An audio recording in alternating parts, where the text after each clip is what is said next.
can't help but these, cause they know they can never touch these. So baby, let me talk my shit, or I might just throw another fit. You know I can't help but these, cause they know they can never touch these. So baby, let me talk my shit, or I might just throw another fit.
Well, ladies and gentlemen, and viewers around the world, right here in Riyadh, in the Mamlaka Al Arabiya Saudi, the Kingdom of Saudi Arabia, the anticipation is building up as we reach the playoffs for Counter-Strike 2 female tournament for the WEC 24 Iesf. So let's talk some numbers. Imagine this with me, right? In the last 2 days, we had 16 countries from around the world all coming here to Saudi Arabia, all divided into 4 groups, and each team, they're trying to reserve a spot in the next round. But only 8 countries made it to the next round, and now they're gonna continue their voyage in this journey. Well, reaching to the higher levels as all the higher seed final matches were played, resulting with 4 countries securing their spots in the playoffs. And now going to the lower seed matches, resulting of course with another 4 countries also going to the playoffs. Now let's take a look at the groups and all the teams that qualified. Let's go. Now for Group A, we got USA, Netherlands, Portugal, and Hong Kong, China.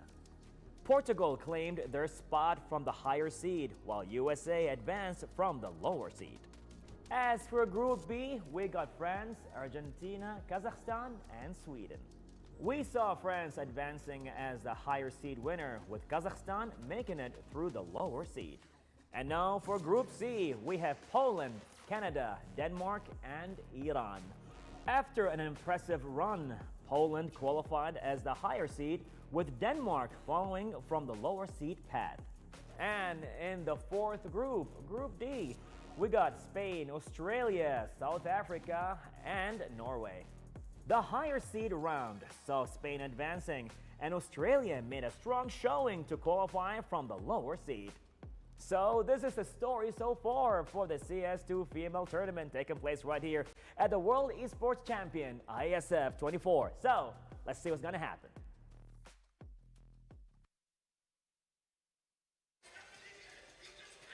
It's quarterfinals time here at the ISF World Esports Championship in the women's division. They're setting up behind us over there. I will be your therapist for today, and joining me on the therapist couch are 2 men very much in need of help, Hawker and Vendetta. Guys, what are your problems? What are you going through? Yeah, I was about to say, like, are we the issue? Are we the problem? I mean, you just watched a drill is best of 3, so that could have a great impact on anybody. Yeah, it has affected us badly. Luckily, we're about to see some much more fun Counter-Strike ahead now with the quarterfinals. We've been looking forward to this. Again, we've been kind of alluding to it throughout the entire group stage. We've had our initial favorites, we've had our surprises and everything, but again, due to an excellent format, I think we've gotten a playoff bracket that looks absolutely insane.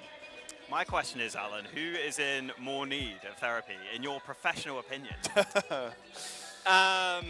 It's a close call.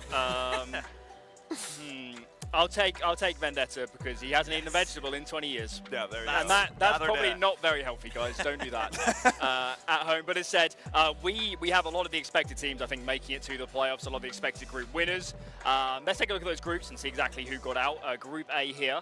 And again, favourites making it through. Portugal looking good. US running it back through the lower bracket. Netherlands maybe a little bit underwhelming, but outside of that, as expected, Vendetta. Yeah, more or less as we would have expected it. Again, obviously Netherlands came into this as reigning champions, but had quite a few lineup changes. 3 players from that championship lineup not playing in this one, which I guess, yeah, was felt. You could obviously felt that they were lacking that veterancy and potentially, just that individual skill from those players. Still making, an honorable showing by all means, even though they're going to have to be a little bit disheartened by how they actually got toppled out by the United States. Let's move straight on to Group B. It's got France as our group winner. They're setting up behind us now. They'll be playing in a few minutes. We haven't seen them yet, Hawker, but they're a real threat here, aren't they? Yeah, been very convincing so far. I think this is a group where they would have expected to top it fairly comfortably, but the fashion in which they beat Sweden, still very impressive.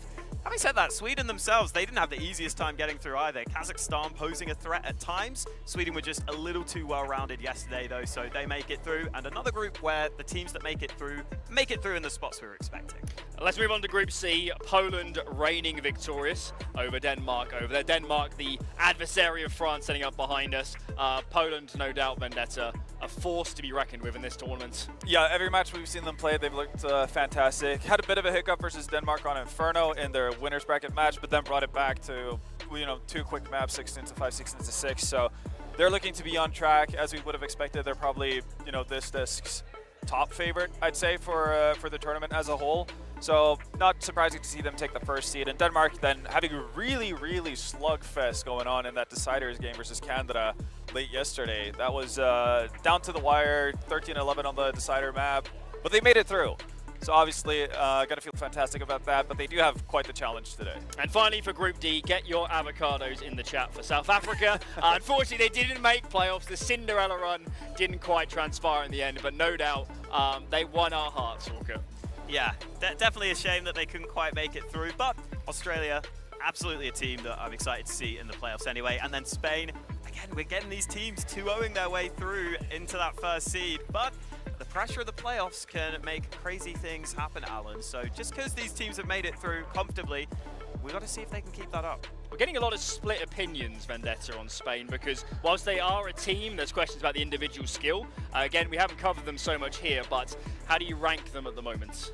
Again, I'd probably say they're towards the, I guess, the lower end. I'd say they're the weakest first seed, if you can put it that way. But obviously, they are a first seed for a reason.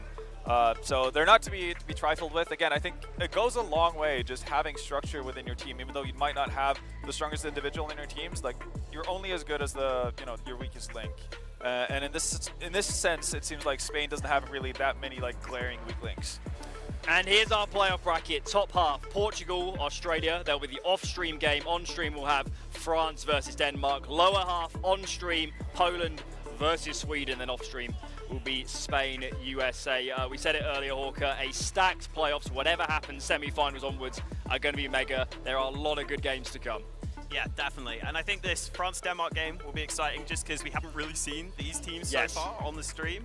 If I were to pick the best game out of these quarterfinals, Poland-Sweden maybe, just because I think that Poland haven't been in quite the incredible form that they should have been so far this tournament. So that's one that could sneakily get into a fun matchup, especially because Sweden yesterday were saying they feel like they're getting that chemistry back and they finally are feeling a lot better now coming into the playoffs. Give me some more Giuliano, Vendetta. That's what I need in my life. Yeah, no, I'll happily take it. And luckily, we're going to be able to see it also, you know, in a couple of hours. She was absolutely fantastic. And yeah, it felt like she took it personal when they dropped that first map in the decider game yesterday versus Kazakhstan, and just came back with vengeance and fury, really. Like, she was unstoppable. I think she had 52 frags over the course of the last 2 maps. So basically, on the brink of elimination, she just decided, that's not happening. Like, I'm not going home yet. So if she can show up in the same kind of form today, and obviously we saw good performances from the 4 others on Team Sweden as well,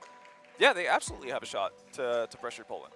Let's bring up that schedule as we start to focus in on our first game of the day. Again, that will be France versus Denmark, who are setting up behind us. Guys, how are we sort of framing this matchup? I think France, for a lot of people, are favourites, but this Danish team and Astralis core, they've got players with experience, they've got a core that presumably has good chemistry. There's reasons to think that this match could be very compelling.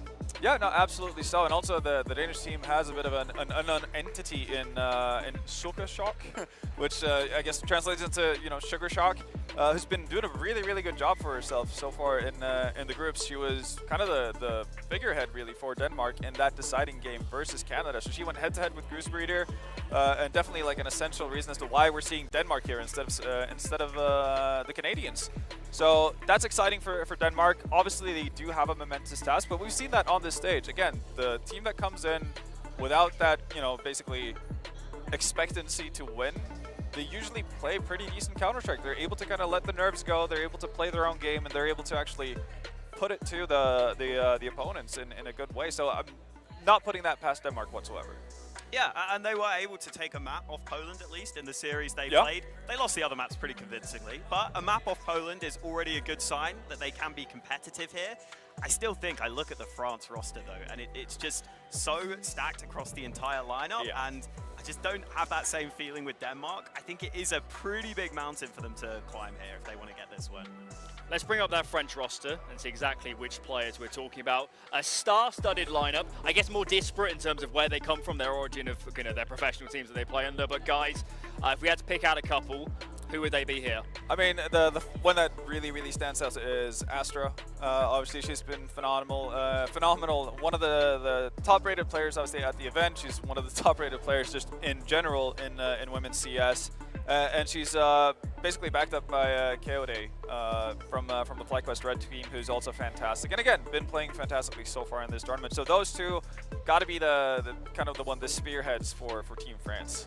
Yeah, definitely. Astra should be one of the best riflers here. Very excited to see her finally on the stream. Yeah. Very good in late round scenarios, I would say, and I think this team's roles make quite a lot of sense because you have players here like Julie, who's more experienced and kind of knows she sometimes needs to be the sacrificial lamb on this team. She's having the highest entry attempt rate, not always succeeding, but realizing she needs to make space for the team. And I think Rachel is the other player outside of the two big names who is also doing a lot of good work in some of the opening portions of the round, and that's going to be important to make sure players like Astra can come through and get into those late round scenarios in the first place. Yeah, Rachel had a monster tournament at the last Impact Finals, so she can replicate that. France are dangerous. Let's look at their opponents. That'll be Team Denmark for this series. A few of the girls here, of course, to be said, are playing for Astralis. Any focal points, guys? I mean, I think Marie so far has had a pretty good tournament for the side of Team Denmark, so they're going to look for her to continue that and continue the good form. Obviously going to be a bit of a question mark in a positive manner around Sugar Shock in the sense of if she's going to be able to translate what she's been doing in the groups going into the playoffs, because she has been a very positive surprise really for that Danish team. Yeah, I also think Denmark were another team that didn't technically list any of themselves as AWPers coming into Classic. the tournament. Yep, accurate. We've seen Anya pick it up and do a pretty solid job, actually. I still think, though, on the other side, you're going up against a France team that, if anything, have too many AWPers or too many players who could AWP. So that's going to be an interesting aspect to watch for. Is that AWP difference going to be a big deal, or can Anya step up here? Because so far, she has been good in this tournament. Yeah, I will also say it's pretty cool to see, again, with South Africa, we had a 16-year-old talent, obviously IGLing. In the Danish lineup, we have Ismo, only 17 years old. So again, new talent showing its face, really, and getting great experience, obviously, at a massive stage. I mean, we talked about that coming into the tournament, the opportunities for exposure, LAN games. I appreciate some of them in the impacts of the world would have played some, but there's going to be some girls here that are playing the biggest games of their lives sat behind us. A mega experience, and win or lose, they should take a lot from this. Oh, 100%. You know, just genuinely a fantastic chance for them to showcase themselves. And again, going out necessarily in groups or going out, quarterfinals, etc., it's not going to be the end of the world. It's a valuable experience for you to kind of, first of all, get tested and see what, the best of the best has to offer, and give you a very clear-cut vision of what you have to work with and what you have to work on in order to reach that level. So I think this is something that every player who's attending obviously should make the most out of for so many reasons. Yeah, and we've seen some of these underdog teams actually drag their opponents into deeper waters and sometimes on occasion even look weirdly more comfortable in those settings. So hopefully they can try and use that to their advantage here. But I do think it's important that Denmark earn the respect of France early in this series, because I do expect France to come out pretty aggressive. From what I've seen in their qualifier games, they're happy to go pretty aggressive until they get stopped. And so Denmark are going to have to make sure they can stop them early. Let's bring up that veto and see where this game is headed. Here we go. Map 1, Ancient pick of Denmark. Second map will be Dust 2 for France. Decider, Inferno. Any big standouts here, guys, or reflecting what we expected? A little bit surprised by the Vertigo ban from France. That's a map that both teams have played so far in this tournament. Mirage made sense. That's been both of the teams' go-to ban so far, so I guess Denmark doing the honors of getting that out of the way. But I could have seen Denmark maybe floating Vertigo into later stages. I like the Dust 2 pick, honestly. Again, we talked about it. Nobody really from Denmark has been listed as a certified AWPer, if you want to put it that way. We've seen so far in this tournament, AWPers make differences on Dust 2.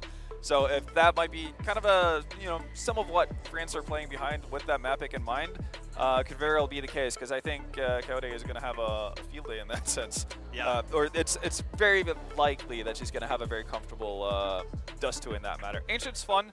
Again, we haven't seen it too much here on stream. I think first time we had it was actually yesterday, Kazakhstan versus Sweden. So I'm happy to see more Ancient. Again, for a team that is, has their core pretty much together in large parts, which Team Denmark do. I feel like Ancient is a really, really solid map, especially for that CT side. If you want to play aggressively, if you want to be disruptive towards your opponent, it helps having that coordination. Yeah, I actually think that was a pretty shrewd veto from France, because the two maps they picked in their previous series, Anubis and Inferno, get left as their choice for the decider. That's normally a good sign for you, and that's because they picked that Dust 2, and that's maybe a bit of a risk, but that's a map that we saw Denmark lose against Canada, for example, so I think they're maybe looking a little bit at their opponents and saying, okay, I think we can get ourselves onto a good decider, we're just going to back ourselves on this Dust 2, and I think that's maybe going to be a little bit surprising on the Denmark side. Yeah, overall, though, we do have to say, like, whatever happens in the veto, I think France are pretty solid favorites here, and I don't think that veto really changes that for me. For me, this series is a litmus test for France. They've only played 4 maps. They looked pretty dominant in those games. They smashed Sweden in that series, who is another team we're touting as maybe even having a chance to take it to a team like Poland. If France look good here, title is not out of the question. They could win this whole damn thing. Oh, absolutely. There's no doubt about it. And again, they were one of the favorites going into it. That's how we kind of preface things, on day one. So I wouldn't be surprised. Again, this is going to be our first look at them, obviously on stream. So I'm hoping to see more of that, like basically what we've expected out of them, because they do have some of the bigger names in the entire women's scene, and they're playing like it as well. So I'm hoping to see more of the same. I hope we don't get like a bit of a lackluster performance where they drag their heels and drag their feet through to a potential semifinals. I want to see them, if they're going to make it to a semifinals, I want to see them kind of dominate. Yeah, definitely. One thing that is kind of interesting, actually, touching on the veto, the Inferno as the decider. Okay, that is a map that Denmark beat Poland on. That's kind of exciting for them, okay? Getting that, if they can get there, that is exciting, but they've got to get there first, and that is by no means a given with how stacked this France roster is. True words, never been spoken. Time to get into the quarterfinals. Are France in fine form? Lucy, Brandon, let's find out. I'm excited for this one, Brandon. We've been following these players on the French team for some time now. We're very familiar with what they've all been capable of in recent history. Had a really good run through the qualifier. And Denmark on the other side, I know you're a massive Danish fan. Yeah. There's a new face in there, some that we haven't seen for a minute, and 2 known entities that we know are kind of the next generation of talent from that region. So there's a lot to get excited about. Yeah, especially for Denmark, right? I think we'll speak about them first, because I think we've got a lot of positive things to say about France, but I think it's important to speak about Denmark as well, because this is the core of Astralis. What I will say is the Des was spot on about the veto. I really like the France ban of Vertigo, because that was Astralis' best map during the last ESL Impact season. So you get rid of that, it already makes things a little bit more complicated. Marie's been unbelievable this event. I think Kit Kat's been incredibly solid. I'm not gonna lie, I'd expect a little bit more out of Ismo, but Sugar Shock has been really stepping up when they need it. Yeah, she's been the real surprise to me, because Ismo is the talent that we kind of touted as being the top dog.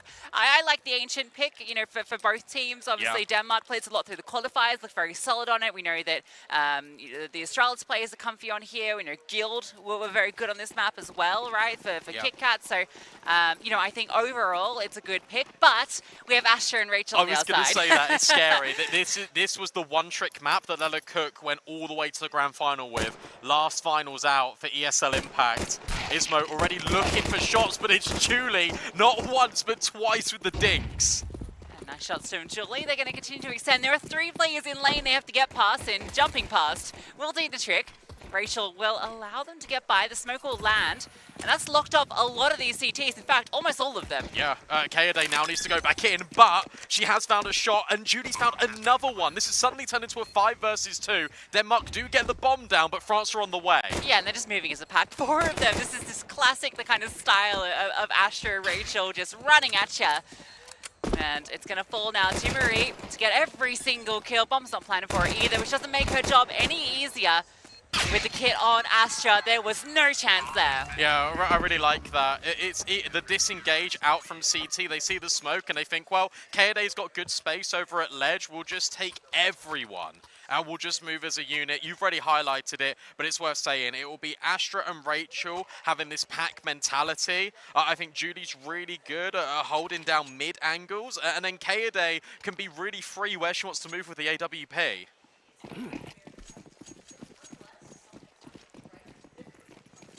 It's crazy the amount of potential offers that are on this team, right? Where's Kit Kat's gun? Interesting. Oh, there it is. There it is. I mean, this is just Nico anyway. Yeah, Dust 2 is going to be very good for France. Yeah, scary for Denmark. It's Astra's best map by far. We saw that, You know, Rachel's been good on this map before and let her cook roster. K-A-Day, you know, this is a map that FlyQuest Red play a lot. It's why the Canadian team is so good at it, right? Because Goose, you know, translates so well on that map. So you've kind of got all these individuals that love Dust 2 and love just to frag out. So for Denmark, I think winning Ancient is a necessity if they want to make this series competitive. Because I think Dust 2, I don't like the chances there. The Ancient picks are actually really scary. I thought that Denmark would go for the Inferno pick because of how good it's looked this tournament. It's surprising, isn't it? Because you beat Poland. Yeah, you beat Poland on it, but also how scary this French team looked on Ancient and the track record of it.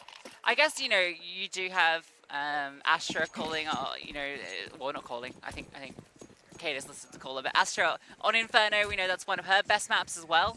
That's true. Everywhere you go, it's difficult. It's Navi's best map. They were unbeaten on it this season until the very end.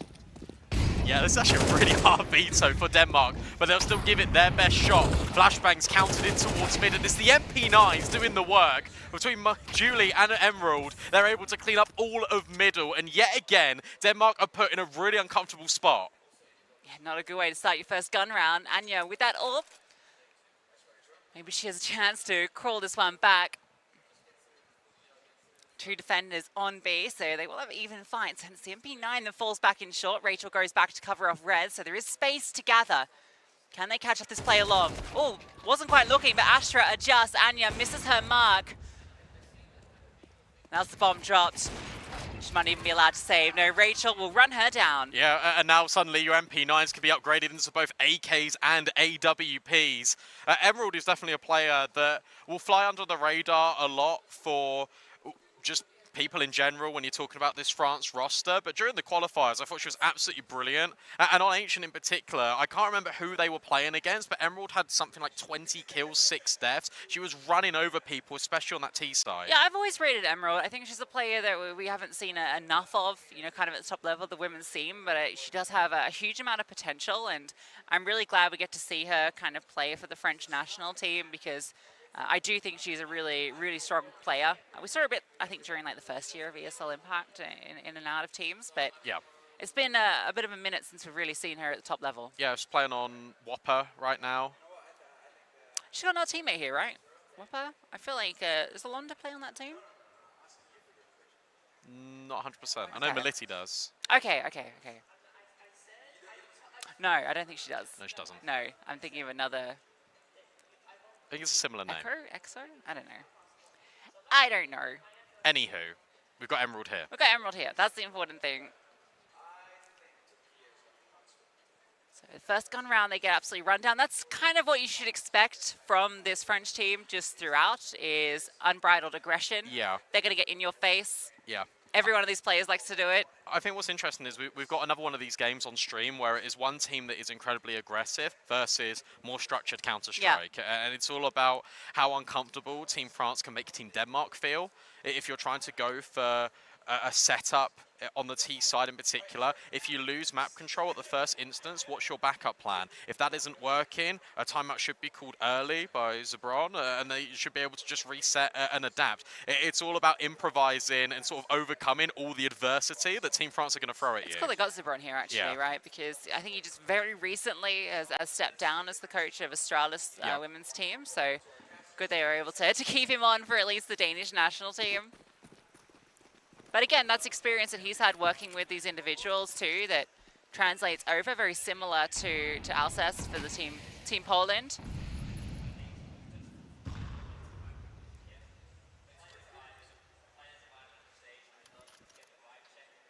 Can we get this half bite coming through? You can tell France know that the economy is just not in this place. They're not going to overextend in this round. But when the guns come out, you bet your bottom dollar they'll be in your face. Yeah, I think it's a cool setup, actually. You've got 2 players that are wasting over towards A in case it's going to be this execute, in case Denmark feel like they're going to anticipate France to go in towards middle.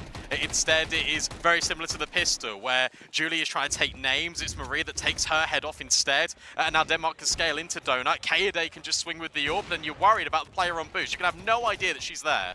Yeah, Emerald's there to clean up. Kaede takes down 2 as well, and they've heard that last player, Kit Kat, removed.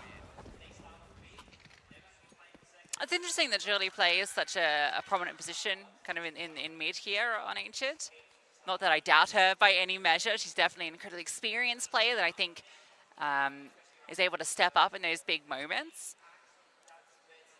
But I just kind of look at the the names in this team and I think, yeah, okay, I thought you would have got one of the more aggressive riflers in that spot. I quite like it though because you've got Astra and Rachel playing their role positions from Leda Kirk. True. Julie, by standing here and locking out middle, especially in the mid round, it just means that Kaede can be a lot more sort of dynamic on the AWP. Yeah, I guess if you're Denmark, if you wanted to try and punish an area, this would be the space to do so. Yeah. Because I think B is going to be almost impossible to get into, frankly. I think it's going to be really tough. But they're going to try and at least establish some cave control. Iesf just poking and prodding into it. You've got to be careful because Emerald is right down below you at the shelf. Are they going to clear this? Surely have to, yeah. Iesf thorough on it, and I think they know that other player escaped back into Donut. But Kaede is now going to slip in. Iesf sets up the flash to allow Marie to peek in, so as long as Kaede doesn't hit the timing shot, Marie has a good chance here. In fact, Flash doesn't quite catch her. She's holding deep, but Marie finds a target elsewhere. Yeah, important, but look at this. France are pushing back in towards middle off the back of it. Oh my goodness me. Kaede completely overlooks Marie. They know that she was there. And suddenly Julie's in a really uncomfy spot. Meanwhile, on B, Team Denmark are scaling. Yeah, this is a little interesting. Julie, well, she's the only one left now, so it doesn't really matter if she finds that kill. Anya will remove Astra with the AWP, and they do find success. Again, this just comes down to, I suppose, targeting that area, right? They get all of the lane control. Rather than progressing into cave immediately, they take middle. They're able to scale through and remove 2 targets to set them up to then pounce on B. Yeah, really important because you've got Astra that is now sort of being delegated to go back towards long, look at Red Room, cover for Marie, and then you've got 2 players from Denmark still remaining on shelf, putting a little bit of contact in, so you give Marie that space to work with, walk back, deal with the donut players. It was a nice idea from France, but Denmark were 1 step ahead. Great round from Marie. It's been good seeing her so consistent on LAN because, you know, I think one of the big conversation points around this team is how young it is, right? Just all these individuals and the pressure that you can feel, you know, in these big LANs. I think the individuals have had some experience playing in the, I can't remember what the name of it, it's the Scandinavian I know competition. I know exactly what you're talking about, but it's not helpful that I don't remember it either. No, but anyway, it's the one where they lost to Finland, but... Oh, the Svenska one? Yeah, but I don't think it's called that because it's not Swedish. I thought you were thinking of like, was it Fragbox as an event there? No, it's in Denmark that they go to as well? No, it's a specific one where all the Scandinavian women teams play. So like Finland, Norway, Denmark. We were not on the same page. I was thinking of a Danish LAN. No. But it's one that they played quite recently. They lost to Finland. But again, that's experience for them on LAN coming into this, which is something that, yeah, they are lacking. And that's a stark contrast to the other team, which has a lot of experience across the board, every single one of these players, but especially Julie, Astra, Rachel, and Kaede. It feels like Denmark have got the right read on sort of every single one of these early stages. Iesf's being left to lurk down B, whilst the rest of the team are about to walk in. France, I think, have just got ahead of this. Kaede rotates back over into CT with the AWP, and Emerald's in Donut. Yeah, is Kaede actually holding the active line, though? She'll start to move forward. She might have just missed this timing. Yeah, they've already crept through. So they're able to scale in. Emerald tries to stop them, and she does a pretty decent job. One down, the peek through, punished by Anya. Kaede predictable on that one after firing off the shot in CT.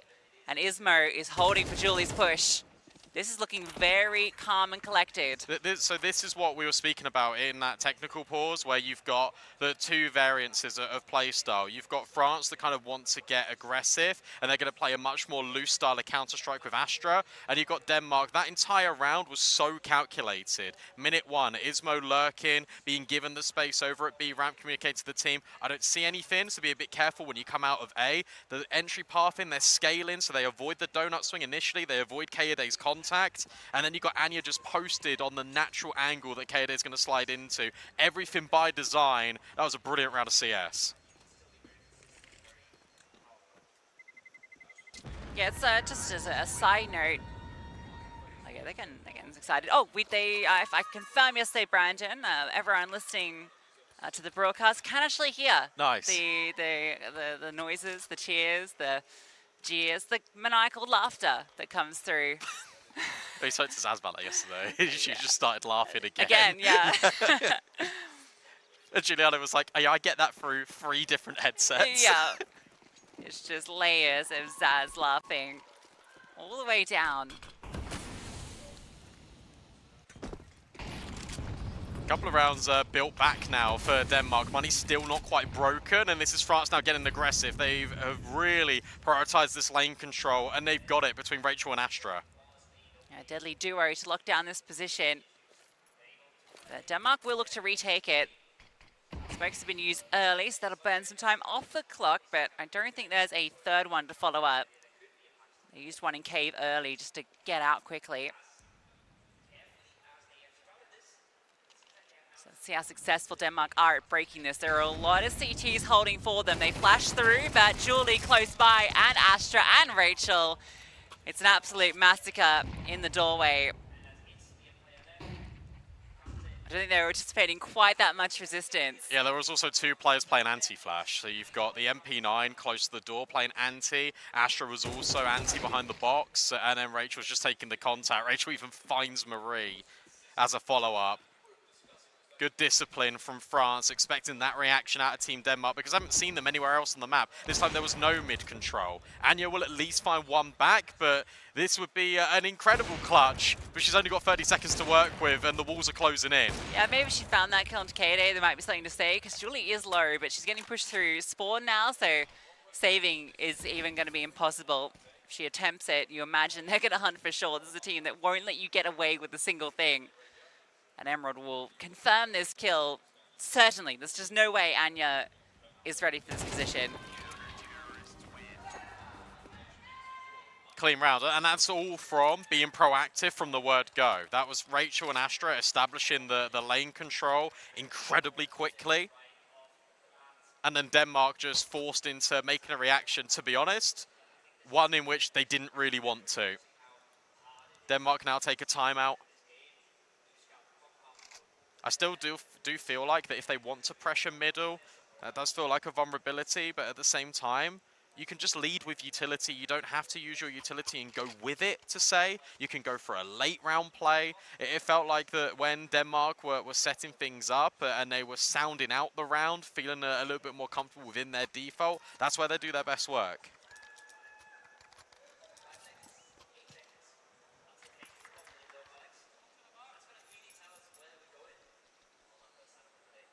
Good to see France with the change up there in that round after playing a couple of slower, like more passive defaults. That one they get a bit more aggressive on the CT side. Establish all the control early. Denmark aren't going to allow them the luxury this time around. They will fight it back, but the change up for France is now pushing A main. It's just so intrusive. It just makes you feel so uncomfortable if you're on the T side. At least they have got this control, but they haven't got the first stage of cave. I think they know that Denmark are going to play this slow, so they're more than happy just to establish some of this control elsewhere.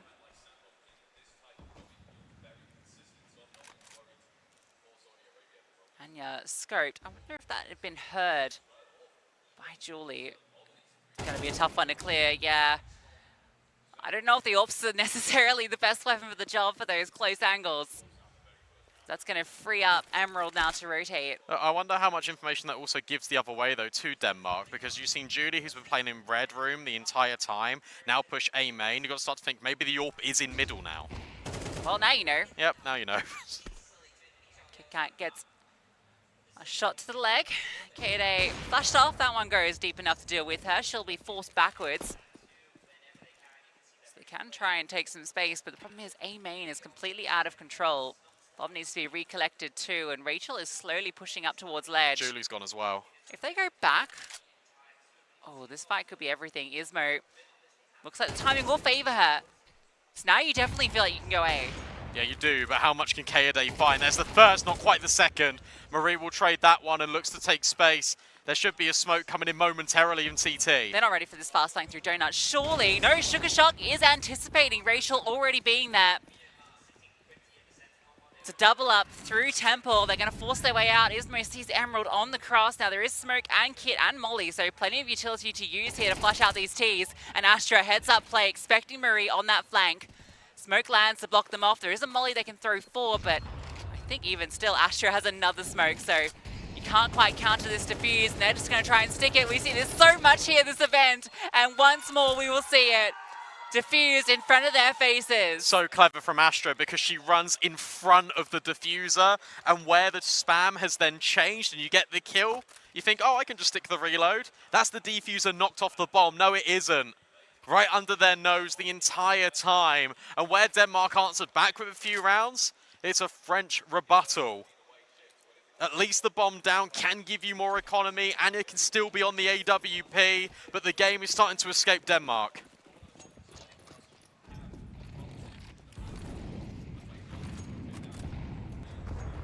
Similar situation in the Portugal-Australia game right now, almost an identical scoreline.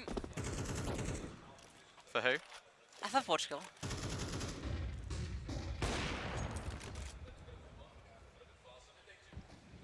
All fires off from the boost. Molotov will prevent Rachel from pushing.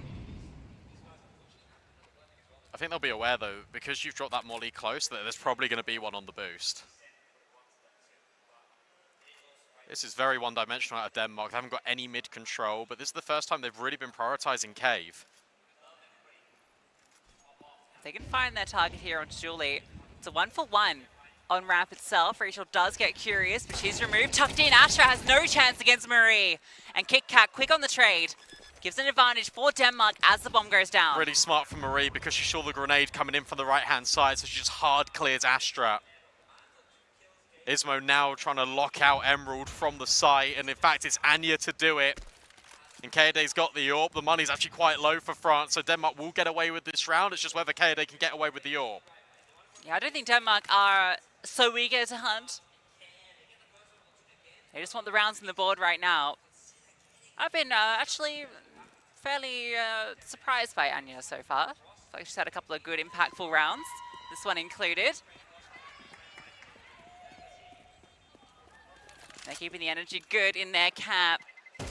Third T-side round, Kaede spotted, but she will be okay to save the AWP. Yeah, Ismo's playing a lot more of just a proactive role in terms of locking off rotates. I think she's been given a lot of space on this team to kind of do whatever she wants. And her kills, locking off Julie to go through middle on a number of occasions. This round, even if Anya didn't get that kill on Emerald, she would have been there.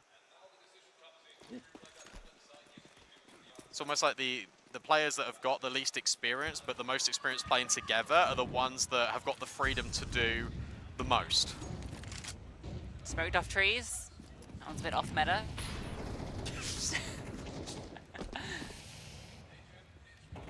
I sometimes pull that one out, you know, when I'm feeling a bit of variety. This time they group towards A. The AWP is here. Shadow spotted. Kaede gets a freebie. She can disengage as well. This is the one weapon you wanted to avoid this round. You do not want to give her chances to take names.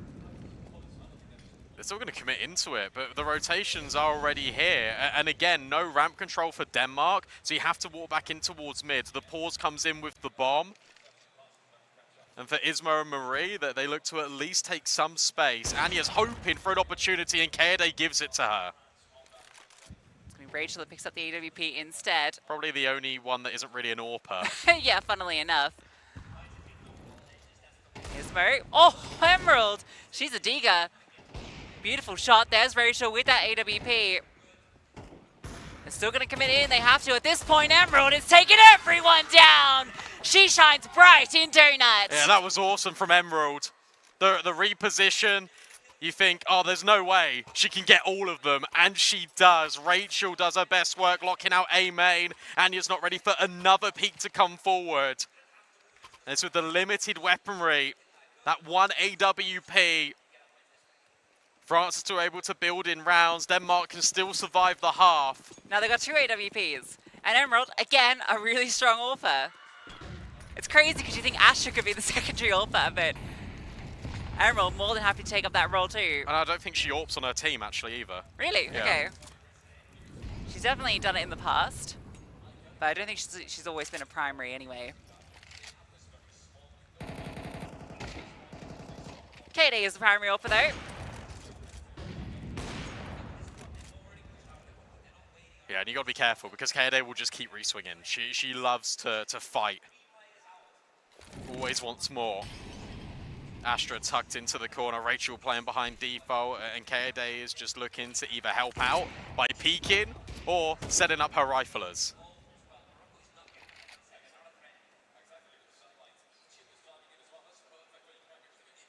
You can tell that Denmark have got a really good understanding just on a macro level of sort of how to take new areas of the map when things just aren't really going to plan.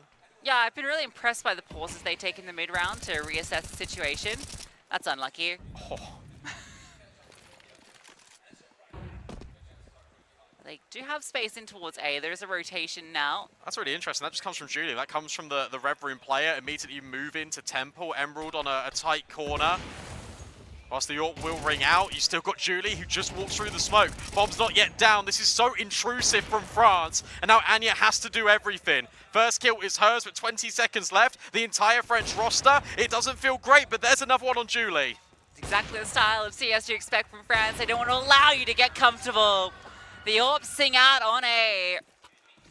France on to 8 as we go into the last round of the half. Bomb plant not allowed. Denmark go into this final round with bare bones by. Really impressed with Julie. Really impressed, especially in that round. Just instantly getting the spam on towards Shelf. Coming to KD, right, Donut can be open. I'm smoked off. I'm going to go all the way around towards A just to help you out. There's an immediate rotation from France off B to sort of pick up the slack in towards mid.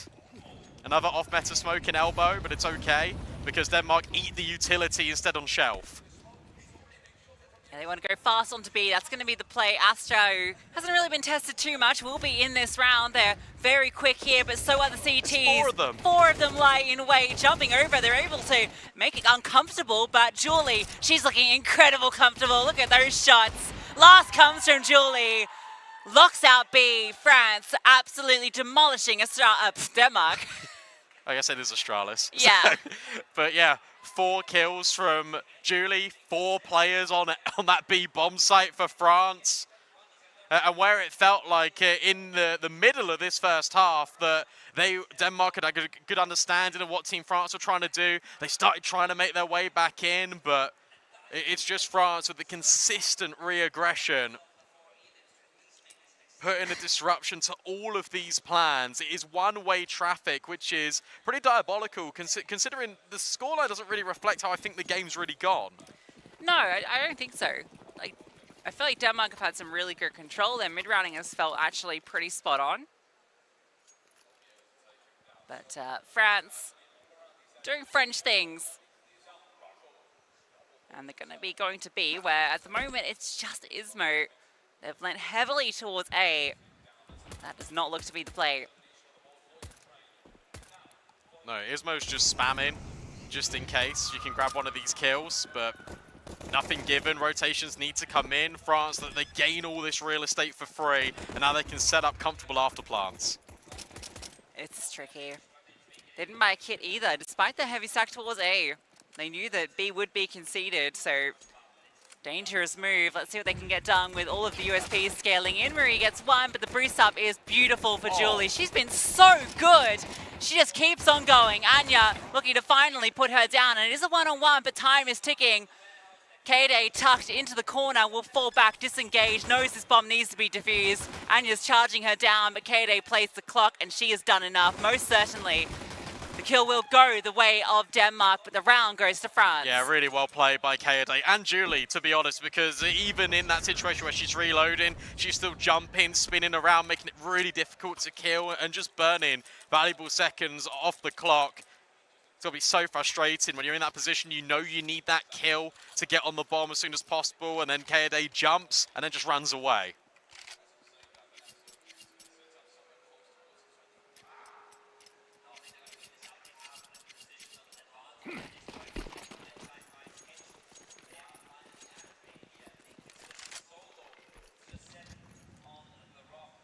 And Nico rush in towards middle. They will find success, actually, onto Julie. She wanted to get some eco frags. Instead, she is the one that is fragged. And they find one more, including a team kill before they go. But that's fine. Just the confidence on these players. Just you see like 5 mid, and then you just look at the mini-map, and Rachel's already just out shelf, like running at middle to try and get these kills. Denmark wanted to go even further. They wanted to try and catch off France. It didn't happen. And now France are just 2 rounds away from taking Denmark's map pick in a dominant fashion.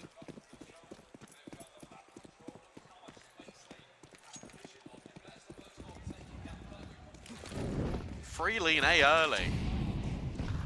No one's in middle. What is this? Look at this space for Julie. She's just going to walk through the Red Room smoke potentially, just on the outskirts of it at the moment. This is bizarre. I think they're really anticipating, it is quite meta at the moment, to go instantly into an A hit. So we're gambling that France would sort of play what is relative, but instead they just take mid for free. Yeah, it feels crazy, especially when you've got the AWP over there, that you continue to have the rest of these players committed. They've not moved. Surely at some moment, especially with K-Day and Cave, you got to start making moves, or Rachel's just going to take your bomb site. You know she's looking for it, and she finds what she looks for. Ismo, yeah, I mean, Rachel just single-handedly takes the bomb site. Yeah, this is really bizarre. And then Julie can just backstab. She's been in mid pretty much the entire time. As soon as you don't see anything early, you should be moving there. Instead, it's France that make all the moves. Julie again with a double Mac 10 kill. 9 chances to close and a final Denmark timeout. But you look at the money, you look at what they're going to bring into this, you feel like France are just going to run away with this now. Yeah, I don't want to say it was lost in the veto, but it certainly didn't help affairs. Well, the thing is, the veto's so tough, I think, for Denmark. So Yeah. no matter where you go, this France team is really strong. There's a very deep map pool for France. Yeah, the map you wanted was Vertigo. That was like the one map.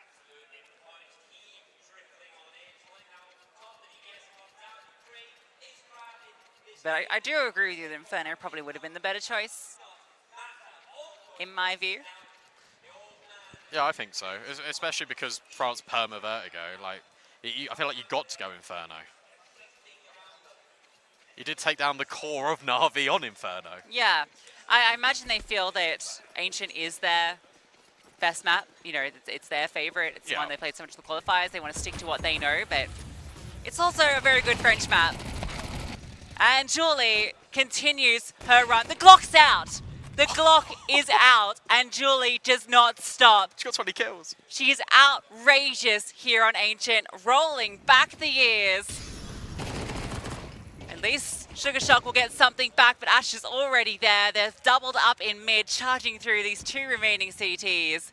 Julie's ready to lock them out. She hears them coming. First is hers, and the second. Julie puts the kids to bed, and France take Ancient. Unbelievable. So good from Julie. We speak about Rachel, we speak about Astra, Kaede, we even spoke about Emerald. The one player we didn't really mention was Julie, and she rises to the top of that scoreboard. Denmark, we said it once, we'll say it again, it feels like it has been lost in the veto, but it was so dominant from France. All of these really good mid-rounds put forward by Denmark, but they couldn't stick the landing. I'm shocked with just Julie taking over that map so much. I mean, I even said at one point, oh, okay, I'm kind of surprised Julie's playing such a prominent kind of position. I'm no longer surprised. Yeah, put her in all the star roles. She clearly is an absolute superstar, and it's amazing seeing her step up because there's so much talent on this team, and I think this map is a statement for all the other teams watching. France are here to go all the way. Yeah, they absolutely are, and look, the desk said we haven't seen France on the stage yet.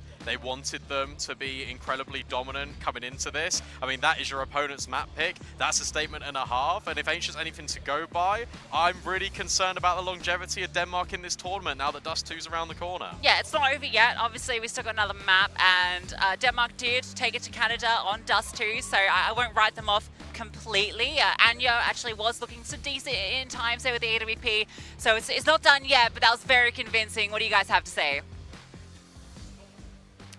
A mega performance there from France. Again, we asked some questions before this. We said we haven't seen them on stream. They haven't actually played that many rounds of Counter-Strike, but our fears are now qualmed. They looked phenomenal. That was their opponent's pick. Didn't really put a foot wrong. France are here for the trophy, guys, aren't they? Yeah, I think there's a reason why they haven't played many rounds of Counter-Strike. Yeah. They're just like hyper efficient. Just like don't really need that much leeway to get the job done. That was a battering, really. And again, really, like we sit here in the pregame, we talk about just about everyone on the French team except for Julie. Like she gets to mention as the veteran who might have to be a sacrificial lamb, and then she goes ahead and just has a star performance. So yeah, it just goes to show that France doesn't really have any weaknesses in their lineup. Yeah, I mean, you heard the commentators talk about it and putting it perfectly. I was a little concerned when I first saw those CT positions, when Julie in a really important position, Emerald anchoring A, basically all the stars we talked about on the same site. I thought there could be weaknesses. There are absolutely not. They completely shut this down. We saw them going aggressive at times towards B and just taking the map away from Denmark. Yeah. And we did say it earlier, Denmark needed to earn the respect early, and clearly that didn't happen in enough of a way because France just run this over, and we didn't even have to see the stars massively show up from France. And yeah. That is a mark of a team that can go very far. Of course, we come into this saying that Denmark's potential only advantage is that they have a core of players from the Astralis female team. Maybe they'll have more teamwork, maybe they'll have better chemistry. But frankly, guys, I'm not sure many of these rounds got to the point where they could show that chemistry because they were losing opening duels. France were taking so much map control on that CT side. Their roles look fabulous this throughout. round. Yeah. It was just incredible.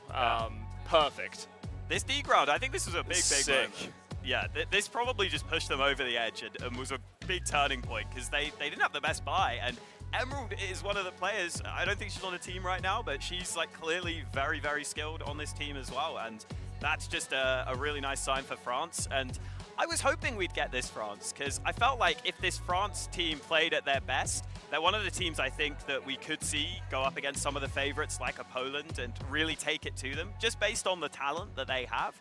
And that's a sign to me that I think they are playing towards their best right now. And we're only just starting playoffs. Yeah, again, I just like the fact that they have a very set approach as well. Like we didn't get to see their T side, obviously. Yeah. But their CT sides, there's nothing really to pick at in that sense. I love the fact that they do decide to play aggressively throughout their CT side. They want to have that map control, and they want to maintain it as well. Like we see so many instances of teams having an aggressive move and then just not having any thoughts further to what they're meant to do in a round. And like in this instance, you could see that they clearly had a vision of blocking off like entire parts of the map from Denmark, and Denmark didn't really know how to deal with it. And the best part, in most cases, we did see a couple of passive setups from France, but in most cases it's like, okay, you don't know how to deal with this, so we're just going to continue to do it. It's much of what you mentioned yesterday, the fact that if you find something that works, there's no real reason for you to go away from it until your opponent actually showcases that they know how to handle it. Like, Yeah. It's basically just like your opportunity to get as many free rounds as possible, so why not? You're here to compete, you're here to win.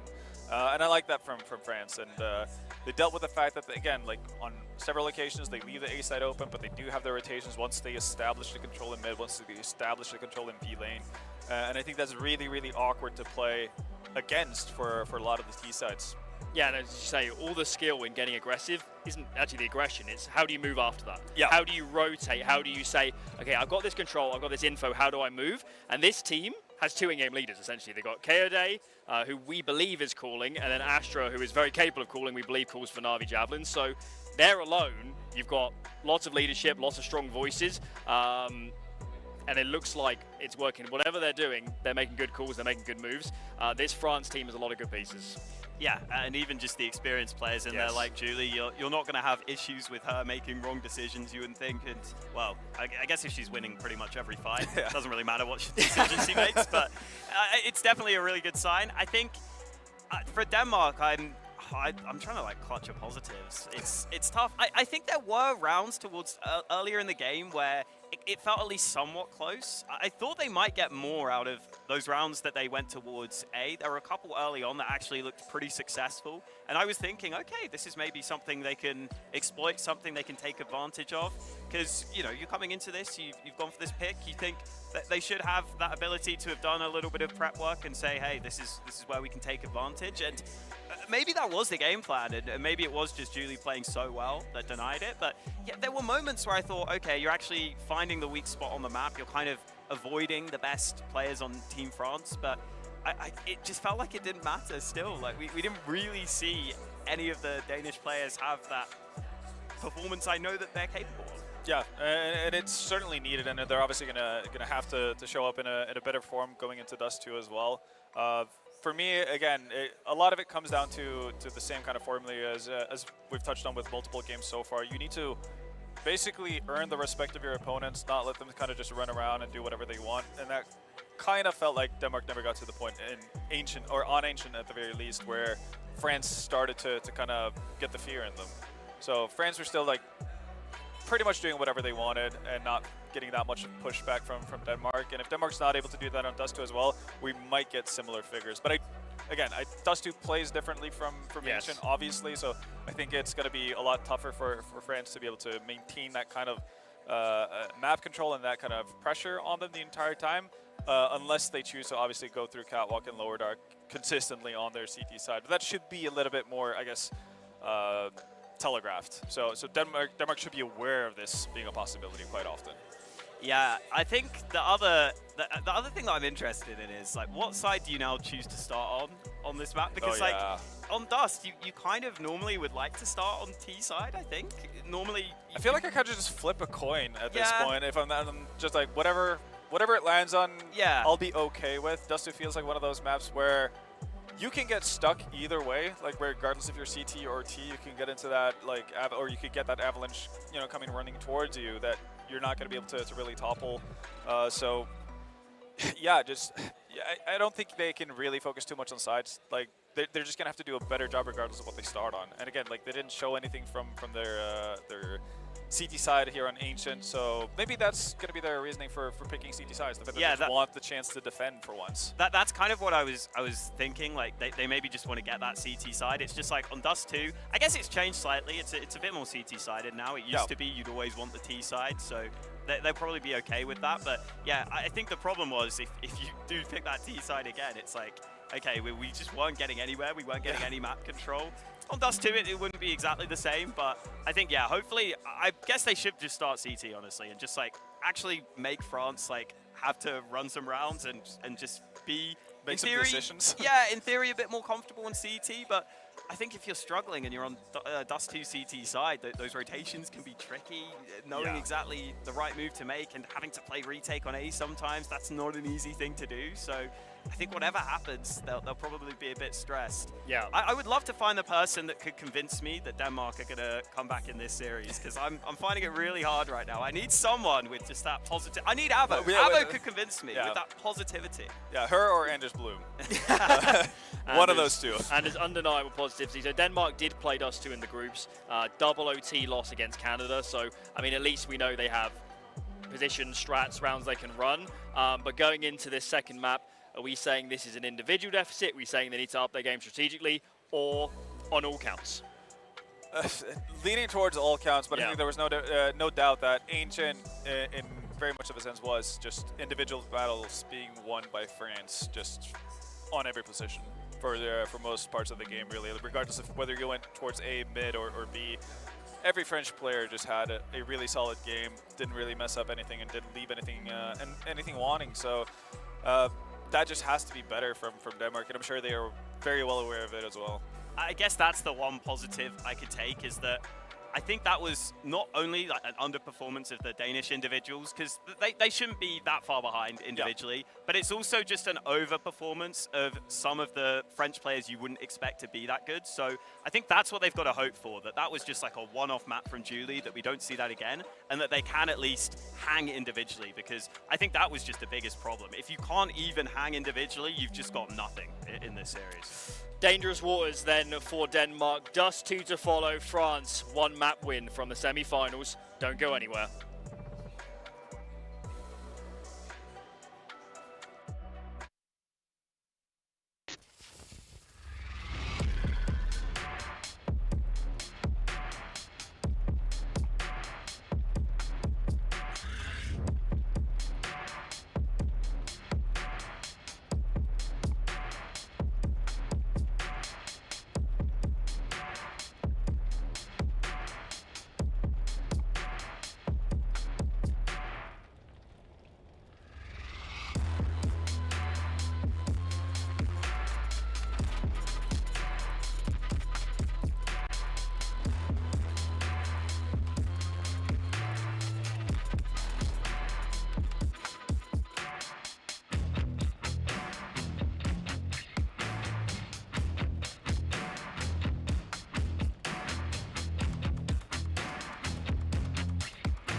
two quick games to kick off the quarterfinals here in Riyadh, because not only did France take down Denmark on Ancient, it was a quick dismissal of Australia on their map pick of Inferno. Lucy, Portugal looked pretty dominant there. Yeah, I mean, look, it's no surprise that the Portugal, the favourites coming into this, that was Australia's map pick there. I'm actually kind of surprised to go into Inferno. I didn't look fully at the veto, but I thought Mirage might be more their comfort territory after what we're seeing from them. But, I mean, Inferno is still a classic Australian map, but I think it's one that sort of team on the Portuguese side can certainly punish you, especially with the experience those players have. So I hope they can bounce back. It's just 2 for their map too, which is also our second map. So definitely maps that I feel underdogs can actually upset on. However, I think going into this one, when we look at the French roster, everything points to them having a pretty dominant second map too. Yeah, I'll be honest, there wasn't really too much that inspired me too much from Denmark there in map 1 on their map pick. It felt like wherever they went, they were just sort of being bullied off the map control. Individuals were just better, as the desk was saying, and you go into Dust 2, a very aim-intensive map. You expect it to follow suit. Also, you speak about underdogs potentially winning on Dust 2. That happened yesterday. I mean, Canada beat Denmark on Dust 2. Sure, Denmark came back from a 12-4 deficit, but ultimately, they did lose. Yeah, is Canada the underdog in that matchup? Yeah, absolutely. Yeah, you think so? Yeah, they got a Valorant player. Yeah, I suppose that. Hey, so does Team France, okay? Rachel was a Valorant player until very recently. In fact, I think she might still play it a little bit, but I think the key things to why we're so excited, I guess, for this team on Dust 2 is it's 2 players. It's Astra, actually it's 3 players. It's Astra, Rachel, and it's Kaede. All right, we already kind of mentioned this before, but Astra and Rachel, as part of that Let Her Cook roster, dominant on this map. When it comes to Na'Vi Javelins playing Dust 2, Astra is always towards the top of the board. And then we've got Kaede, who again, and this is part of why Canada is so good on this map, because it's FlyQuest Red's home turf these days. Yeah, they love picking into it, and I think FlyQuest are actually pretty good on Dust 2. I think Kaede's really good at getting herself into some very good areas where the orb could often lock off just half the bomb site. I think positioning is queen for her on this map. I think for Denmark, look, we've got to talk about individuals again. We've got to look at Marie and we've got to look at Ismo, because Marie was shooting back on Ancient. She just needs the support from the rest of her team. Yeah, she really got things started with a few of those opening rounds. Was the one that really started getting some work done for Denmark. I almost call them Astralis again. It's funny I do it with this team because it's not even like they're not even. It's only 2 of them that's still Astralis. But yeah, it's interesting whether, we have had, I guess, not the support around, because you do expect Ismo to really have a lot of room here. She's given those positions so that she can do damage. We saw her get a few nice lurk timings, but overall, it was mostly Marie doing the work. Where it worked best, though, is when Denmark were sort of allowing that room to happen, because it's not really Ismo's fault if she's put in a position to succeed and then the rest of the team die within like the next 10-15 seconds. So it's onto Team Denmark to stabilize and move more as a unit to allow those spaces to work. Yeah, a lot of pressure on Anya here as well, I think, with that AWP. That's something we highlighted as Dust 2 with Kaede being able to have a field day. You've got multiple secondary offers that can pick it up on France. You've got Emerald, Astra, both very proficient with the sniper. So Anya should want to get that early. They get the CT side start. They look to contest long. Yeah, a big biff here about to occur. Rachel just on the edge of things, flashbang forward. You got to clear out the blue bin here if you're Denmark. Yeah, they should anticipate that someone was here. I think there was a T-flash thrown, if I'm not mistaken, to allow Rachel out, and Ismo will get that kill. Sharp shot, but France are going to scale off the back of it. They're going to try and go in towards short. Jewel Beretta's at range, but it's Kit Kat down low. Sugar Shock up high. It's really beneficial for Team Denmark. And Julie, she was amazing on map 1, but a 1v4 feels a little bit out of reach. Yeah, this one might be a little too tricky. So many angles that she has to deal with. Surely be a matter of time for Denmark. They really do want to keep all these players alive, especially they don't want Anya or Sugar Shock to actually take damage. You'd love that free head armor upgrade. So ideally, Ismo will be the one that finds this kill. Look at how safe they're playing. They really, I think they got a bit of shell shock from Julie last map. They don't want to give this up. 35. No one's pushing you, Julie. You gotta go. And once you find contact on one, the rest of the squad will swing. Please, this is just so, like, agonizing. Round the corner, Julie will find the first. And being given opportunities on the second. It's a dink, but it's not a kill. It was close, though. You can see it coming together. Yeah, that got slightly scary for a moment. But Denmark will take the pistol. Finally get to start things off on the right foot.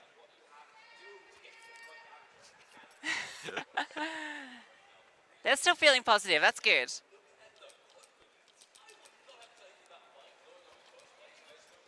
It's quite funny actually because the way that fight like transpired, you expect Kit Kat to be the one actually over at ramp with the Glock, and then the dual Berettas are closer, but it worked out anyway. It was completely fine.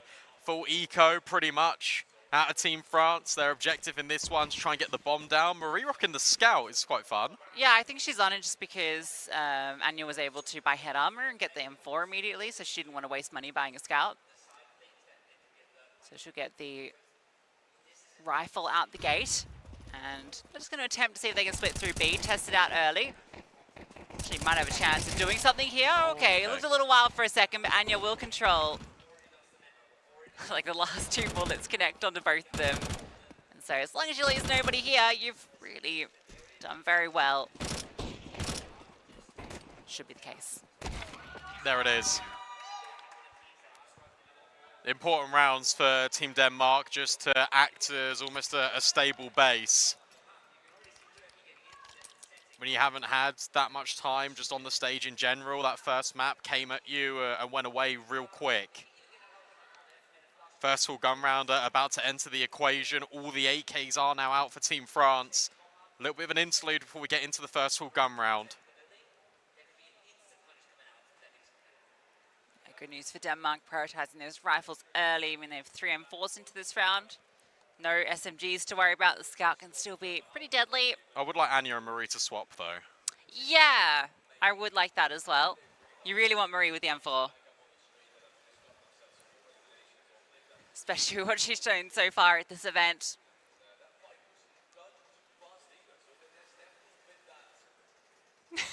Vibes are good. Yeah, it's nice. You know what? We're here for it. It's what made us love South Africa. The energy they brought to the room. Denmark, a little bit inspired maybe. But no one can be Avo. True. She's one of a kind. Yeah, that was the amount of screaming. I'm surprised after 6 maps of CS, like her voice just didn't give out. Yeah, mine almost did.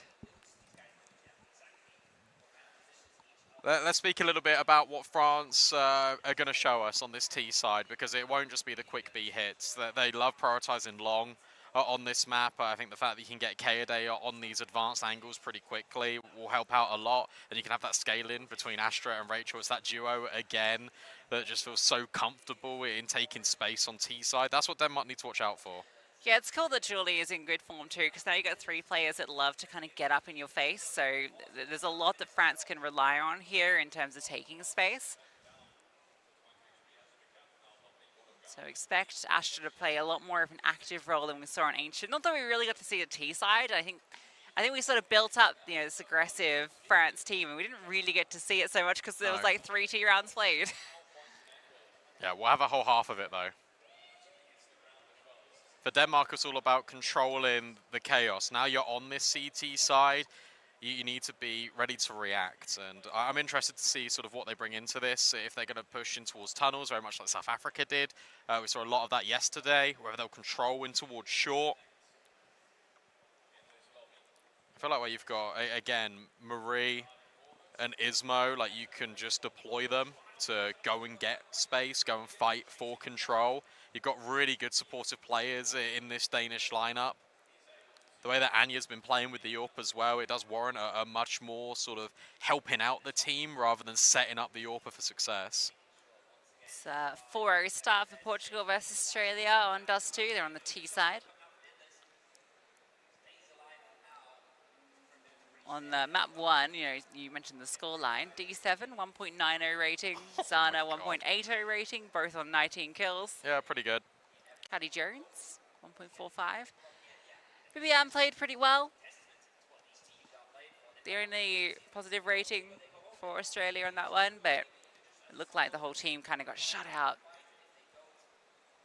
That's a really good sign for Portugal, actually. That obviously we speak quite a lot about Zana, D7, but for Catty Jones, she was really good on stage when we watched them, and is really good here. It's so important that it's quite similar to Team France, where you've got kind of your, I guess you call them fringe players, right? The players that are sort of trying to make their way onto the stage, that appear more frequently at events.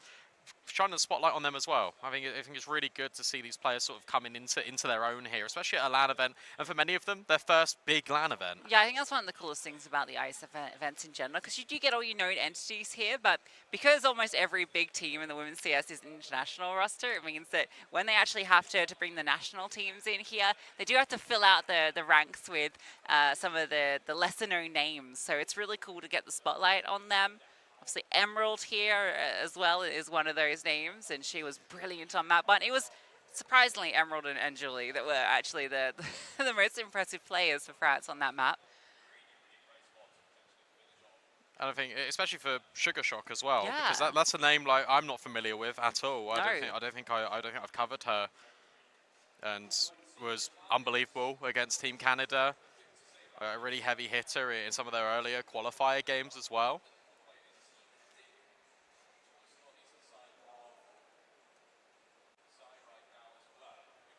Good sign of things to come. All right, guys, we don't know exactly when this tech pool is going to be resolved, so rather than sitting here waffling, we're going to go to a short break. When we come back, we'll get straight back into the action. Don't go too far.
these.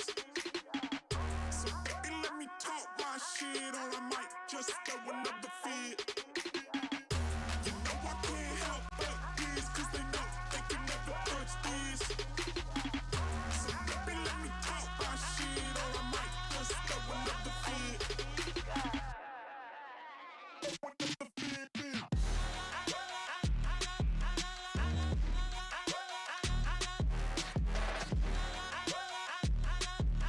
I might just throw another fit. Just throw another fit.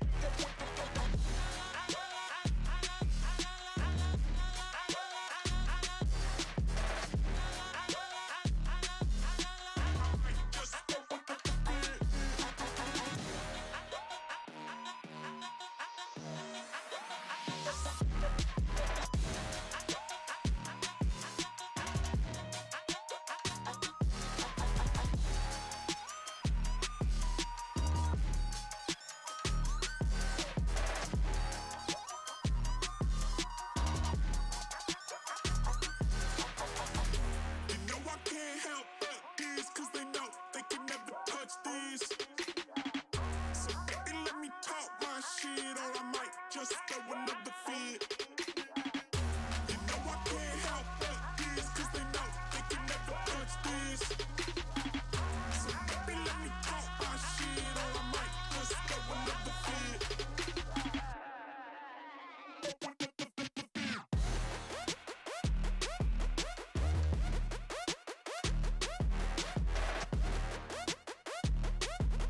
I might just throw another fit.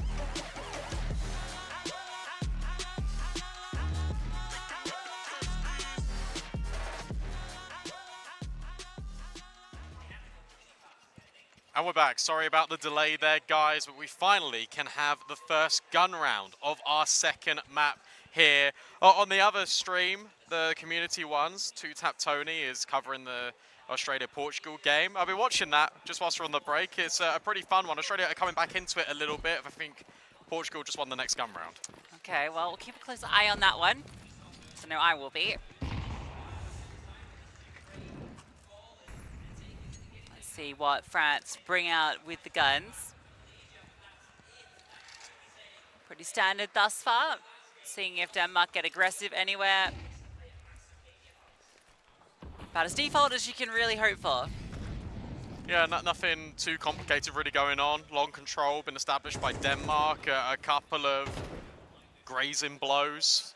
Maybe exchange for the smoke, but no bullets really connecting. Marie with the scout lets them know out long, even a flash forward to try and do more damage. There's blood on the wall, but there's only 15 points inflicted to Emerald. Yeah, it's like a slight nick on the hand. A paper cut inflicted by the scout. Smoke lands at an annoying time. Marie will reroute so that she can hold close here. This is a little spooky for her. You don't know if Rachel could be very close here. She will drop the flash forward. Rachel dodges it, and now she does let her know Marie is sticking around. Okay, now she will drop off. Yeah, this is interesting. France, it felt like they wanted to just disguise the mid to B and then go from short and long, but because they didn't really get the interactions they're hoping for, they're now going to reset. They were thought about mid to B again, but Julie got caught off guard, so it has to be short. It's the only bit of map control they've got. Yeah, they want to have this CT player focused on that potential cross so they can have a slightly easier path through short, but Marie is not making it easy. KitKat by her side has delivered another frag. And then Ismo catches Emerald. This gun round is flawless from Denmark. Yeah, really well played. And that's because they didn't give France anything. France were really hoping that there'd be an aggressive maneuver that they could potentially punish when they dropped the mid-to-B utility. Really hoping that Denmark were going to react in a way they didn't. Kaede just about gets away, doesn't die after time. So we'll keep the AK and we'll at least keep somewhat of an economy. Yeah, nice stuff. Marie makes work of that scout. And you will bring the AWP out now. We have a saved AK. This is actually really awkward for France because obviously no loss bonus means that the rest of the gang will be on the pistols. Might be a faster one to beat. Oh, Anya catches Emerald on the jump. And you've got a lot of defenders over here to deal with this. Yeah, Anya can even come and help out with supportive utility. France, they're going to take a minute just to breathe. It's all about timing. When do they want to hit in towards this B site? When do they feel like it's the best moment to go? With that molly, you now know that Kit Kat's out short and taking the control, so it might have to be in a few seconds. Yeah, you know that Denmark, no, you couldn't really be too many other places, so it's going to be really tough to break through. 2 defenders and the AWP isn't far away, still plenty of utility for the CTs to throw out as well. They keep the guns out as they enter in. The Molotov does some good damage, they force their way through it, and between the two of them, they have cleaned house. Yeah, well done by Anya. One thing you're going to get with just Danish players is their utility is going to be spot on. And Anya's immediately putting the molly, the flashes in towards tunnels so that everyone else on the site can just have their guns up. Beautiful stuff. Flawless as well. Not a single point of damage inflicted by France with that one. Okay, they somehow managed to get herself an AWP after that. And she'll make quick work of it. Yeah, it's actually only Kaede and Julie at the moment that have got kills for Team France in 5 rounds of play. So Denmark, they'll actually just give over this space. They say, okay, France, you can have long, we'll look elsewhere. Prioritization now looks to be in towards middle with Marie and Kit Kat. Denmark look for information in middle. Ismo pushes down short. And then the swing into lowest. Kit Kat really wants to take this fight. Astra decides not to contest it, and for a good call.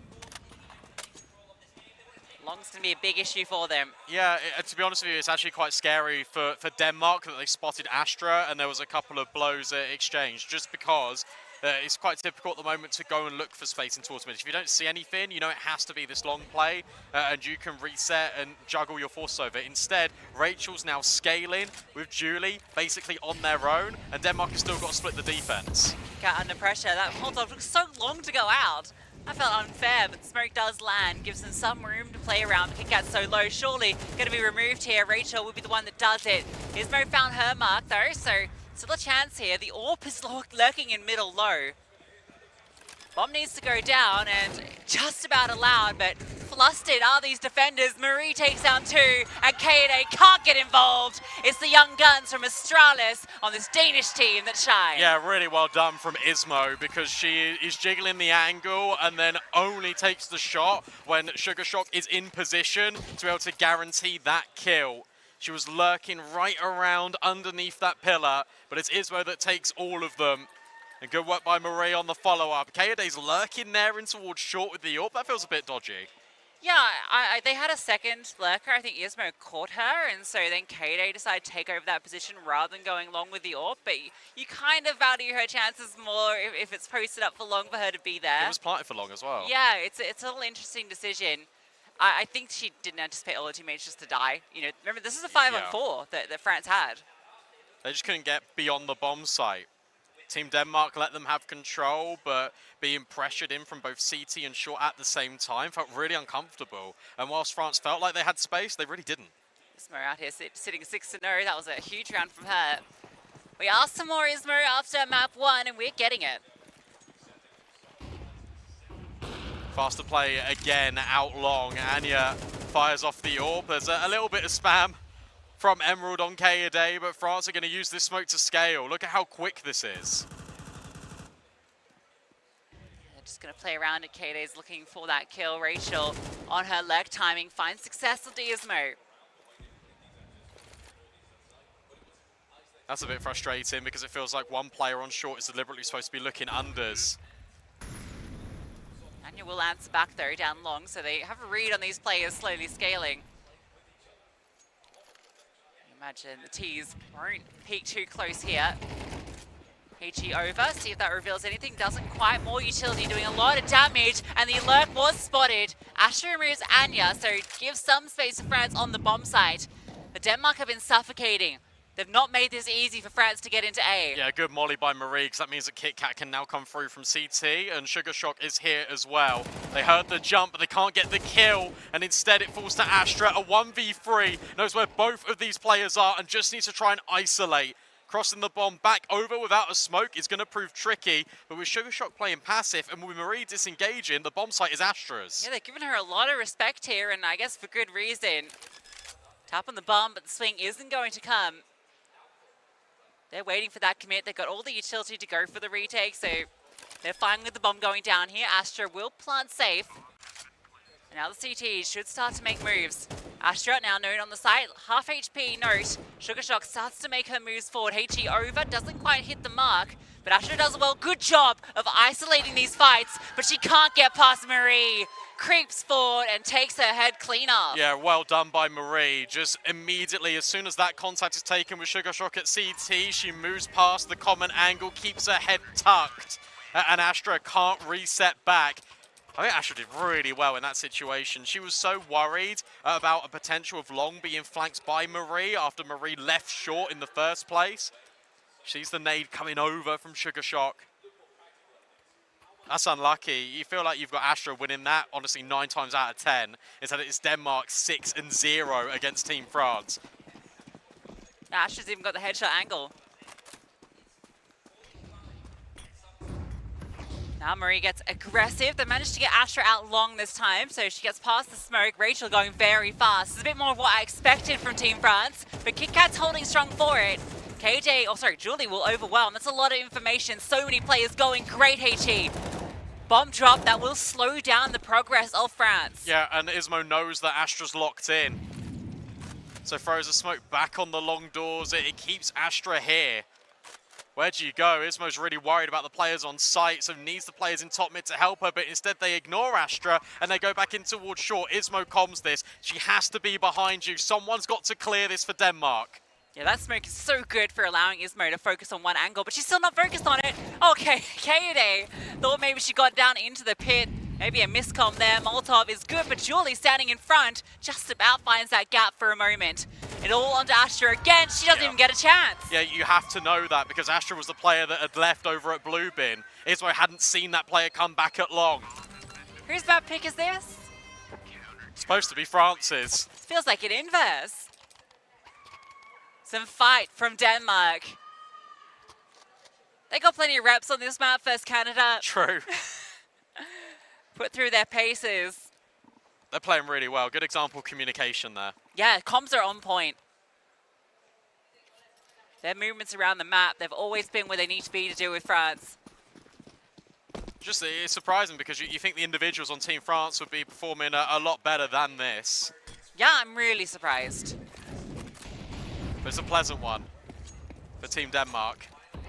Now it's even more aggression. If you can't rush, you got to rush harder. Say Team France. They got the space through upper tunnels. They now look to go in towards short, but 2 players lie in wait. One of them's the AWP. France definitely going to be contesting this. Rachel peeks up. Molotov is good. Isolates, but it doesn't matter. KitKat's forced forward, but she'll take the fight to you. And now Ismo getting involved from below. Huge spray down. Ismo lets them know. 10 frags on her and Marie. The rest of the gang are not even that far behind. I thought this would be a blowout, but I thought this would be the other direction. I'll tell you what, what's really cool here is we're now seeing Marie and Ismo just standing and taking fights. And to be honest with you, this was the thing that I think plagued them a little bit in Astralis, and I think started to plague them at the start of this tournament. It was the lack of confidence. And you feel like the way that they play, you just let them go and fight. Like that should be the bread and butter of Marie and Ismo. Give them that freedom and say, look, guys, we know you've got the individual mechanics. Go and show it, and they are on Dust 2. Yeah, such young players, right? It's all about building that confidence early. Ismo just 17.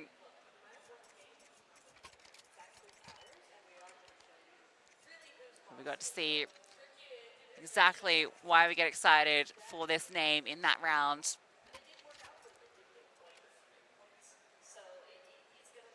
What did France do here? They've tried everything as well, right? They've tried the aggressive play in towards B, shut down by Anya's utility, the crossfire in sight. You try and go out towards long, Ismo's locking you down. You want to go in towards short, well, hey, Anya's there alongside Marie. It's really tough for Team France. They're going to go back to basics here. They're going to try and breach B once more. Yeah, see if the half-by can find success again. They've read into this, Denmark. They know the economy's not in the greatest state of affairs. 2 players start B. Ismo's already pushing long. Look at all this info now for the CTs. They've had such a good read on this entire map. It did feel that way on Ancient though as well though, right? That's true, yeah. Got to give them the edge. They know exactly what the play is going to be, but this time they're able to handle it a lot better. And Ismo's push, yeah, from behind. It's a little messy at long range. A little dink does damage. KitKat tries to support. She's been loud about it, but it doesn't matter. Oh my god. I'll tell you what, in a few of these rounds, especially on T side, France have been sort of telegraphing where they want to go, at least with a little bit of utility. And as soon as Denmark don't see any utility whatsoever, they're just pushing. They're just taking all of the space. That's what happens in this round with Long. It's almost like, I don't see anything, I don't hear anything, I'm gone.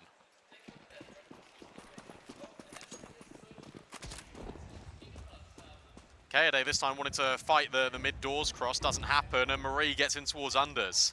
Yeah, I don't think they know how she's here. They want to split onto tunnels, so... This is a real variance in terms of the pace of map control being taken, and by doing this so late into the first half, again, I think this is something that France don't expect.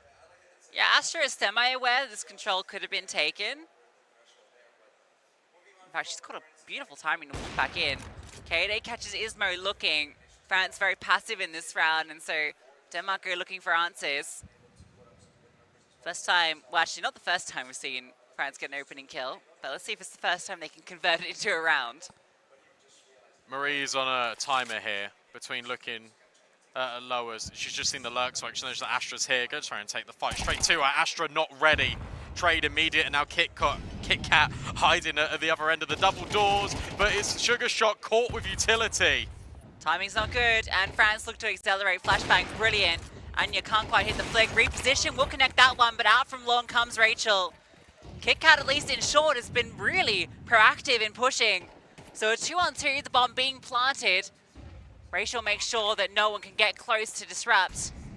This is the best position France have been in a moment, but it doesn't get any easier. KitKat finds another. It's all up to Rachel, and she can't find a kill.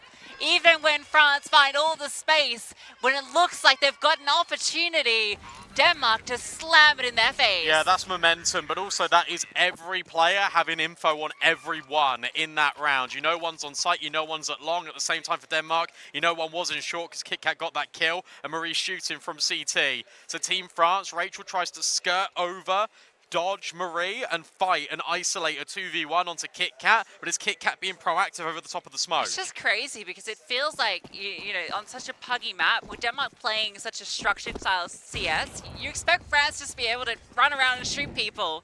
It's like the opposite to how Ancient played out. Could this be the first you-know-what of the tournament? No. Another opening kill. We've learned that doesn't matter. Twice now, Denmark converted those 4 and 5s. This is an interesting setup, actually, because Denmark are so convinced that France is going to go into a mid to B that they have left A completely open. KitKat now looks to scale back in, but France have hit a really good short time in. Yeah, you got to take some risks when you're in this sort of position. HE will get the kill, but yeah, not anticipating that they're that far scaled up. Now watch out for lowers. If they find this kill on Astra, there's a chance, but no, Astra's timing phenomenal. This one's certainly France's first round. Doesn't seem like there's any way in.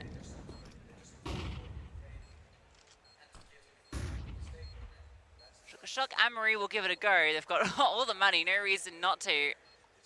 And found one back, but brought down low. Marie now moves forward.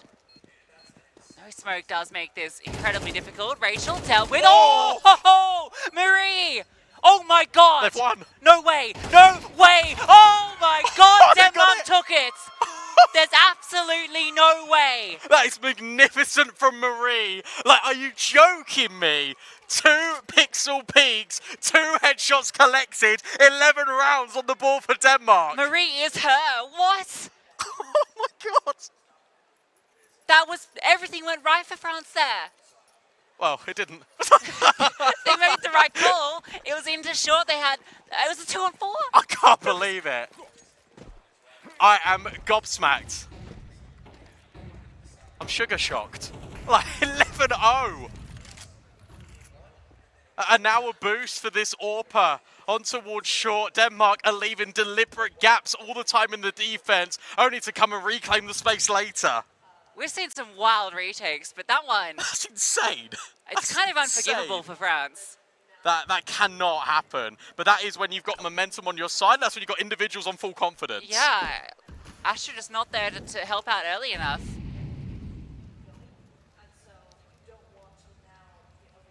Iesf behind side, spotted. This has been the one successful avenue, these A hits, but it's post plants that have been a struggle. Again, an opening kill, but that is meaningless it feels, but two you think should be enough. Yeah, and they're out of position. Marie was pushing in towards upper B. Ismo will hold onto the site. There's no chance, surely. Not this one. France poised to get one at the tail end. It's all onto Iesf, stuck backside. But they're just running her down, and they will. France at least get a little bit of something at the tail end. Yeah, but it needs to be a whole lot of something else on the other side, because one round on your T side, when it's poised, that you come into this, you frame it, look, France should have the better individuals, but no, I think Denmark have been brilliant because they've always been in control. They've been setting the tempo when they want to go for this map control, leaving gaps deliberately open to then reset with the pack.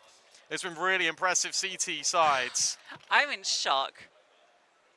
Yeah, that makes you and me both. What a performance. Marie, Iesf, Kit Kat. It's everyone. It is everyone coming in with these huge moments.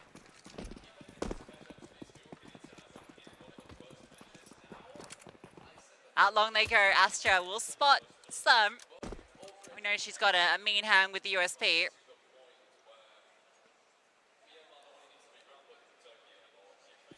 They've got the utility for the long cross.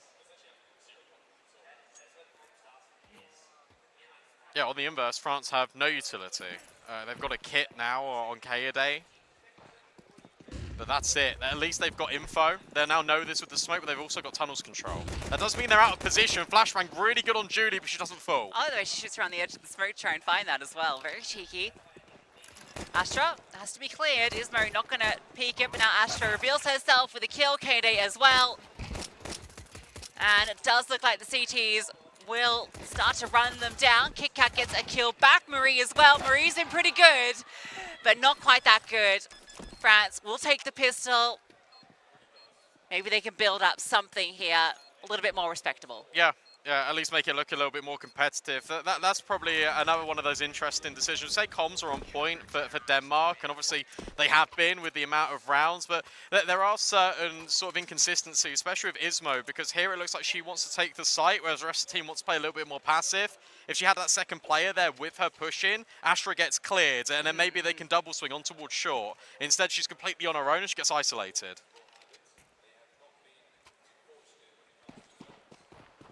Interesting decision not to force fire here, given they got the bomb plant, but I guess they've got so many rounds to work with that they just want to get those guns out ASAP and try and finish it cleanly.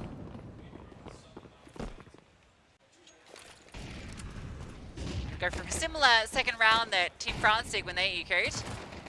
But it's Julie with the MP9 in a prime position to get plenty of frags. Bree will, again, add a kill to the tally. She's always good for one. But they only lose Julie.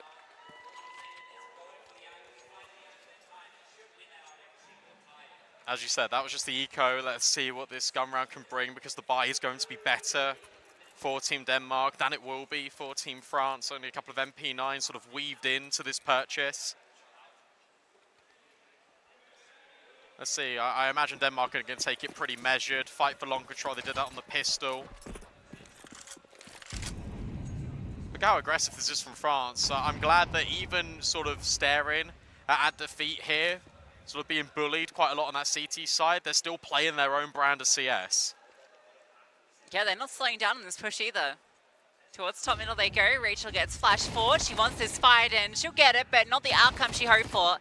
Emerald though, nice little bit of control to remove one, but Anya is really dealing with all her teammates. Emerald surely will be able to trade this, and this is the bomb as well. Anya needs help. She will get it. In fact, she didn't need the help. Anya got the kill. Yeah, and now you can take this anyway. You still got this control from Marie in towards lower, so you can reset, you can bring the bomb back. Ismo is having lots of contact out towards long. So if you're Denmark, safer players to go to the other side. Julie, here's Iesf, catches her in the end of that reload. Brand's definitely in a good position to still pull this one through with Astra over at B. Julie is watching the cross from CT2 with low HP on Anya. It's going to be a lot relying on Sugar Shock here, ensuring this trade. Yeah, I don't think Marie saw the timing. And now Julie's being loud. You need to clear this position, but there's that low HP. Astra tucked in the corner. Sugar Shock needs the kill and can't get it. Marie will at least find Julie, but it puts it into a 1 versus 1. 20 seconds left. And whilst Napalm's exchanged both ways, Astra's now relocated. Marie, it's on her to go over the top and find Astra. But where on earth has she got to? In the smoke? No, it's behind the double box. Marie needs the kill but can't find it. It's Astra right when Team France need her the most. Yeah, great stuff from Team France. It's a bit more of what we anticipate from them. Astra stepping up after a quiet map 1. She's really the only one that's having a pretty decent game here. But it relied so much on her. She got not only the low HP player, but a clean kill into the second. And then that 1v1 doesn't get too flustered with all the utilities being thrown over. You could anticipate off that flash that she might push through the smoke, but no, she just holds her ground. It's actually a crazy time when she hits the cross back over because Marie was in lowers, walked out mid to see it and try and hold if anyone had crossed, and Astra had already gone. Timeout for France. Denmark again onto a lower buy.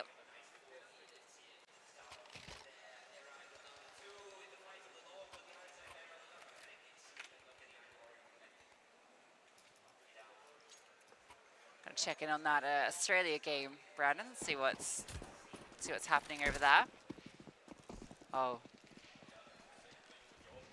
What? it's done, unfortunately. Oh, GG. Yeah. And congratulations to Team Portugal. Commiserations. Australia. It's Fast, aggressive. very fast, but the MP9 and M4, it's a little scrappy, not quite as good as the hold of Denmark, but Rachel does a decent job. They're okay with that. 2-fall of the round for France. Yeah, more than enough. A no bomb plant for Team Denmark either. Not going to matter. They saved enough money to get Anya on the AWP. Denmark just needs to relax just a little bit. You know what Team France are going to do. You know the brand of Counter-Strike that they're going to play. You did such a good job on that CT side of punishing the aggression. Now you need to do it again, just on the other side of the map.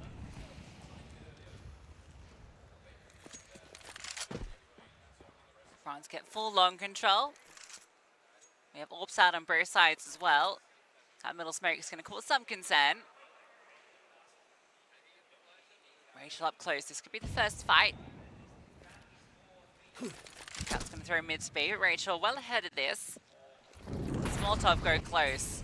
No, so Rachel has some space to work with and a great timing to swing through first is hers. Can't convert the second, so at least the trade is there. Yeah, really surprised that they weren't aware of that.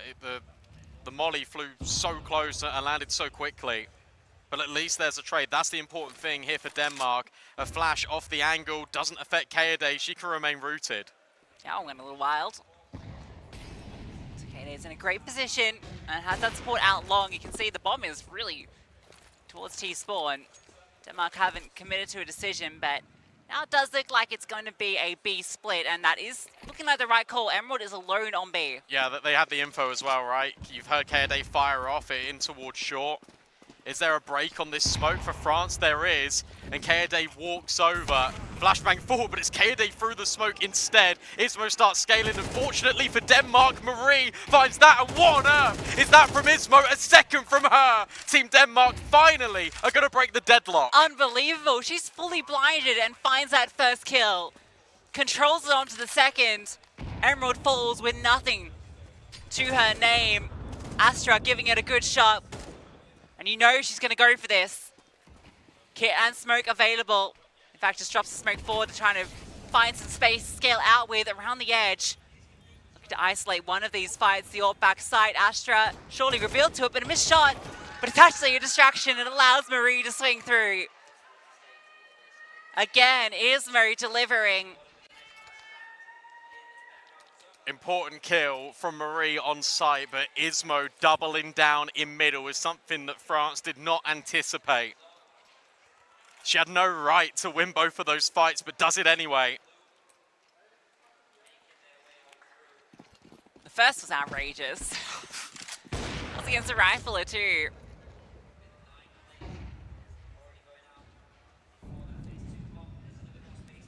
It's not left France in a good spot. They're going to get aggressive though, and Julie gets the opening kill. They can just retreat.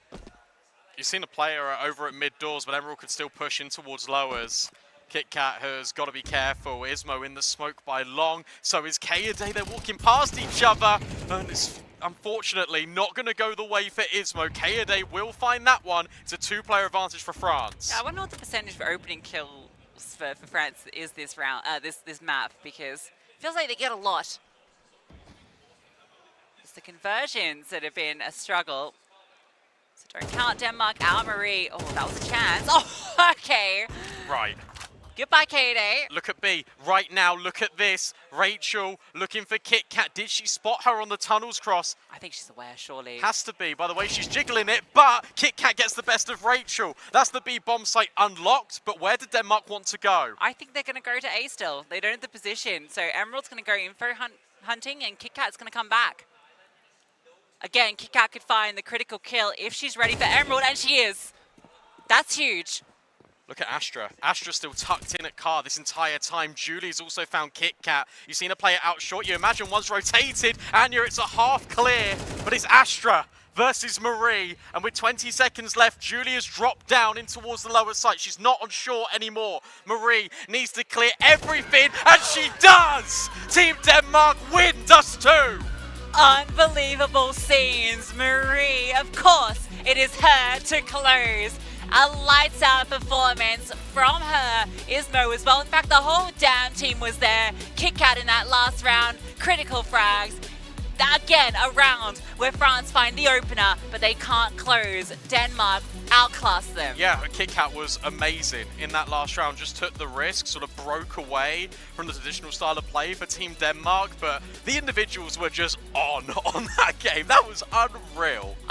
That is the best game I've ever seen Marie play. Like, that was just a sight to behold. It's good to see Iesf as well, just consistent alongside her. There was a point where both were on like 10 kills and like a death or two each. That's the Denmark we hope to see in the server. That's the Denmark I kind of expected to see on Ancient a little bit more of. I anticipated how one-sided that first map was, that maybe the energy just wasn't there, but they proved us wrong. Yeah, they did, and it's really good. So I'm really glad we are getting this competitive affair, and Team France have now got to go back and they've got to reset, because in a game such as this, momentum's so heavy, and now it's with Team Denmark. Guys, what on earth do you make of that? Good question, Brandon. Denmark win in emphatic fashion after an 11-0 start. Chaps, I don't think there's any doubt in my mind that was the most surprising map of the tournament by a long shot. Yeah, that was definitely unexpected. We were, well, pretty set on the idea that France would kind of just continue the steamroll and work through Dust 2 without too much of an issue. That was definitely not the case. So kudos to Denmark for delivering a masterclass on that CT side. Again, just wonderful mixture of aggression, putting on pressure on a team that didn't necessarily know how to play out of it. Obviously, not having comfortable amounts of map control and whatnot. So that was Denmark just dominating from start to finish, with everybody contributing. Yeah, this was, I guess, the risk of France going for this Dust 2 pick. Yep. Not a map they've played too often, and not a map I think they're generally like leaning towards. So seeing them go for this, I think they tried it as a punish here because Denmark lost it against Canada yesterday. But you can see sometimes if you're not that well prepared on a map, you might come into it thinking you've got some cheeky little ideas and ways that you're going to win rounds, but it's an entirely different thing actually pulling that off in the server. And I think you saw that for France here. A lot of the early parts of the rounds were just falling apart. They weren't getting into positions on this T side to actually commit to any of the strats they might have had in mind.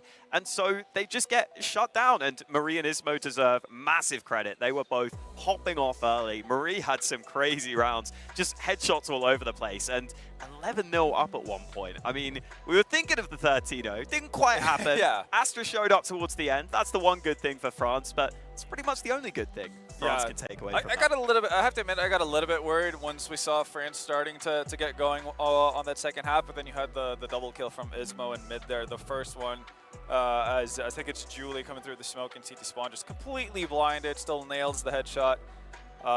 Kind of just seals the deal really for Denmark in that fashion. And obviously fantastic round from KitKat in that final round as well, being able to kind of somehow sneak all the way up into the face of Rachel on that B bombs, and then having the wherewithal to actually just go back into dark and cut off rotations and basically selling that B take that wasn't a B take. Let's go back to reflecting on that first half, because France did have man advantages in those first couple of gun rounds, and it was just carnage, absolute chaos. I assume the communication was all over the shop because they didn't look like the solidified unit that we saw on map 1, and you'll know this, Vendetta, it doesn't take much to go wrong for CS to go from looking great to looking disastrous. It's only a few mistakes, a few missed pieces of communication, a bit of hectic calling, and that's what it can look like.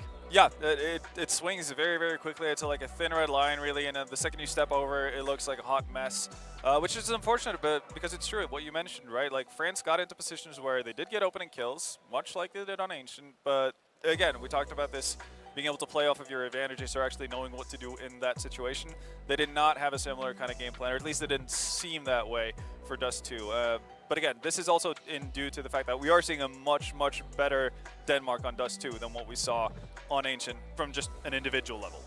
Yeah, you could kind of see the cohesion and timings, and definitely just the comms clearly for France were uncomfortable a lot of moments there when you got towards the bomb sites, and I think it was partly because there was just enough chaos that Denmark were causing. They maybe have a smoke down that just completely throws something different into the plan that France would have had in mind, and then suddenly you all have to react in a similar way. You can't just, you know, just assume your teammates are going to follow you. You have to know exactly what you're going to do, and that feels like it's maybe what happened here for France. They maybe were coming into this game with the plans in mind, and then as soon as something goes a little bit off on the server and there's something different, they didn't necessarily all have the same protocols on how to respond to that, and you wouldn't have the timings quite right, and then suddenly you go 11-0 down, and you're wondering, why did we pick Dust 2? Yeah, exactly. Yeah, Dust 2, never been a big fan of it as your own map pick, and this is one of the fears, again, because you can be a good Dust 2 team in practice, and you can have good officials on it and whatnot, but it still is volatile. Like, it's still a difficult map to like purely master, and I don't think we've seen that, you know, in Tier 1 CS for, you know, the last 15 years, like a team that you can call Dust 2 aficionados in that sense. Like, it's extremely rare, so having that as your go-to pick, a little bit odd, especially given that we've seen France play a lot of maps so far, and again, they've steamrolled on most of them. So maybe this is a bit of a learning experience for France as well, a bit of a humbling moment in that sense.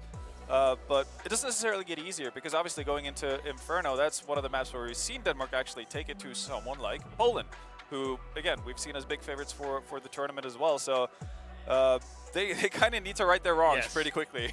So Inferno, of course, is the map of the fundamentals. It is the map of communication. It's the map where if you're T side and you see free B, you have to go A immediately. Leg it A, you have to react. You have to be quick and you have to be decisive. We obviously didn't see that from France on map 2. So is that our big question now for map 3? Is can they clean up these comms? Can they mid-round better? Because Inferno demands that. It really does, and I'm actually going to be quite curious to see how it pans out, obviously, with what team starts on what side for this. I think that could actually have a pretty significant impact. Now we've seen that Denmark seem pretty confident in, or pretty comfortable at least, with playing CT sides.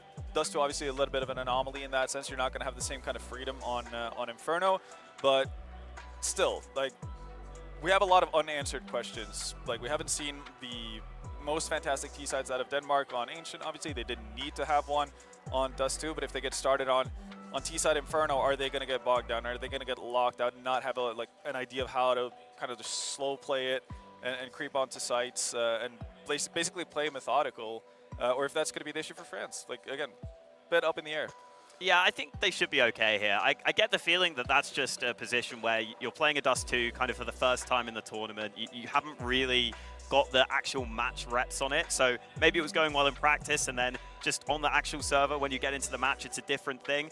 I think they have enough runs and reps on Inferno to say that they should be fine with the basic team play and the basic fundamentals. And if I were France, that's what I'd be saying here. I'd be saying, okay, listen, we kind of knew we were going a little bit left field.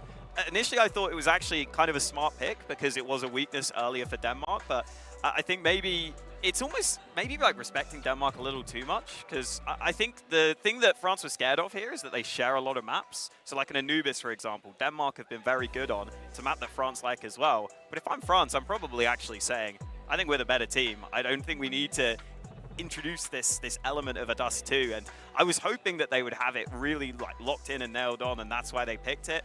Didn't seem that way. Maybe it was in practice, but it certainly wasn't here on the server. Leading the way, same way, Vendetta. Are we still thinking France to win this 2-1? Yeah, even though it was a very impressive showing by Denmark here on Dust 2, I think we're going to return a little bit to normalcy in that sense, and I do think France will get the better of them in the end on Inferno. All great series end on Inferno. One map remains, winner to the semi-finals. We'll be back in a flash. Well, there's no problem. If you had a gun, shoot him in the head.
This gun was loaded when we brave boys decided to go for the run.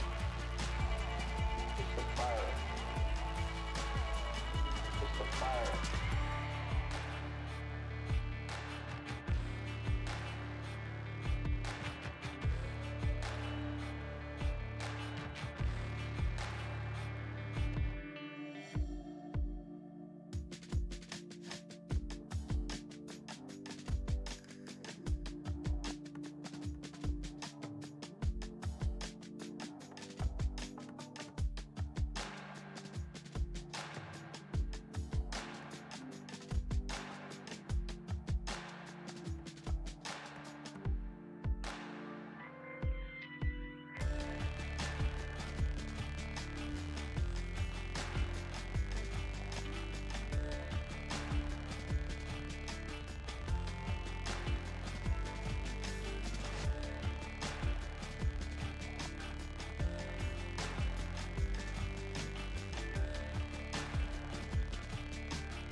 This gun was loaded when he was brave boy decided to go for the run.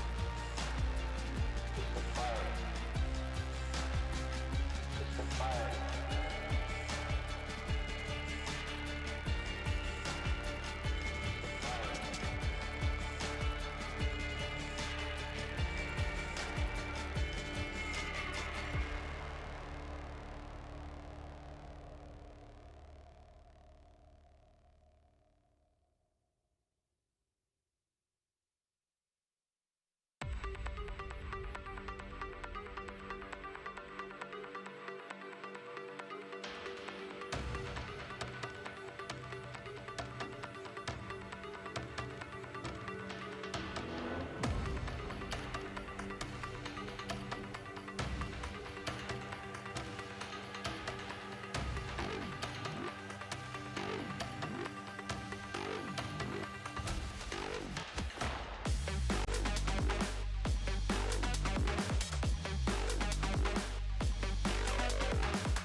What a surprise Denmark have been today. They got wiped out on their map pick and they bounced back with a fury on map 2. They destroyed France. An 11-1 half. Took a little bit to finish the job, but overall they were the better team hands down. Yeah, they were, and it was quite funny because me and you stepped outside and within like 10 meters of each other, it's Team France just up high and then Denmark down low. They are really close to each other outside in the break. Yeah, I mean, obviously they're all speaking different languages, Yeah. right? But yeah, it was an incredible upset. We go to Inferno now, our deciding map. It's an interesting one for multiple reasons. Obviously, for the Danish team, they come into this not only off the high of having just won Dust 2, but they also beat Team Poland on this map. They We did. know that for Na'Vi, that's their best map. They Yeah. were undefeated this season until they played it versus Dreamcatchers. Obviously, Astra is here in the server, so Yes. you know she'll have a lot of insight into how to approach Inferno. But the fact that they were able to beat Team Poland on it gets me very excited. It really does. It's actually really interesting as to where you want to go, especially with Team Denmark winning knife, choosing CT. I think that is a really, really big boost for them. We saw how good their CT side was on Dust 2. What a shock it would be. Marie will jump over.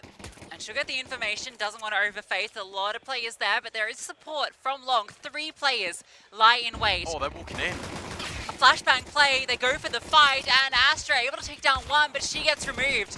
Marie continuing the dominance from Dust 2. Kayde will answer back, and a gush onto Sugar Shock. With Emerald finding that kill, there's space onto A. Yeah, good work from Emerald. Just goes in towards apps, make sure that Marie can't really get up to too many antics. For Sugar Shock, you're on 2 HP. You got to make sure that Ismo is ready for you, but Emerald is ready for you instead. Bomb just about making its way over. Ismo can't deny this, but maybe she can make something happen in the retake. It's going to be tough. She has a smoke, but that's really it. And they're not going to give her this opportunity. Should be a disciplined post plant. Just Julie firing off shots. Smo waiting for that swing. Needs to be instant, not quite connecting. This looks to be France taking the pistol. Ismo going to run down. Julie kind of has a point to prove. She won't be in this round, but round will be theirs nonetheless. France on the board. Yeah, I think they win the rounds due to 2 things. I think Denmark, oh, nice shot. I think Denmark overstay a little bit when they go for that flash play, that they're still hanging around mid. Marie's really fighting, almost to her death, and Emerald walking through apartments gives France that little bit of extra space. Another prong in the top bracket attack. It's enough to get the pistol round on the board. That's got to be a good feeling. T-side. Immediately getting started here for Team France. I'm really glad that they didn't sort of change the way that they were playing. They didn't sort of get scared into playing a little bit more default. They're still playing the French branded style of CS. Everyone is here on this B-bomb site. Julie has just got in with the MAC-10, seen 2 and thinks, guys, that's enough. They're probably stacking here. Yeah, she'll continue to play reconnaissance. I know we saw her outside. She was joking about these 16-year-olds that are trying to put her in her place. It's quite funny, actually. Twice the age of some of these players. Just like me, for real. Getting owned by kids on Dust 2. Anya still managed to find one with the USP, but traded instantly. That's probably the biggest threat in the round for France. Bomb down. Denmark are going to try a boost here. There's no flashbangs to go through the smoke. Astra's even holding for it. Should just be the tap-in now. Astra with the MAC-10 looking to make so much money between her and Julie. And there it is. Team France only lose the 1. Yeah, what was that? 5 kills to MAC-10s. Really nice stuff. Much better start for France this time around. And they want to have a good T-side here. Denmark will prioritize rifles on 3. Ismo Marie, the 2 players that actually have the worst of weaponry. Not sure you want that, but they're going to be over at B, and looks looks like they do want to get a little aggressive. They have some support. Kick-out is there. It's going to be Iesf and Marie over on B. That's going to be a very tough side to get into.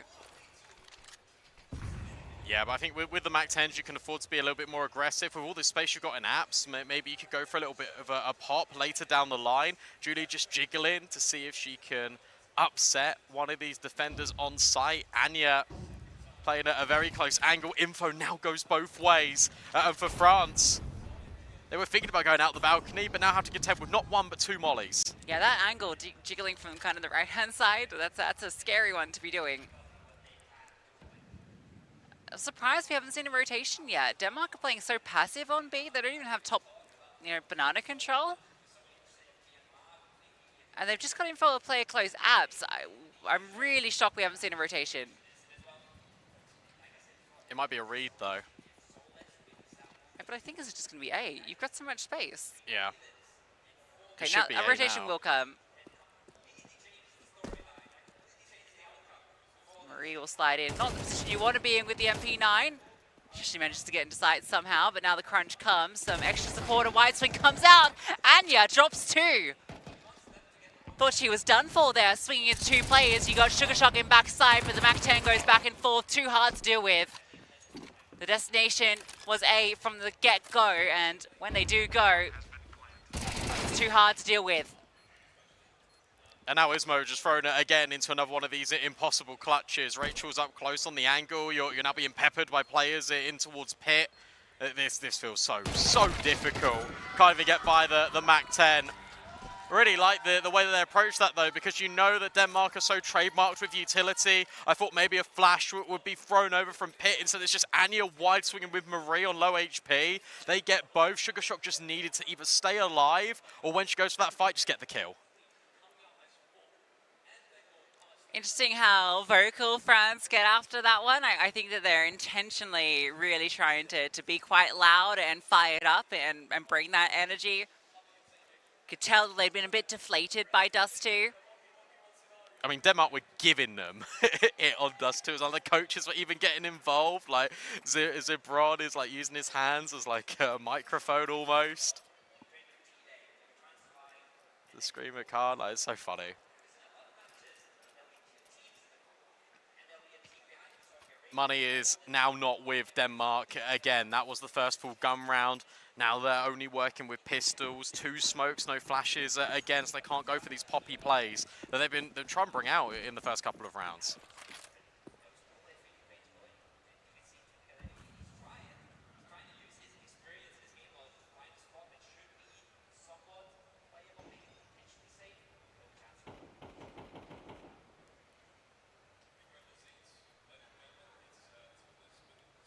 Very slow from France in this one. I was going to say that it's actually been interesting watching the last couple of rounds for France. It's been so calm, so measured, almost the complete opposite of what you'd expect this T side to be. Yeah, I wonder how, that obviously is quite intentional.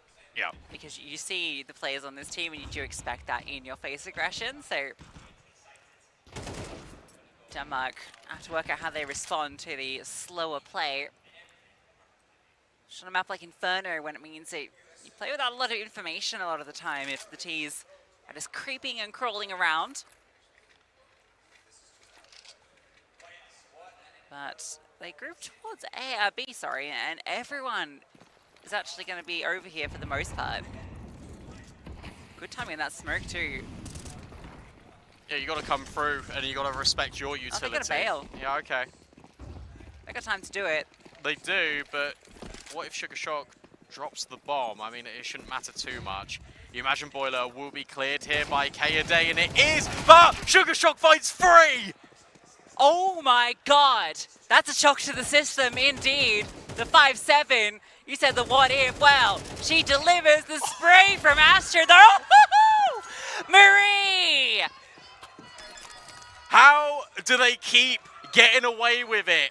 Yeah, that's insane for Marie, but Sugar Shock is the only defender on A. She was hard cleared in Boiler, and she rattles 3 skulls with the 5-7. Enough, the 5-7. What? This new player that we've never seen playing at this level of the women's scene. had some phenomenal group stage games. She's the only one on that side of the map. Oh, she has the 5-7. There wasn't even armor in that round. 3 headshots, even when she's hard cleared. Astra sprays down 4. Like, that's a 6 spray that she pulls off there. But Marie, boom, boom, to finish the job. Outrageous. I'm so impressed with the calmness of these players, considering they're so young. Like, the fact that Marie is in a 1 versus 2, has to line up the 1D to save the round after all the hard work that's been done by both Sugar Shock and Astra. And she just hits it. And it's just another day in the office. I don't know, production, while we've got this tack, if we've got the replay back from that, I would love to see every kill that happened. That would be beautiful. Here we go. Just That's the replays replays from the game. from everything, but we'll get there. I think it's technical anyway, so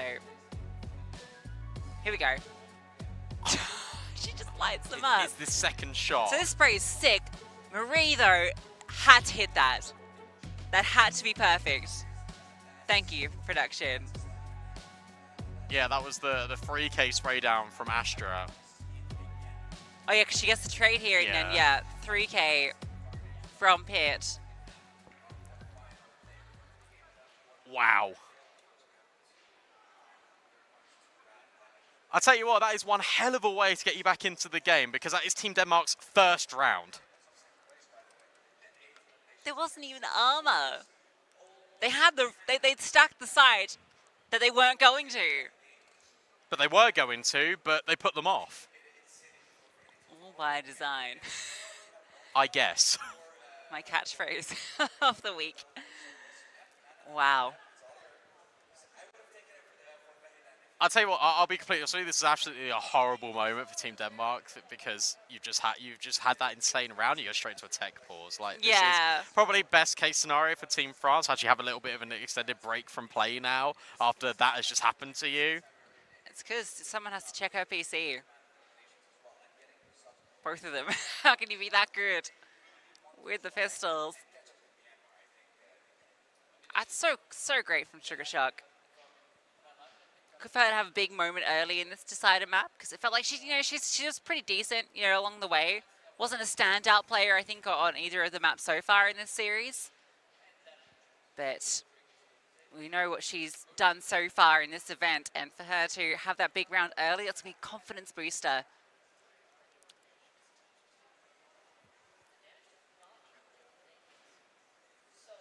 I'm just speechless. And now what's the response here from France? Because it's been these slow rounds that have been getting you on the board, but it was that slow round that was actually your undoing, on top of just some incredible mechanical brilliance. When does Astra and Kaede, I'm going to say both their voices are combined here, where's the flip of the switch? Because I'd even imagine like now is a really good break point to go for one of these faster rounds. This is Team Denmark are like, okay, we now feel a little bit settled. We're now going to get the buyout. Everything's going to go back to normal. You hit them with pace. You hit them with acceleration. Maybe it feels like a convenient time to do it, and that'll be in Team Denmark's mind as well. But I feel like that would be a really good opportunity to sort of bring out that flair that we know that France have got. Yeah, absolutely. Actually, thinking more about the veto, I mean, Inferno, it makes sense that France wanted it to go here as well, just because this is also, I think, well within Lettercook's wheelhouse. It was these 3 maps were actually the 3 that team played all the time. That's true.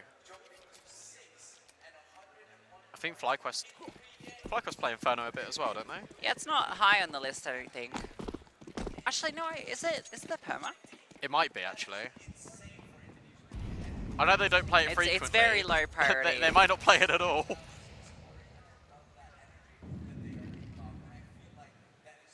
Oh, Anya eats that nade. Thought about hanging around just for a moment. Instead slides back in towards CT. Meanwhile, at Apartments, Team France have always been getting Emerald into this position, taking the space.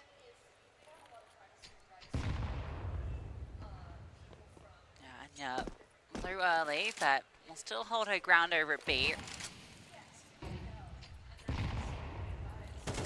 Denmark doing a good job of delaying this space early.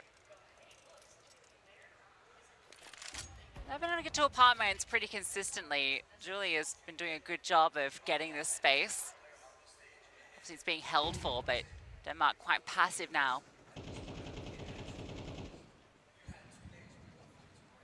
Yeah, they don't really have all the info on anywhere, really. Flashbang over the top to sort of promote a balcony swing, but Emerald's delayed. So much utility over at the B site. They can drop the smoke now, and I wouldn't be surprised if you rotate back towards A.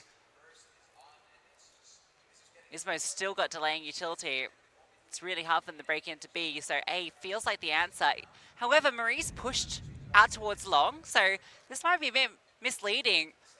But surely they should know that this close. Good timing on that incendiary. KitKat has a smoke as well. They've held on to so much utility, and now they start to fight their way through. The smoke splits them. Julie falls, and Marie has room to work with. It's beautifully held. France weren't able to bait out utility enough, and Denmark just don't allow them any space. Yeah, I mean, France haven't really been taking space with utility, so Denmark don't really need to respond. These rounds have been, again, the antithesis of what we expect from France. It's really slow. It's really measured. You're playing right into Denmark's wheelhouse at this point. Really got to credit the util. Yeah, they had 3 sets of utility, like 3 smokes on the CT side. At 25 seconds. At that time, that's outrageous. You should never be allowing a CT side to have that many smokes left.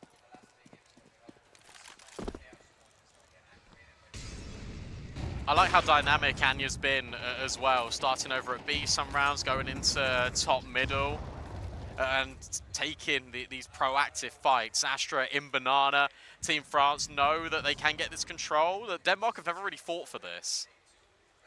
Yeah, for sure. It's been a very passive holds across the map, really. They'll go for some sort of late round info plays, often from long, but for the most part, this is a relatively reserved hold from Denmark.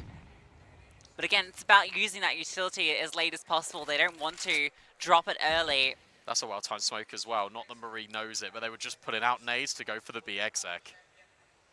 Emerald's just lurking with the deagle. And this is the force buy-in, so Denmark, if they can hold against this B play, they can start to actually build into this. They're going to burst through. Marie needs to run back. She can't get away. Julie with a huge opener. Astra by her side. B falls. If you can deal with this lurk, maybe there's a way, but you haven't dealt with it well enough. Keep it simple. That's all that France needed to do. They got close to the smoke. They just pop flashed through. Marie was caught throwing that incendiary. Horrible timing for her, but couldn't get away. And the player over at Second Oranges just doesn't swing. Just waits patiently. Feels like she could maybe find a multi-kill. You know, the money's not going to be in the greatest state of affairs, but it's that pack mentality, and all it takes this time is just one flashbang to get them in. Yeah, I think that's maybe just not the right response in the right moment. You definitely need that player to swing. So Ismo, right? Yeah, you really need Ismo to swing that to help out Marie as she's trying to scamper away. Even if Marie had been able to, instead of committing to throwing the incendiary deep, being able to drop it behind her as she ran as well, that could have really supported Ismo. But great timing on the smoke. Second piece of utility, not so well timed, and that ends up costing them. And that was a very important round for France to win. Yeah, because it puts the control back on them. Sure, Team Denmark will have another round here, but that was a low buy you wanted a bomb plant from. Instead, you took the whole lot. And now you're at this point where, again, you're putting pressure on Team Denmark, who are playing just not scared, but they feel, I think, overly comfortable in the setups. To the point where they're saying to France, have all the map control, you're not going to do anything with it. Well, they did in that round.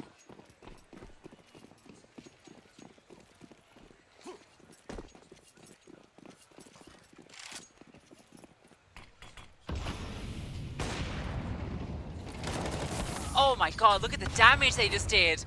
Astra gets 2 kills just purely off utility. The first time Denmark decide to fight in Banana, and it does not work out. At least KitKat's answering back, but she might not be ready for Astra. No one's ever ready for Astra. That's more of what we expect to see. Yeah, and as you said, the first ever time Team Denmark put pressure on Banana is, again, just the timing of this utility is perfect. Astra scaling up the right-hand side. All she needs to do is wait for the sound cue. She gets it with the reload. It's an easy dismissal with KitKat. And Emerald, again, promoting that there is always going to be this lurk play. And that means that when France can now be a little bit more aggressive, going for this map control on one side of the map, you're always going to have to keep reinforcement on A, because you know Emerald will be there at some point.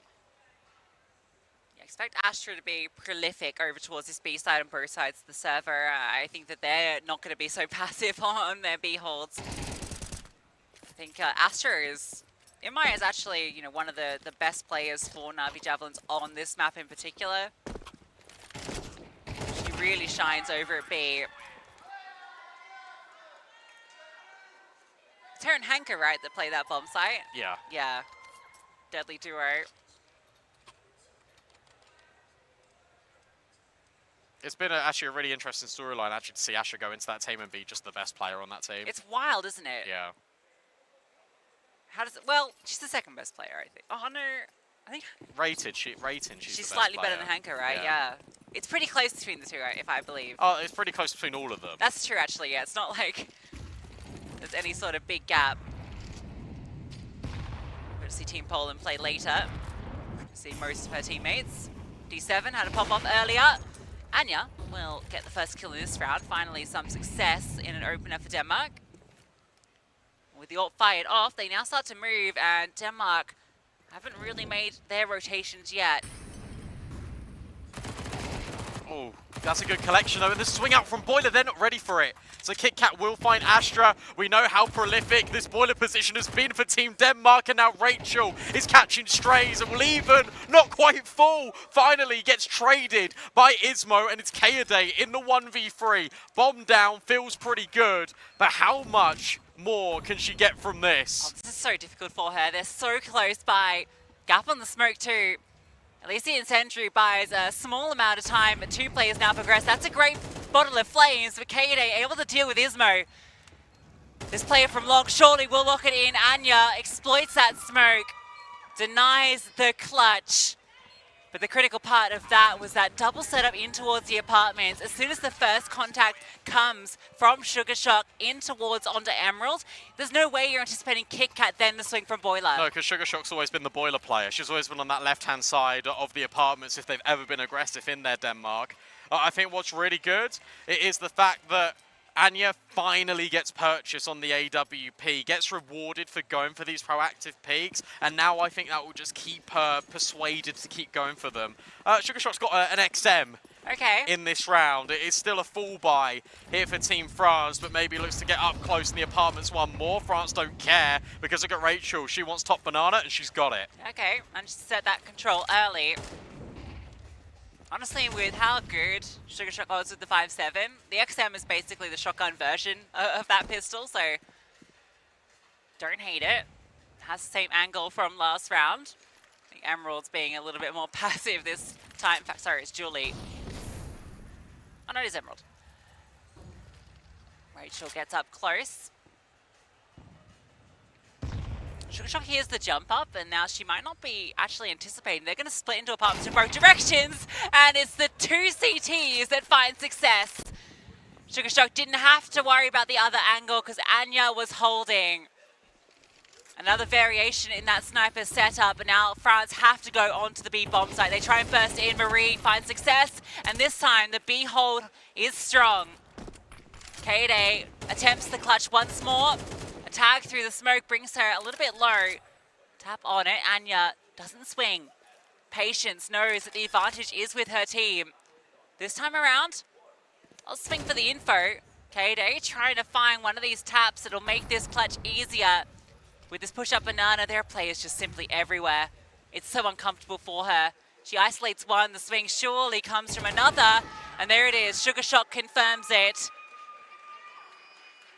Much more like what we expect to see from Denmark after that dust too. Got to give a lot of credit here to Denmark, just in the ending portions of these rounds, playing so safe to the point where they can't let individual errors creep in. That's never an option. You put them in a 2v1, 3v1, there's no chance for France to unravel it. excellent work there. Anya will peek, get the info, but then it's just the double layering of the utility on Banana. It doesn't matter that Kaede is getting info of where these players are. The important thing is they're just wasting their time. Been really enjoying these last few rounds from Anya, as you mentioned. She's just been so all over the place. Variations in her setups and successful in the opening kill more often than not. Yeah, she's never been in the same place 2 rounds in a row. Really good to see for a player that's not a primary AWPer either. Got to remember that. Takes up the mantle for this squad. Yeah, what's good here as well is it's actually Anya and Sugar Shock that are delivering, and then later on you just need Marie and Ismo to sort of be there with them, and then that feels like all the recipe for success for Team Denmark if they want to progress further in this competition. So it might be a pop onto B. So Ismo Marie to be tested once more. They fell to this sort of buy not too long ago. It's Marie that got overwhelmed. She waits to drop this smoke and she has to be fast in the response. Good timing of it. Utility comes over. Marie is ready this time and they run straight into her. It's a clean up from Marie. Emerald will get one back. And Marie tries to get all 5. Will be forced off the line and stick on the bomb. Kaede, oh, she'll live and she will get it down. Marie almost gets her through the smoke and ace denied. The round will still go for Denmark. Yeah, that's the equalization, much better. Marie this time understanding what the economy is more likely to be for France, so keeps her gun out. And that's all that's needed. Unlucky for her not to get the ace, but still more than enough in the round. 5 rounds plays 5, and where France are genuinely just more T-sided as a team as this outfit, you feel like they've got to come away with the advantage here, otherwise they could be in trouble. Bit of redemption for Marie after some struggles over on B. Yeah, 5-5 without the pistol, right? That's a very compelling scoreline for Denmark.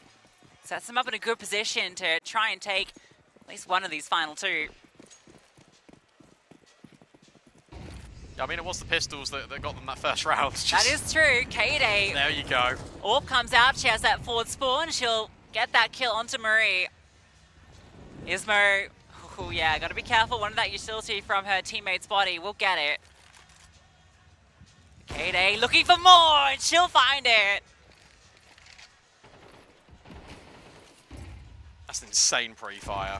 And KitKat's got to be careful not to go through this smoke. Another break on it. Anya has found Emerald in the meantime, and KitKat goes through the smoke and finds 2. So therefore it puts us all even. Denmark have to retake. Yeah, it's definitely a chance for this. You know they're going for it. Anya with the AWP. Plenty of utility for these 2 players, and they've been very good on Inferno so far. No one at New Box. It's a Dark Banana setup, so the teams are very separated. Julie has a flashbang she could potentially use to set up Astra. If one of these mollies goes into Dark, it spells trouble. Smoke onto Banana as well will isolate that position. Ollie misses the mark, so now they have to use the other one to clear New Box. That will give them the idea that Astra is here. Now you know the only player left is Julie, and Sugar Shock will remove her, but I don't think there's time. It's down to the wire. Has she got it? No. France will take the round. Yeah, Julie had to push through that smoke, just had to be there, and it's so unfortunate that Molly misses. Because they waste the extra few seconds clearing New Box. If that lands, that round is a whole different story. Instead, it's one in which France hold on. That's the first time this series, by the way, we've seen Kaede actually being proactive, taking the AWP and just running at them. Yeah, it's a 3-on-5 that Denmark almost bring back against France, right? That's KitKat making a hero play to get 2 kills. The lurk gets dealt with, and suddenly the 2-on-2, the retake, just a second off. 3 MAC-10s in this final round of the half after a round in which France win as well. It's 3 players without head armor, so it's actually not too bad, really. Everyone went down last round. Very B-centric, so Denmark lead many players there, which means lightly defended over on A. KitKat with an MP9. Oh, she's in for a world of trouble. First kill is hers. How long can she hold? No longer. France in a good position to end the half with a reasonable lead. Yeah, there's one smoke here for the retake. Marie's only on a UMP, but Anya with the AWP. This makes things very difficult indeed double swing coming through short, but you've got a bait and switch in mini pit. You've got one player that's in towards apartments. Team Denmark trying to scale this. This smoke is really good as it allows them in towards the site, but the bomb applying for default. Ismo's just going to stick it and try to, but it's Julie coming back round from Boiler. That's enough to get France 7. Yeah, nice try. There's not a lot you can really do there, is there? You don't really have the information on their positions. You assume it's going to be a heavy pit setup with a player in apartments, perhaps, but it's Julie in towards short that makes sure that bomb doesn't get defused from in front of them. So France will lead at the half, 7-5. We did posture that this is going to be their stronger side, the T side. But still going to feel good, this pistol. Vital for Denmark. Do you know what? I know I said that, but on Inferno, I actually think like they'll be fine on CT because they could just be so aggressive and take all the space in Banana second Yeah, mid. I think that's going to be the tempo tough. setter. How do you deal with Astra over here? I presume it'll be Rachel by her side, but we'll see.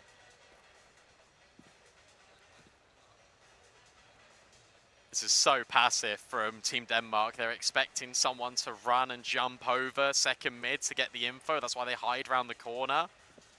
Instead, it is Julie ready to drop a nade at any sort of contact. Instead, holds it. Just for an extra couple of seconds. Was hoping that Denmark would group more in towards the choke point. Instead, they disengage. They look to go in towards B. And that's where the majority of the France defense lies. Gonna be tricky. Kata's got an incendiary as well that she can drop just to delay. So that's gonna make it really awkward for Denmark. And we'll buy time for rotations if they want them, but with 3 players already here, it feels strongly defended. She gets a whiff of something. Now the smoke comes. No, flash. She'll drop the flames, and that's gonna try and split up these defenders. She's gonna push through. She's crazy, wants to try and provide distraction, but her teammates are falling. Astra only able to take down one, so despite walking into the more defended site, it is successful for Denmark. Bomb down, there is a kit on Julie. Yeah, Sugar Shock is low. But again, getting these players out of this crossfire can be incredibly tricky. Marie can also get first contact on Banana to try and set up her teammates. Well, to be honest, she could just remain tucked. Bomb already ticking down. At least there is a kit. But look at the positions. They don't know that they're here. A swing, but a miss. And Ismo will claim both. I don't know how Sugar Shock survives that shot. That's crazy. But Denmark, that pistol was so necessary for them. Chance to equalize the scoreline. They walked into the stacked bomb site. Kade tries to push through to get something going, but Denmark were aware of that play when they saw the player in CT dropping that Molotov. You assume there's going to be some sort of aggressive push to try and support the players on site. You kind of expect a little bit more out of those defenders. Yeah, you do. They don't really walk away with anything. Is Denmark just running over that B site, feeling incredibly confident, actually giving France a taste of their own medicine. It's Astra dropping utility on B, but then going over to form this stack on A. But currently, Denmark are just interested in checking out Banana. They've dropped a smoke on towards short themselves to disguise that they want to go there, but the end destination is completely vacant. Red carpet rolled out for the scoreline to be tied up on our decider.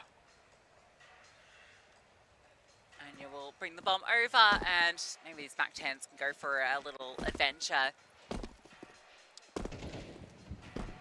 Very curious as to what this T side has on offer for Denmark, because we have a good idea of what France's CT side will look like.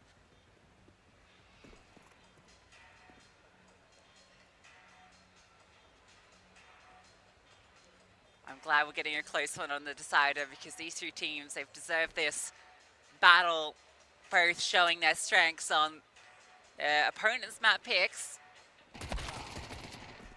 We'll get Marie farming up. She's been brilliant thus far in this entire series. And no casualties against the pistols, and plenty of MAC 10 kills. We're tied up as France will bring out the guns. Yeah, I was just trying to check to see sort of what side Denmark were favoured on against Poland when they played Inferno. It was actually their CT side. So they got 7 rounds on their CT side against Team Poland. That's impressive against Poland. They had 19 first kills as well in that game. Wow. Which is interesting because actually on Dust 2, the one in which they sort of rolled Team France, it was France that had all the opening kills. Okay, so we'll be Astra and Rachel over here. So a tough combo to deal with. This round not super active just due to the lack of resource to fight it. Instead, it's France getting very aggressive in the apartments. The MP9, the FAMAS up close, KD out long, hold strong. Will be overwhelmed, but they go 1-for-1 in the apartments, so an advantage for France, but Emerald needs to stay alive. Yeah, it's actually really good that they went 1-for-1 there because it gives Denmark a little bit more breathing room. Look at Marie being very active here in towards long. Smoke fading, but she shot before she swung, and that gave the game away. At least Kit Kat will find Emerald. It's a 1 versus 3. That's made it a little bit easier. They know exactly where she is. Molly, intrusive, flashbang, good enough, but the connection is not. Astra saves France. Picks up that FAMAS, there's not enough bullets in it. You can see she realized that she has to conserve her ammo so she doesn't blow the whole clip. If that's fully reloaded, she 100% gets that kill on Astra and then she's ready for that second fight. Big multi-kill from KD, getting 2 out towards long. If she only goes 1-for-1 there, it's a very different scenario. And Marie as well, it's a little unfortunate there. I think that's a little bit of a nervy moment for her. Had the right read in the situation too, and I think she had a good chance to at least come away with 1. It was the right read to go for the aggressive play. Yeah, what an off angle from Kaede. That is the last place you expect someone to be defending long from when you smoked Library and Arch. Swing, spotted by Ismo, but now information goes the other way. They keep trying to flash, they really want this fight and Ismo will take it. There's a trade out of Astra, she is everywhere. Yeah, this is going to be what you're going to see from France on Banana. They will not go quietly. Whoa, Emerald's in the smoke at the end of apps. Keep your eyes on that. Yeah, will be extinguished. She gets aggressive. Punish wanted to try and make a play with the MP9, so an advantage given back to Denmark, and they just want to go. Yeah, that's interesting actually. I thought it would go the other way. That's an important fight. Julie slides in, and then from sight, it's Kaede again to get the kills, and she wants even more. 2 versus 3. Denmark know exactly where these players are, but can't contend with them. Kaede has found another kill, and it's all left onto Anya. Has to swap to the AK, and Julie is still not peeking. And finally, when she does, Anya looks the other way. Well held there. I don't think they were anticipating Julie to be up on the balcony at all after they've just gotten the kill on towards Emerald. You can see, I think it was Sugar Shock was just running through there, trying to group up with her team, pushing through short. You can see why they made that call, right? They removed that apartments player, and they feel like there is some more space there because you anticipate that there's been a rotation to support Astra and B. I half get it, I half don't, because they didn't have proper banana control. But all they did to sort of sell that they were in banana was they threw 1 molly sort of halfway up, and then they left it instantly. I think that was a little bit more scatterbrain from Denmark than we're typically used to seeing. I think that a clear sort of comparison to that would be, think about Ancient, you know, when they did these slow downs, they really had good map control. But yeah, I think they just wanted to go. I think they wanted to get ahead of it. It does make sense. Any call's the right call if everyone commits to it, right? Yeah, absolutely.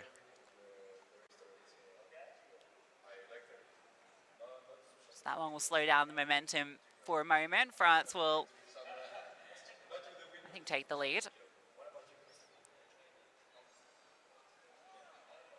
But yeah, I think the way that round started is what you should be anticipating to see going forward.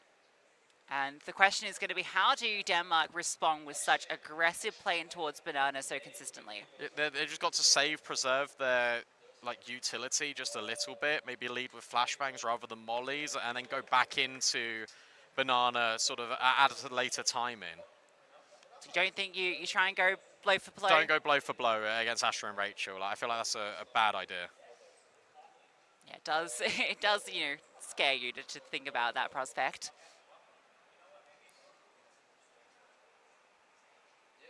I think Astra's best position, genuinely, is on banana. Yeah, I think so, for sure. So that's been eco for Denmark and France. Yeah, they're looking to take a commanding lead. Oh no, it's not that one's not live, I don't believe. But regardless, it will be the eco, so Yeah. it's likely we'll see 10-7. It's going to be tough for Denmark to build this back.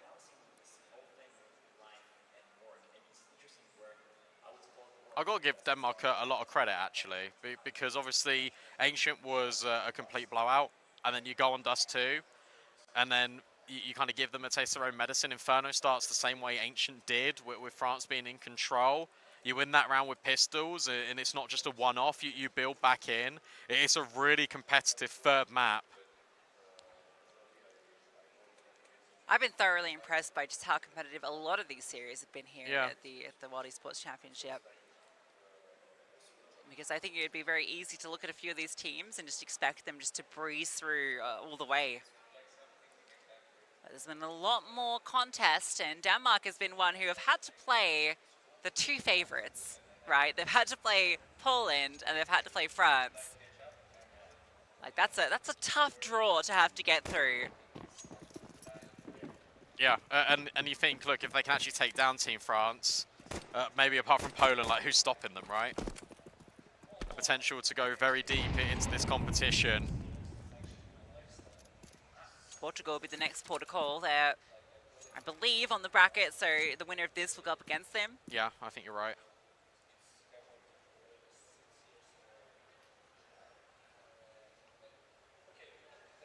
Spain, USA, winner of that will play winner of Poland, Sweden.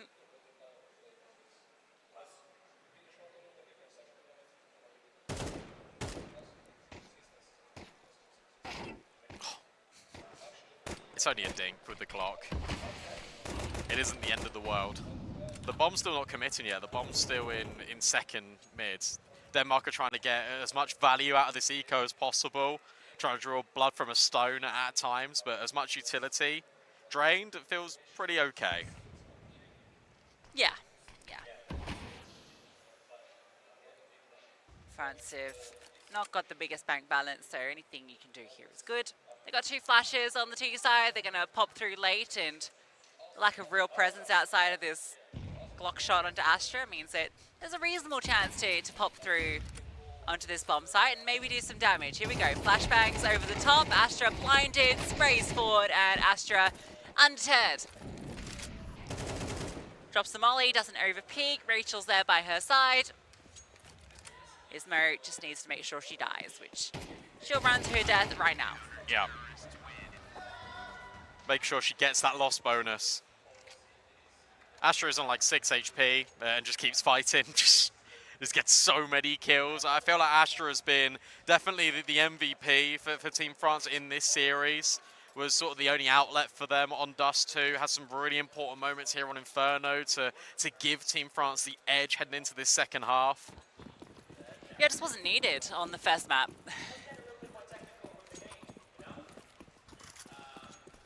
Let's see it then, Denmark. Guns out. Marie looking to potentially fight forward to this deep CT smoke. Molotov into the apartments. Again, France get aggressive. Emerald just drives by, but can't get the headshot.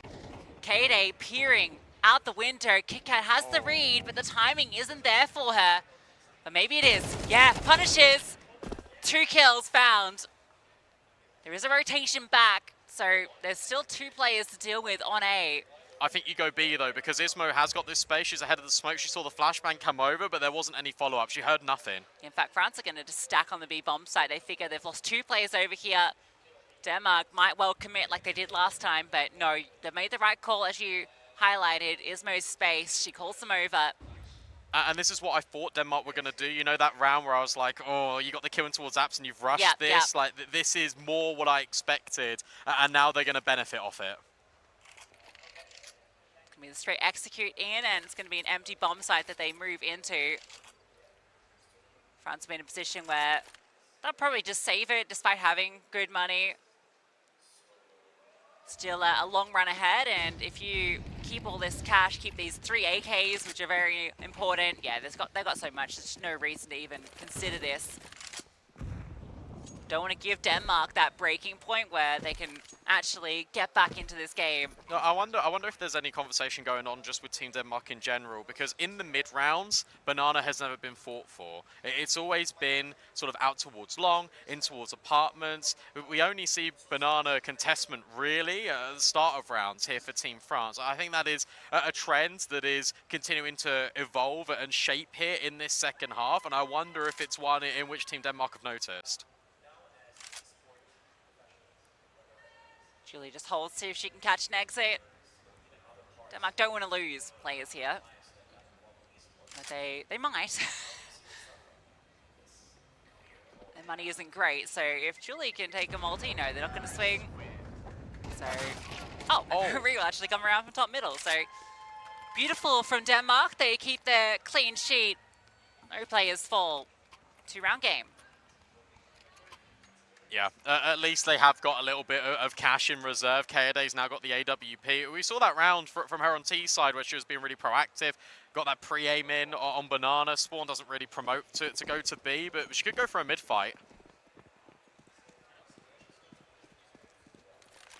No up on the outside, so it's uncontested. HE, she mostly dodges that.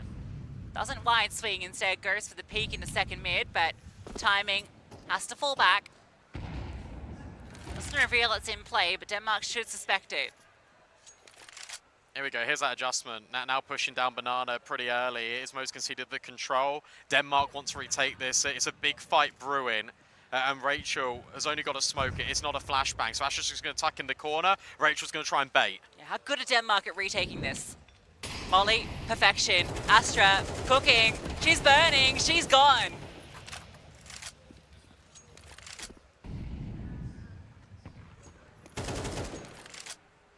Much better. And now you're going to see whether Rachel's going to need a rotate. And because she's playing quite ahead at half wall, she's saying to the team, just remain on A, guys. It's fine. Emerald's push through the apartments at the same time. A different angle of approach potentially could come through Boiler. Oh, this is scary. Kaede actually misses the mark. And now the swing out from Julie does a lot of damage, but no kill found. But this isn't going to be the play. They want to split, and that is a fantastic shot from KitKat. Yeah, and now Emerald's position is completely redundant. Rachel might find one, but she's stuck between two angles. Yeah, now she's moved off. You know that you've got the space on towards this bomb site. And you still got to worry if you're Rachel about this flank through CT. Denmark have called this perfectly. There is going to be a fast rotation up Banana, but they have the advantage. Yeah, Marie. Oh, never mind. She's turned back around. And Rachel has just found Sugar Shock on the flank. Ismo will get that necessary kill. It's even again, but they know where Ismo is. They don't know where Anya is. Ismo is doing everything to try and sell Anya. Keep this position. Emerald now notes this, but how do you cross this? They swing together. They find Ismo, but Anya gets both. How's she done that then? A little bit of divine intervention perhaps, but Anya takes down 2. Beautifully handled from Denmark there. They flush out Astra. They work out how to deal with this early control. France are taking down Banana. They almost walk into that stacked bomb site, but they find the outlet. KitKat with that headshot to Kaede, that was huge. Gave them the space to split. Rachel has to fall off. And now you've removed another player early. It's really well done because look, we speak so much about the apartments control being taken by France. Denmark had no one in apps and they just make the call. Long will be the gap. And it was. And that was the last thing Team France anticipated. And now Denmark pump the brakes. They expect this reaction to come after getting the opening kill in Banana. I got so much time to work with, so much utility as well. You got to worry about this apps push. It's been so consistent from France. Anya holding for Kaede's peak. Denmark just sit back and let France come to them. Yeah, and to be honest, if you're France, I feel like you should be gambling one site here. It's so important to try and hold on to this weaponry. Rachel's got an MP9 to deal with this B here. There is going to be a rotation from Emerald, but it's going to come far too late. They're already scaling into the bomb site. Astra does catch off the lurk. Can Rachel do anything? Yes, 1 kill. But is that going to be enough? It's still the advantage for Denmark. Emerald arrives quickly. being held, so she can't push out. Iesf covers that off. Bomb goes down. 2 on 3. Do you go for this? Yeah, I think so. I feel like you do want to at this point, just because Astra's made that rotation, but you're not being given anything. Emerald's the only one with utility as well, and she's at an awkward place to throw it. Bomb halfway gone. I wouldn't mind the retreat here. Yeah, you feel like you kind of have to, but Emerald looking to set up some utility for Astra. Can she be the hero for them? Anya will remove her, so now it's just Emerald. Smoke onto the bomb. She might just try and stick it, but surely no chance here. Guys, HE, there we go. It's fine. We're tied up, and that broke the money for France. I was going to say, that's why I was calling for the save, even at the 3 versus 4. 3 versus 5, rather. Like, it would make sense just to kind of consistently have a little bit into every round. Instead, France, that they're going to save, they're going to have HEs, but they give the advantage over to Denmark. That's why I was surprised Denmark didn't pick Inferno and instead went to Ancient. About to take control for the first time on this map. Aggressive push dealt with by Sugar Shark. Rachel gets one back, shows what her 5-7 can do. Not quite as lethal as Sugar's.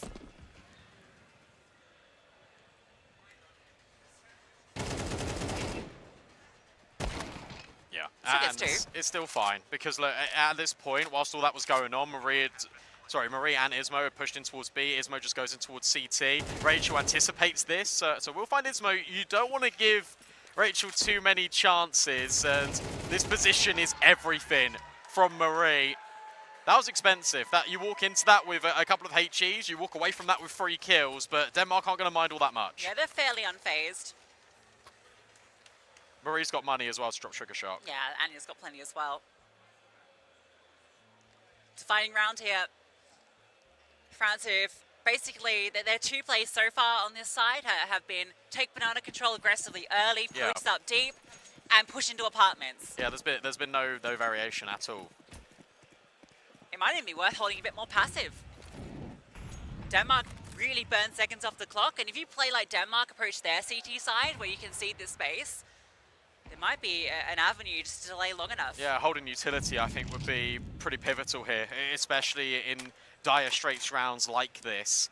Instead, look at the reaction out of Denmark. It's interesting that they've done 2 smokes. One of them has missed in towards Arch, so Kaede is now ahead of both of them. As you can see that no one is coming in towards top mid. When's this rotation point for France? A nice little resmoke into Banana, but they don't respect it, so they get the information. No one is close by, and I think they just want to scale off this. When you see this empty smoke with no one behind it, surely that you read that as a bit of a deterrent, and you think you can get ahead of it. You've got to be worried as well, though, because they think their smokes have landed, and they think that France don't really know. You might only be prepared for 1 player here.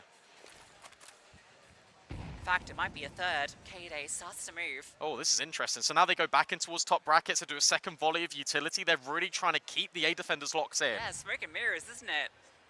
Just gonna be the lurk though. Kit Kat looks to try and find some space. She's got a really good lurk timing to flank. Here comes the hit. Smoke lands on CT. Kaede tries to get ahead of it, and she does remove Iesf. That's a big kill. Flashbang out. Astra can't quite connect, but there's still Rachel in backside, and she's going to be such a nuisance to deal with. Keep your eyes on Kit Kat. She needs to speed up, needs to be here to help her team because they're getting eaten alive by these defenders. The flank will arrive, but it's too late. 10 seconds left. France have held on. Yeah, they played that so well, and it was interesting because when the mollies were being lined up, I thought, is there ever a world in which Kit Kat calls the rest of the squad back? Because there was 30 seconds, they could have gone. You know that France would have bit down on that rotate, but the only space you had was in towards long. And it could have been uncomfortable, it could have been messy. I actually like the decision just to commit into that. But the flank was just way too late. And the site defenders hold on. Yeah, it's having that third player there, right? Kaede getting that first kill is everything because it means the attention is off both Rachel and Astra, and they have a lot of room to work with. Defensive smoke as well. They kept utility, all helped out. Aggressive fight forward in Banana. Kaede started here with the orb, but kick out with the Mach 10 has actually forced her back for a moment. But now you've seen the orb there, and you know that's not one of the normal B defenders. Do you stick and twist on this? If you're Denmark, do you want to keep going in towards Banana, or do you reset and immediately go in towards A? It should be the latter. Boost up for Rachel over on B as well. They've seen that they're not throwing that smoke that does the deep top side, so they get a player up on high. Anya goes hunting. K-Day is slowly rotating over. We don't have that proactive apartments control, but a smoke now lands in the face of Sugar Shock. Emerald and Julie on site. We're gonna need that Moto smoke to lock off this angle. Molotov fort is good. Anya adjusts. Julie's low. 10 HP, just surviving. Rotation now starts to move. They need that smoke for Moto, or K-Day's gonna have a field day. K-Day gets the line for one. And another. But there's no utility. There's nothing to block off her eyes. Oh, there's a massive gap. A huge one, but the bomb will still go down. Yeah. Sugar Shock lucky to actually not be peaked by Kaede on this side. She goes back in for it. Keep your eyes on Astra because she's biding her time with this rotate in towards second mid. You mentioned no utility, and that means this crossfire needs to hold. France are waiting until they can go to set up Astra. Difficult one for Denmark here in the 2-on-3. Astra has arrived in the apartments. She can look to clear out some of these angles. Marie can't get it done. Kaede runs her down. It's on the Sugar Shock. This new player, and Kaede swings from long. It's France that finds series point. Yeah, Kaede's been immaculate. That's now back-to-back rounds where her impact has been felt. That's is there enough ace. time? Yeah, there is. They had kits on the other players. I don't know why. She does everything. All 5 kills and the defuse. That's awesome. She's been so dynamic. Gets the opening kill at B, resets back in towards Library. Miss smoke at long really costs Denmark, but it's the timing of this retake. They wait for Astra to go, and then Kaede's just running and gunning with the AWP. I'm surprised they don't throw a smoke down before they peek out on towards site there. It's because they hope that that flashbang does enough, and they deal with Julie on site, so I think they want to scale into the site on the left-hand side. I just don't think they expect the timing, but I'm as surprised as you are. There should have been a Moto smoke. Yeah, because Kaede got the opportunity to get 2 kills there, just complete open site to look at. Because Denmark did well in terms of actually navigating the space to get towards A. They found Emerald and they were able to bring Julie down low. It looked very scary, but Kaede does everything. High pressure moments for these players. We spoke about the lack of experience, and maybe that is a sign of it. Round 24, we go the distance here on the deciding map. Which team goes through to the semi-final? Can Denmark force overtime? That's the question. Got a Tech 9 and a Mac 10 amongst these Galils. Not even a single AK. Kaede gets free reign with the sniper and she'll just be posted up on B. They're going to rotate everyone else towards A. Yeah, fair enough. I think you give Kaede a lot of responsibility here, but I think it's the right call. You also got Emerald just jiggling in apps. Julie can come over and they can start to take all this space. Another re-smoke. This is becoming a little bit out of hand now. Flashbang good, but Kaede's that much better. Yeah, great kill. Look at the damage that's been done. She just falls back and it's all Kaede. Support will come over in the form of Rachel now. But you're still going to get past the French sniper. Smoke will allow the cross so they can get into the site. Kaede, no mercy. It's a cleanup on B. France go through. And it's one of the most experienced players. Yeah, look at how much it means. They know that that game was decided by their sniper. Those last 2 rounds, it's all Kaede. So much responsibility put on her, and she delivers. Big props to Astra as well for her performance on the 2nd and 3rd maps. Julie, lights out on map 1. It was a team performance across the board. Yeah, it was fantastic from France because they're able to sort of overwhelm the odds. It's not only them that set the tempo on map 1, they come back from that damning Dust 2 performance. And on Inferno, Denmark, they showed their strength, they showed their resilience, but unfortunately it was not enough today. And whilst France move on, we've got to give a lot of credit here to Team Denmark, the young blood the Danish superstars really proved why they belonged on that playoff stage. Yeah, I'm just so impressed by Team Denmark. I really didn't anticipate that they would put up such a fight in this series. A domination on Dust 2. Let's not forget, they put France in their place on their map pick. So huge props to this team of youngsters. They don't have any of those veterans to rely on, right, in those high pressure moments. And they still were able to step it up. And they almost went the full distance. So yeah, it's a little sad ending to their story. But for France, it's a moment of celebration. Yeah, absolutely. And look, this felt like it was going to be the expected result before this best of 3 even started. So the fact that Denmark are running it that close, round 24 on Inferno, and I've got to give a lot of praise to Anya as well, because she's not supposed to be the AWPer, and yet she's picking it up on the mantle and playing like a sniper, and it's her craft. Like, she was absolutely fantastic, and she really deserves a lot of praise. Yeah, she had big shoes to fill, right? Yeah. Ramsons, right? That's a big name that you have to take on the responsibility of, and she really, really delivered. So, you know, considering she currently doesn't have a team, right? So if you're out there looking for upcoming talents, which I think everyone should be watching this tournament, looking for all the potential players, she's up there. Sugar Shock as well, right? Yeah, A completely absolutely. unknown name coming into this event. Brilliant. I've been so impressed by her. Think about that 5-7 round, right? This is her first time ever really being playing on a big stage, right? Yeah. And she delivered in such a high-profile match. And that was the one round that kick-started Denmark's attempted comeback. But for France, it is those known elements. The fact that you've got KD performing this well, powering up in quarterfinals, absolutely fantastic. And we've got one of the experienced players of Team France on the stage now for an interview. For real, I don't know how it happened that we lost the streak. Oh, wow. We were not efficient today, to be honest. I love that, and pretty much we went live, and you just like, whoa, we have so much passion going on, Julie. First of all, congratulations for making this happen. So, tell us about the match. Okay, you won the first one. Second one, okay, things didn't go your way, but then you made a comeback on the third one, even though you chose that map, and you lost on that map. So what happened, really, and how did you make this amazing victory? I think Enchant was pretty good for us. It was smoothie and everything was good. On those two we started bad, but I think they had a great game, a live game for some people. So I don't know how we lost. To be honest, we were not that good today, like not connecting headshot. It should never happen because we are really good on those two, to be honest. So I believe we should have won 2-0 easy. It was pretty hard because, like, I mean, especially me personally, like last map I was under, how to say, I was not that good. I feel really tired and really sick today. But it's fine, it's not excuses. To be honest, I knew we will win. I had no doubt about that, but I thanks my teammate because most of them like step up instead like me. Like when someone is down like me today, they step up and they become the best and they play for 2. So this is why our team is strong, and I believe in us. I believe we're gonna win this competition, to be honest.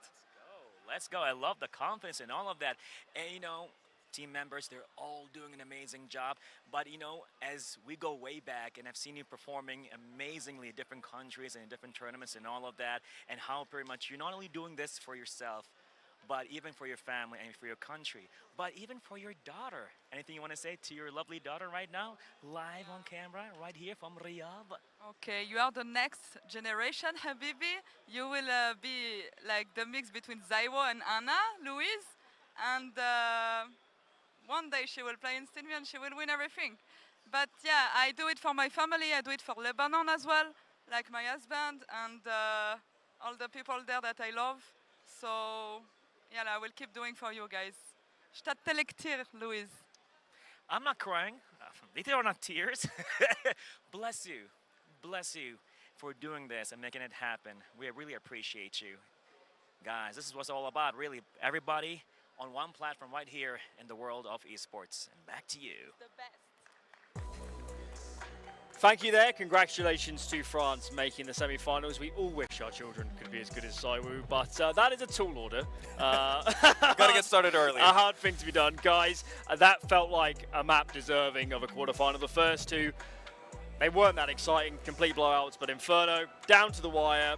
No idea who's going to win, about 10-all, but France pull it out of the bag. Yeah, as you said, right? All good series end on Inferno. And Yes, indeed. this made it into a very good series because, as you said, yeah, the two first maps, I guess they were interesting in their own rights. Obviously, both teams kind of demolishing the other on their respective map picks, which we didn't really see coming. But and according to Julie, you know, down to a live game from certain individuals on the opponent's side. But yeah, and end up on Inferno, and it's about as tight as you can get. I think for the longest of times we saw two teams that didn't necessarily manage to adapt to each other's play style. I would say all about up until round 22. I think France had issues with not being able to play the way they wanted on their CT side. They wanted to be aggressive in Banana. They weren't getting much in return for it on their CT side. And once they started holding back the util, playing more passively, everything just kind of worked out for them. Obviously, massive props to Coyote for her 2 last rounds there. Obviously,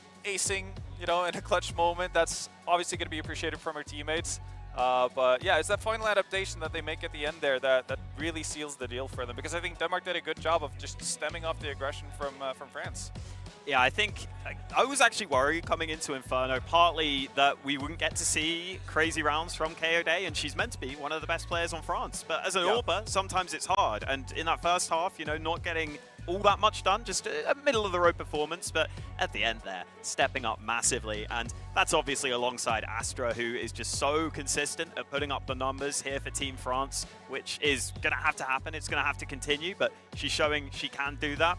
I actually think on the Denmark side, they're going to look back at some rounds in that first half and be a little frustrated. There were some rounds that, I'm not going to call them complete giveaways, but it was almost like the round didn't begin for them. Like, it was over before it even began. Yeah. There was a round where they tried to fight for Banana and they just lost 2 players in nades straight away. And you think, okay, well, that's just a round that you've lost.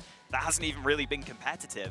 I actually think the rounds that Denmark were winning looked really clean. It was just some of a few silly mistakes, I think, in that first half were really costly. And then when it gets into the intense moments, that's where you see some of the French players really show up, the class start to show through for some of these experienced girls. So I do think Denmark will look back at this game and there will be frustrations from them. Oh, yeah. I actually think you could even argue at times they were playing better CS and they were just losing some silly rounds at costly moments. And that was, I think, the most frustrating thing in that first half.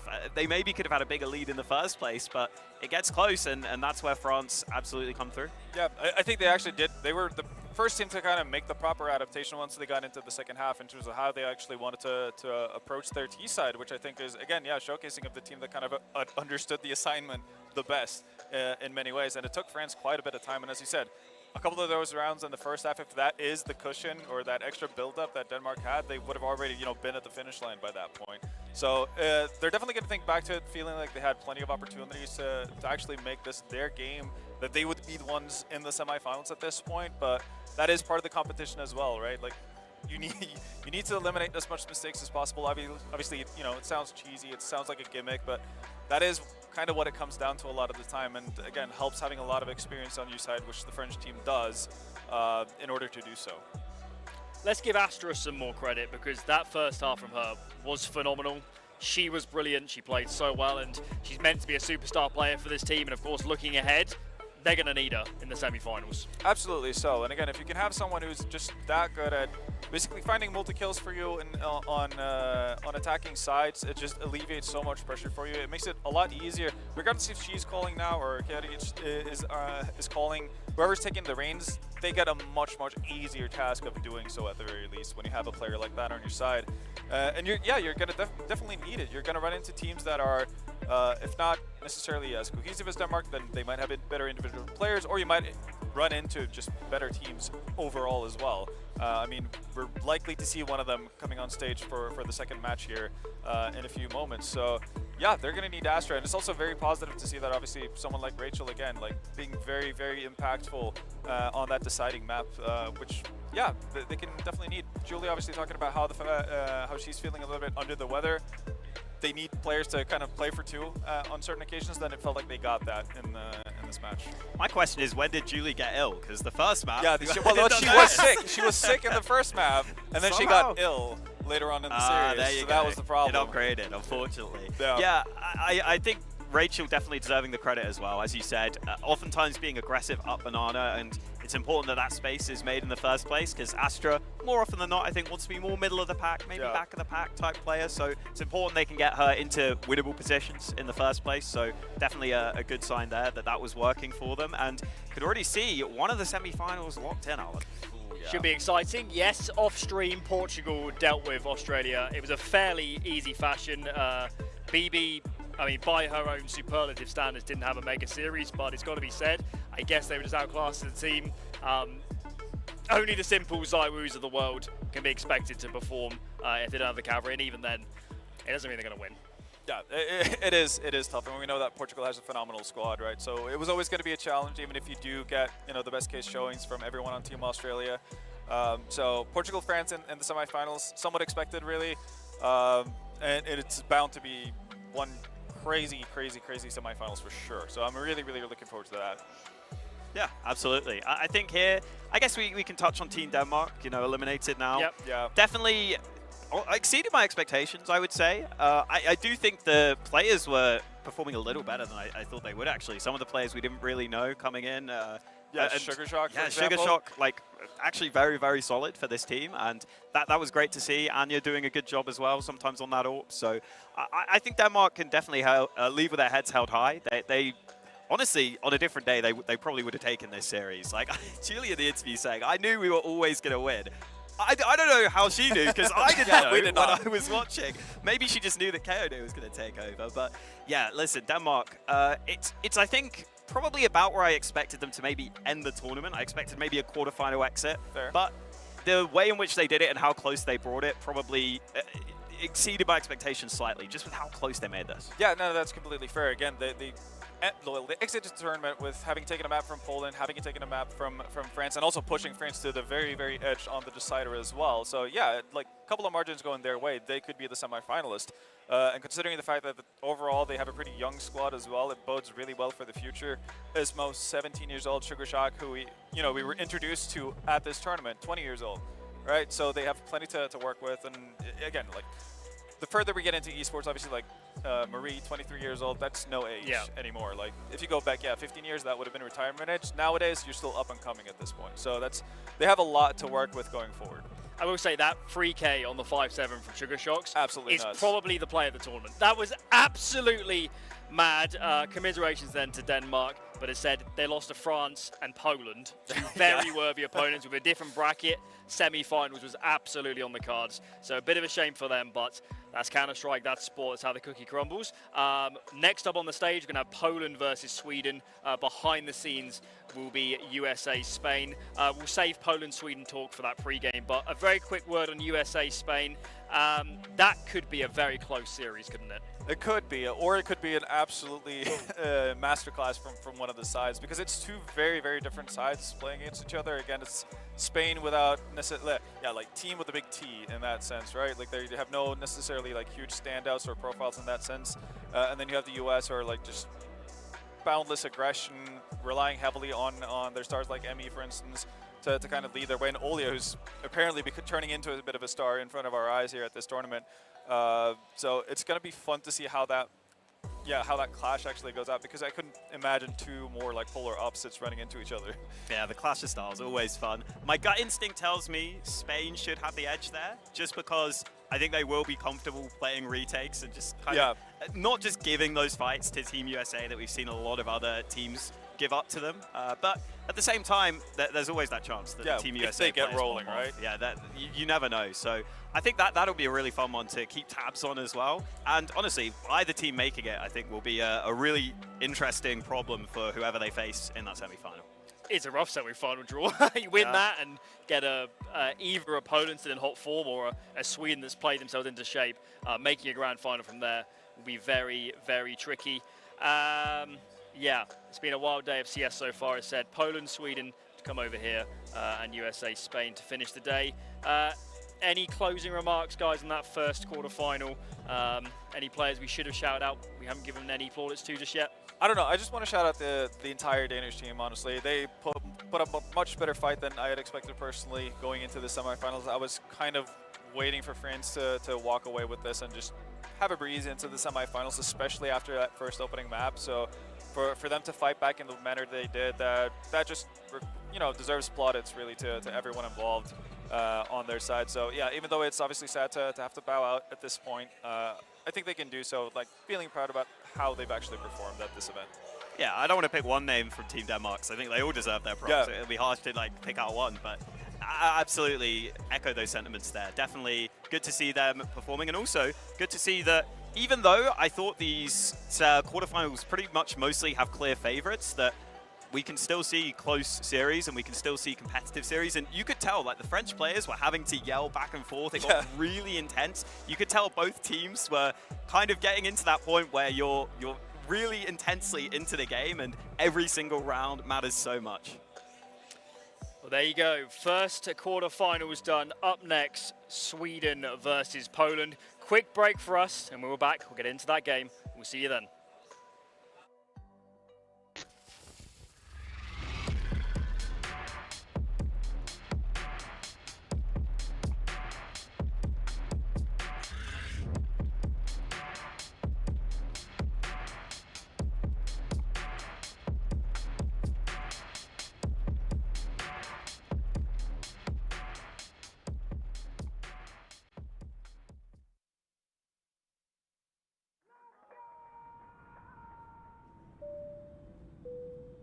Good evening, ladies and gentlemen. We're landing in Riyadh, Saudi Arabia, for the World Esports Championship.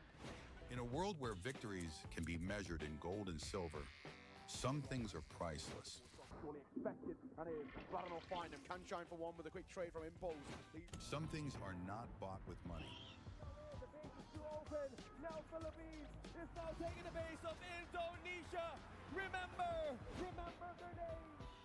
The feeling of standing alongside your fellow countrymen, the emotion, the home crowd, the weight of a whole nation on your shoulders. Sometimes I get emotional by the fact that I got chosen to be one of the representatives of my country. And yeah, it's just a dream, honestly. Here it's not just about the game, it's about the pride that unites us. Every match tells a story. Some missed shots sound, picking up another one, another headshot. No way! 4 kills! What has happened? From every corner of the globe. All eyes on WEC 24.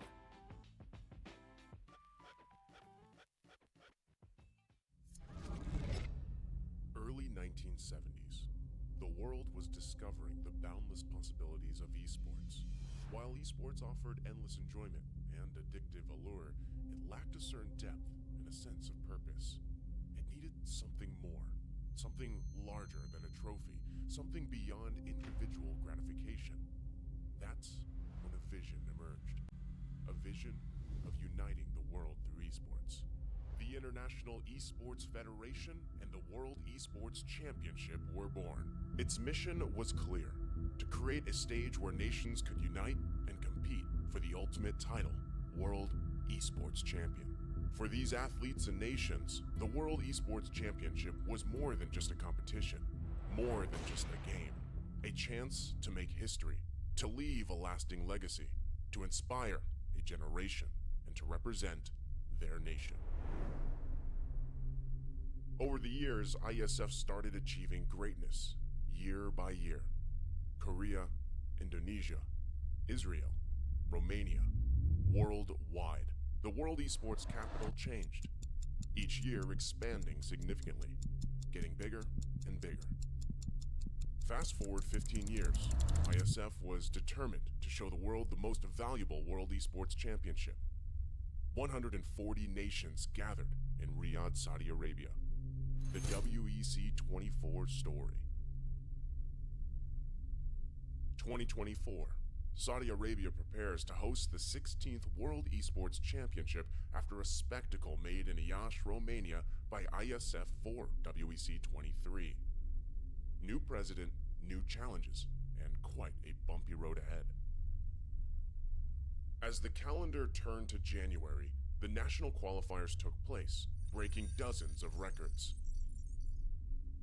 In a wingspan of 3 months in every nation across the globe, athletes competed to get one step closer to the World Esports Championship and represent their nation on the global stage. However, as fate would have it, the road to WEC 24 was far from smooth. Things went south.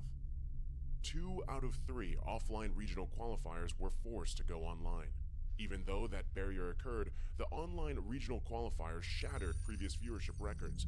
The hype for WEC 24 was real.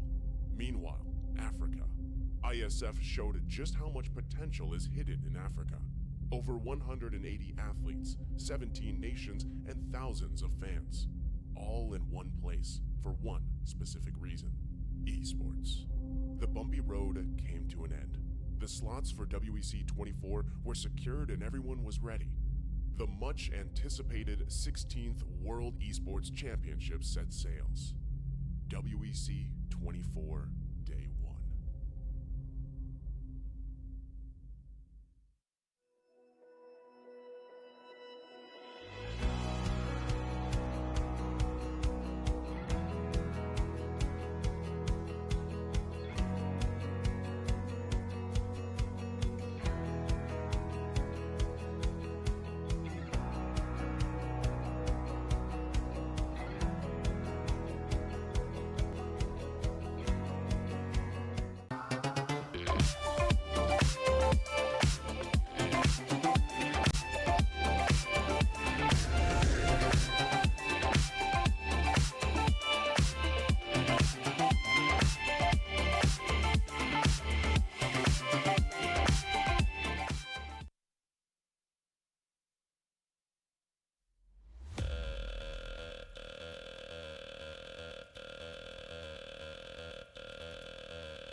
can't help but these, cause they know they can never touch these. So baby, let me talk my shit, or I might just throw another fit. You know I can't help but these, cause they know they can never touch these. So baby, let me talk my shit, or I might just throw another fit.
another fit. You know I can't help but this, cause they know they can never touch this. So baby, let me talk my shit, or I might just throw another fit.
Well, there's no problem. If you had a gun, shoot him in the head.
This gun was loaded when you brave boys decide to go for the run. It's the fire. It's the fire.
This gun was loaded when he was brave boys decide to go for the run.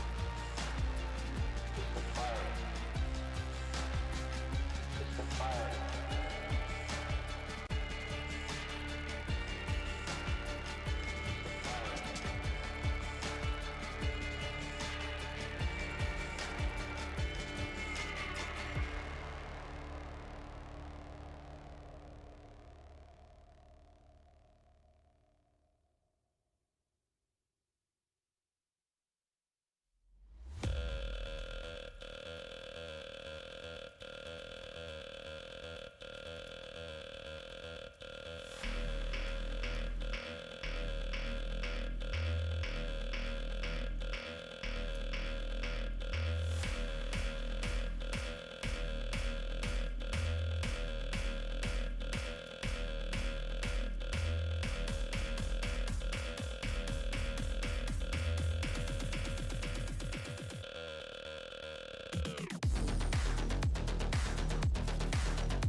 2 spots remaining in the semi-finals and 2 quarter-finals to go.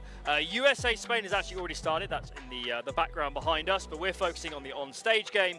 That will be Sweden versus Poland setting up behind us. Guys, Poland, we've said it the whole way through, probably the favourites to take this title. Sweden, though, a tall order, some experienced names. To win a title, you have to beat good teams, and this feels like the real start of Poland's campaign. Yeah, and in many ways, like, this is a good program for both teams. Obviously, Poland need to continue showing that they're obviously going to be good. They had a bit of a hiccup versus Denmark, dropping a map there, so we need to see that they can kind of shore things up and be back on their winning path and that's it. For Sweden, obviously, if they were to go and beat Poland, that obviously means that what Juliana was talking about yesterday in her interview, the fact that they're kind of playing themselves into form, is very, very true. And anyone who can take down Poland should be a team to be feared. So a lot to play for. Yeah, I do think the scary thing is Sweden, sure, they are playing themselves into form, looking better, looking really good individually, especially Giuliano.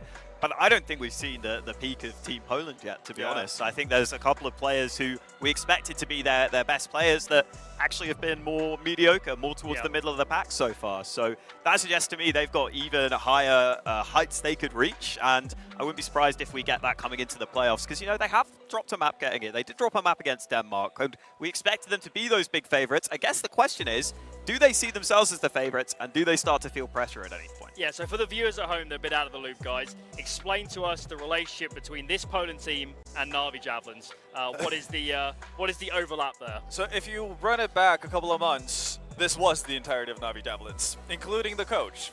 So we're obviously talking about a team that has extreme cohesion, a full understanding of how each other play, like how each individual on that side plays. They just have like an extra addition, an extra level of depth to their squad that nobody else here can really touch. Yes, they're not the this exact 5 in Na'Vi Javelins nowadays, but still, like, that doesn't just disappear from their minds immediately within the span of like 2 to 3 months and so forth. So they have a massive advantage in that sense, that they have been playing together for a significant amount of time. And we're not talking like, oh yeah, no, they had like a month to play together and practice and prepare for the event. No. These girls have been playing together for years. So they obviously have a bit of a leg up compared to the competition in that sense. And that also obviously means that the expectations to them are a lot higher as well. That's why we have them pegged as, one of the favorites, if not the favorite for the entire tournament. Yeah, and I think it doesn't only show up in terms of cohesion, that's the obvious part, but it shows up in terms of maps as well. That's a huge deal, because we're noticing a lot of these teams, they'll have maybe 3 maps that I'd say they look really solid on, and then a couple where you start to see it could turn into complete chaos. So I think that's another big benefit they have. Let's bring up that Poland roster and show everybody who we are talking about. Viku has been one of the highest rated players in the tournament. We believe she's calling for this Team Poland, AWPing at the same time.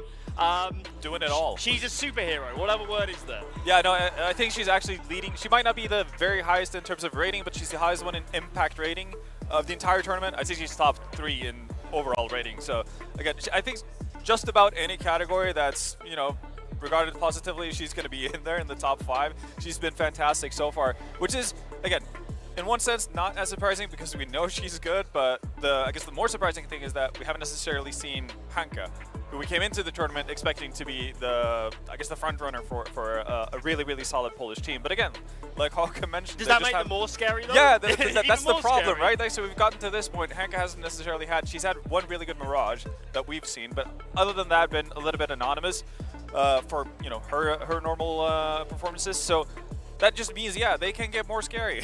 And that's not something you'd like to think about if you're facing Poland at this stage of the tournament. Yeah, kind of haven't needed her. I mean, you see here, they're winning 12-1. Like, and that was on the T side. Yeah.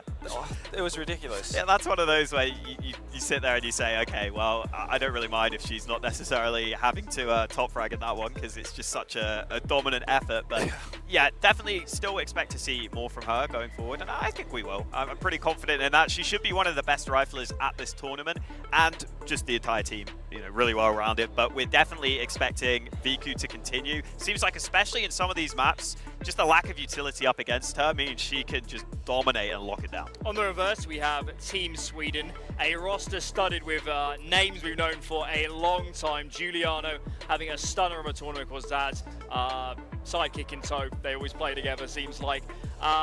this is more of a disparate team though, isn't it? More from different places. I appreciate Giuliano and Zaz have played a lot together over the years, but they don't have the same bedrock of chemistry their opponents do here. Oh yeah, no, again, we can't kid ourselves. Again, you can try to paint like a rosy picture of how like, but they know each other, and obviously they played the qualifiers together. Yeah, that doesn't really compare to what the Polish side has really going for them. But they do have very strong individuals, and we've seen some of it.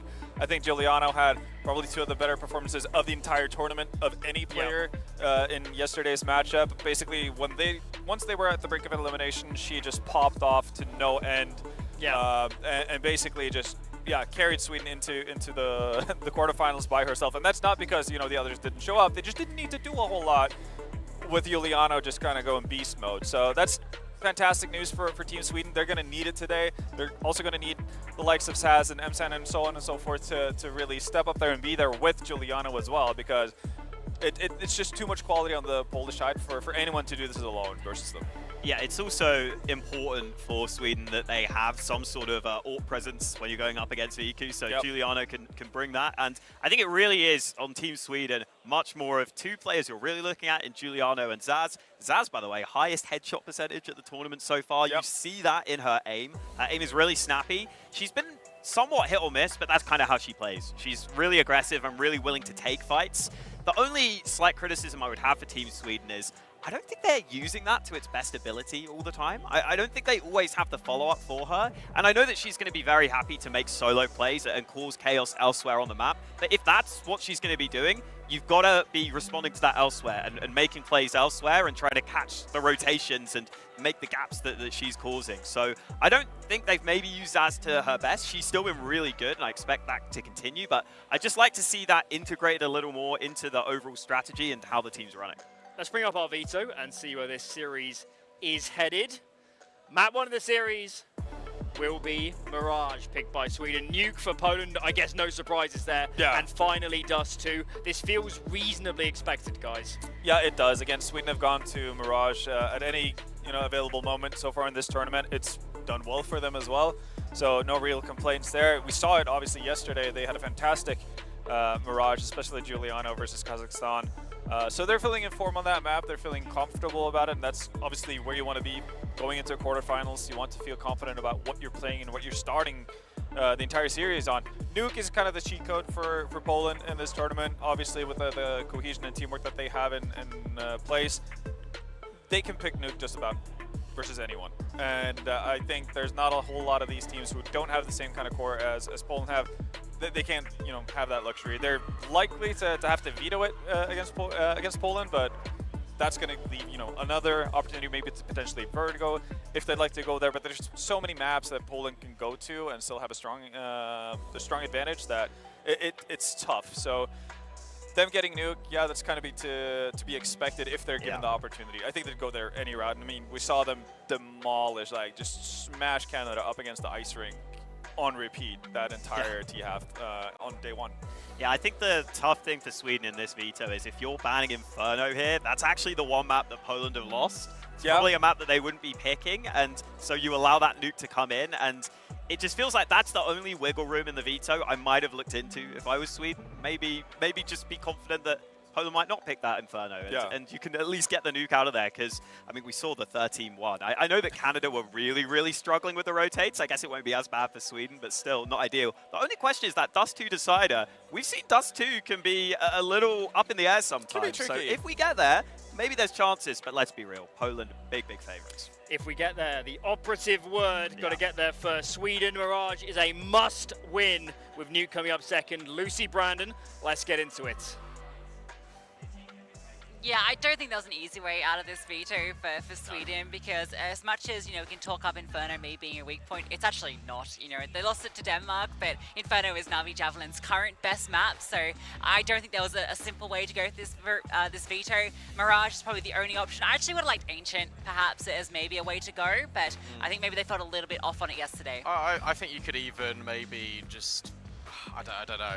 It's actually really difficult. It's not easy, is it? It's a hard team to beat against. It's not, but I actually think Mirage is pretty okay because the thing is, you're playing more puggy against a team that's going to be easier on Mirage than it is on Ancient because the utility can be really overwhelming on that map. So I don't mind it that much. And Giuliano was destroying.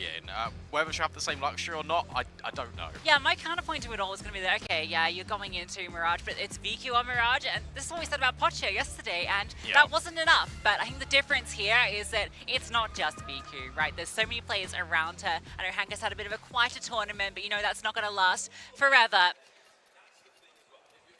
And Joker as well, looking to step up. It's the OG squad for Team Poland here.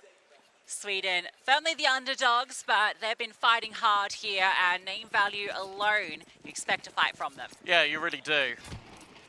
But it's the old guard of Na'Vi Javelins that will be solidifying B, whilst everyone else just keeps their positions. We've got France-Denmark on the top, I can assure you. It is Poland on CT, Sweden starting on that T side. They've got a lot of room to work with here in mid, but Angelka is holding short. Yeah, VQ is peeking out Connector momentarily, so she might catch a player, and she does. Giuliano removed. Zaz maybe wanted to go for a timing there, misses the opportunity. Mzan looking to activate and see if she can punish VQ. You still got Hanka tucked in behind default. Now the X-ray actually looks so hard for Mzan to find that kill, but it's Zaz that will collect it. Hanka will get the kill back though, falls behind default, sees the bomb moving forward. They were accounting for Zaz, but you can account for her. You still have to somehow deal with her. Highest headshots in the server and shows it. Look at this. They've run away. Sweden are now rerouting back towards B, and Zaz is going to be here to try and cut off the rotations from CT. Yeah, I think they know they've got two players stuck over here. Letty doesn't want to commit on this until they get the information. So Angelka, she's going to have to be the one that plays. Letty charges forward, Zaz ready for it, and if she wins this fight, that could be game over for Poland. She doesn't even need to fight. That's the thing. It's really nice. She's just moved away. Angelka now knows that they're in the site. Hanka distracted, but finally overwhelmed Zaz. That's the kit and the smoke recovered, but now Jenkin takes a forward position into market. Wants to lock off Hanka's rotation. Angelka then decides to set forward, see if she can find the space. Just seeing the ghosts of players right now, looking for something, and it's going to be Hanka again. Stepping up here in the first round. Oh, it's all Hanka. Quad kill for it. She's been quiet this tournament, but loud in the first round. That was really well played by both Angelka and Hanka in that moment. As soon as Hanka is waiting so patiently, she gets one whiff of the player at market door. Angelka steps in. The market door player goes back in to try and deal with Angelka, create a 2v1 with a player on site with a player at market door, and Hanka used that opportunity to go through window. They had no idea. That was expertly played by Hanka. Yeah, that was really fun to watch for just the pistol round in general. Sweden go really slow, spread out, looking to find those picks, and they actually have a lot of success with it. Zaz does a good job of trying to claw that one back for Sweden. Unraveled by Hanka. They do invest into it. It's spooky when you don't have the X-ray.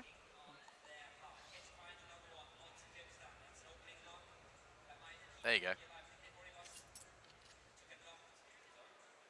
Yeah, force buy back in. You're waiting to see if you can contact through on towards ramp here.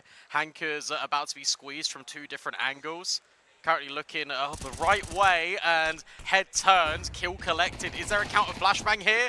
No, there isn't. Instead, there's one from Sweden, and Giuliano and Nia will get in. What the hell? Round 2 ult from VQ. Fires off a shot, so keeps in a 3-on-3. More damage being done just from the spam through that short smoke. Giuliano does find space to plant. They're worried about CT, but that's not where the threat is. It's going to retake from middle. Yeah, because of the ult purchase, actually, from Hanka, there isn't a kit. So this gets a little bit tricky now. Time the issue, but VQ's already clearing forward. Look at this around-the-world maneuver from Giuliano. Yeah, just planted open. The smoke goes forward, though. Letty gets that first kill. If they get onto it, Giuliano's not going to arrive in time. Although it has to be the 10-second. So there is a chance. Zaz comes out, swings out, able to get that first kill. Where's Giuliano? There she is, but that's not the diffuser. The bomb's stuck. Giuliano, maybe a bit of a taste of her own medicine. Oh, that's horrible. There was one bullet away from death, but no, get down is the call. She runs in front of her. Great from Letty to be able to get that trade onto Zaz, and then the presence of mind, not to worry about ramp, but to worry about the middle flank based on where the bomb was planted. It's because also, like, Giuliano was spamming, and she was tagging VQ, so Letty literally runs in front of the bullets, and where Giuliano gets the kill in the feed, she's like, okay, I've done enough. No, you haven't. Great retake. No kit, a little scary, but reinvestment from Sweden, they're not going down without a fight. I tell you what, even though Poland have won these rounds, Sweden are putting them through these paces. Like, these rounds aren't crystal clear at the moment from Poland. Sweden are making every round a challenge. Mid control established, now a push back through in towards underpass. The bomb looking to be committed through ramp again. They've had a lot of success getting out A. Yeah, Hank is playing very passive right now. It's a bit more of a heavy lean towards B. VQ loud on that rotation.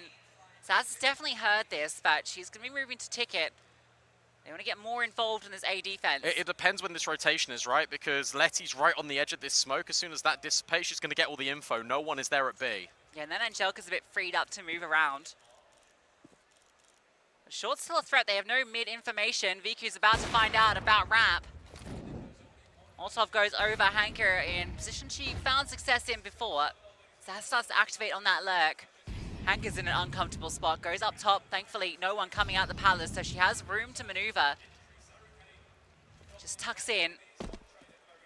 Sweden struggling to scale. Look at Letty. Might give them the space. Letty's in the back lines.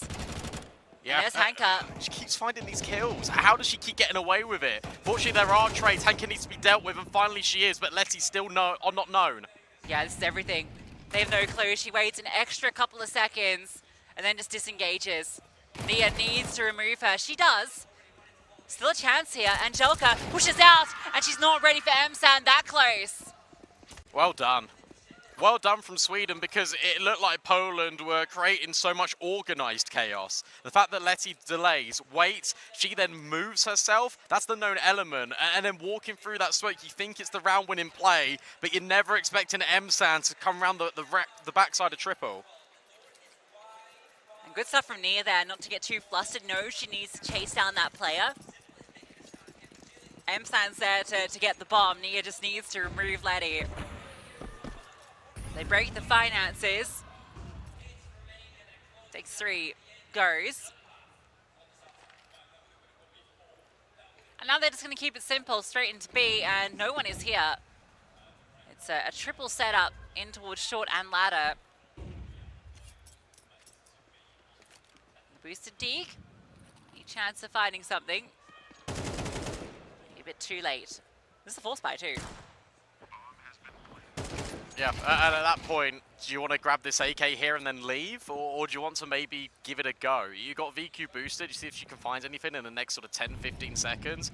If she can't, you just leave. And I think with the forward smoke, oh, that was a chance. And in fact, Letty is still able to get a 5-7 kill. Now you're interested in going for this. What a crazy adjustment. Time's just not here though, that's the problem. There's not a kit in this force. That was the chance maybe, but they are already disengaging. That was just an exit kill being searched for. This is the thing that I think Poland will do the best out of every single team that are here, is actually knowing when to call it quits. So many teams just don't.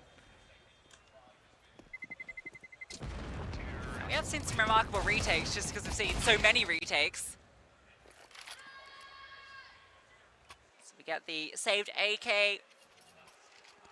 MP9 kept over. Sweden will be able to try and take the lead here. Shouldn't be a lot of resistance. There shouldn't be, but you never know with Angelica.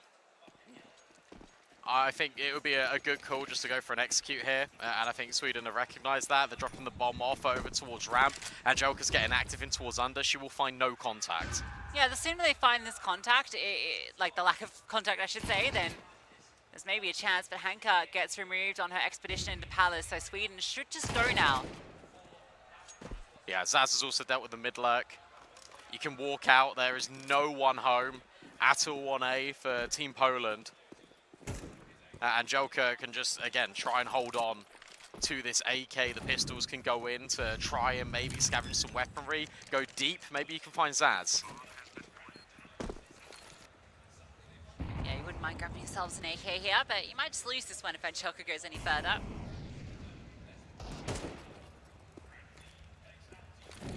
QT's Deagle. Angelica catches the timing to slip through. Letty poking and prodding. Just being a nuisance. Oh. Yeah, she was trying to be a pain so they could go and get the other AK and then save, but Zaz is still there in middle, trying to do the damage, and Letty will enable VQ to get that kill. So 1 AK, it's better than none, but they wanted to. Yeah. They leave the round with about as much as they brought into it, save that MP9, which they didn't want anyway. Sweden take a 1-round advantage. We'll get the Polish buy. Juliana gets the AWP uncontested. I'm really excited to see her on that today after such a phenomenal performance versus Kazakhstan. That was vintage Giuliano. Yeah, really rolling back the years. And just being aggressive with it as well, which is something that surprised me. Like, she had so much confidence going into that. She was going toe-to-toe with Pocha, and more often than not, just winning out the fight. And there she is, instantly jumping up, nearly catching Letty, but the timing just eludes her. I think they're aware. I think Angelica might have heard the scope in. Use a bit of utility just to be a nuisance. Letty, yeah, she's not going to overextend this.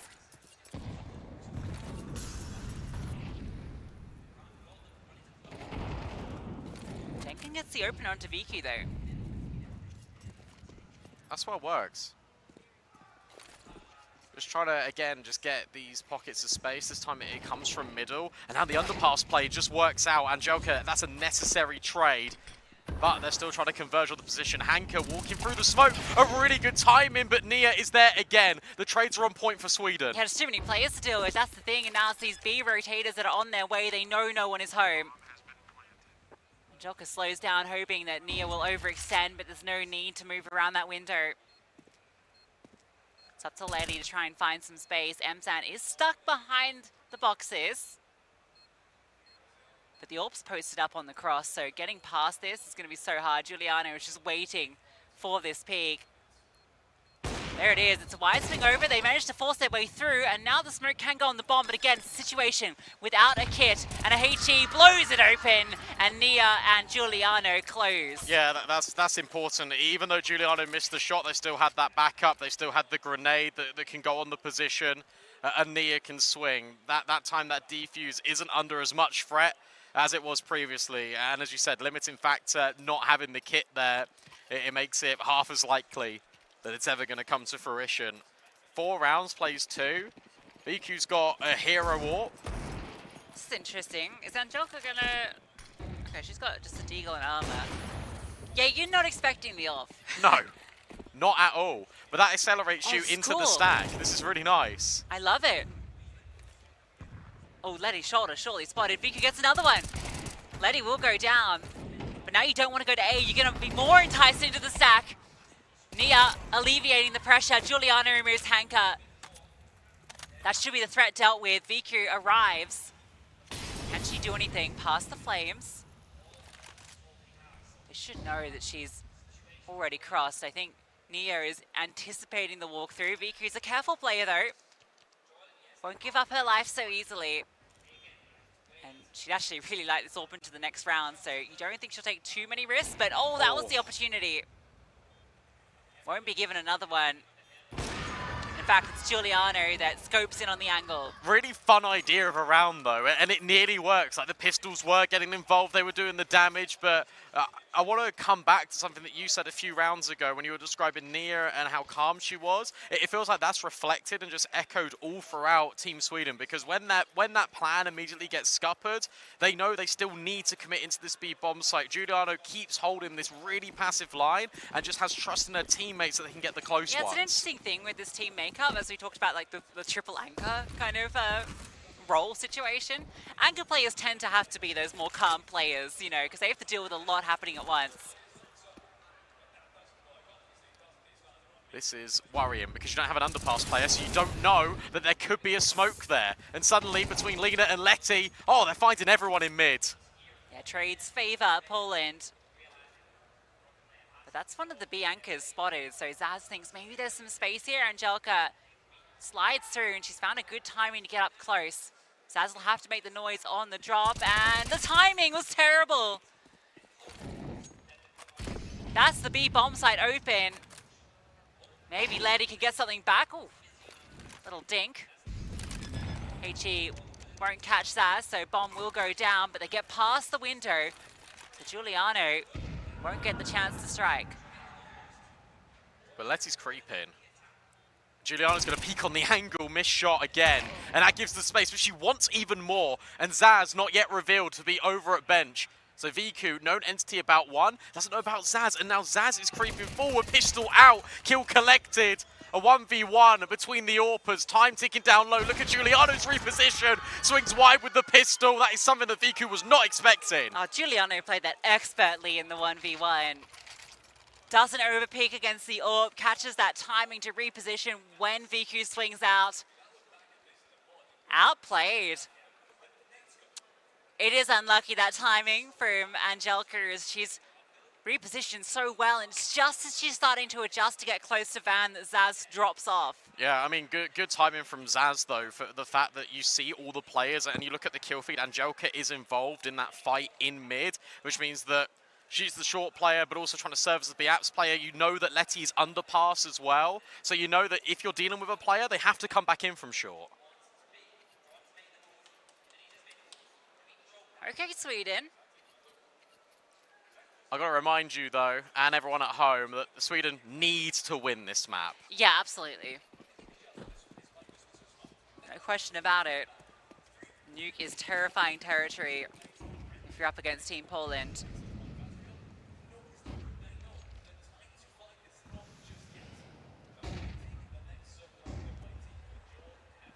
Half fire with the pistols, they managed to get good space. Zaz, how many can she take down? Oh, plenty. Will be removed eventually, but taking two, more than enough. Viku has not really invested anything. She wants to prioritize that AWP.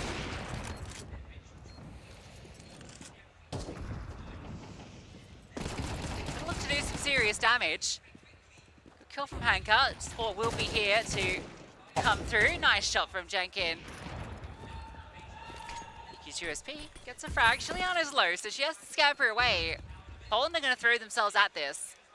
Not got a kit. But any damage is good damage. Oh my god. It's fine. It still should be okay. She needs to get on the bomb now, and the cross held by Giuliano. That's expensive, though. Again, you walk into that round with like no money, you come away from it with 4 kills. It's still a really good result. I think it's that 25% mark when the 10-second timer hits. Is that right? Maybe. 40 divided by... Oh, yeah, you're right, yeah. 4? Yeah. Okay, yeah.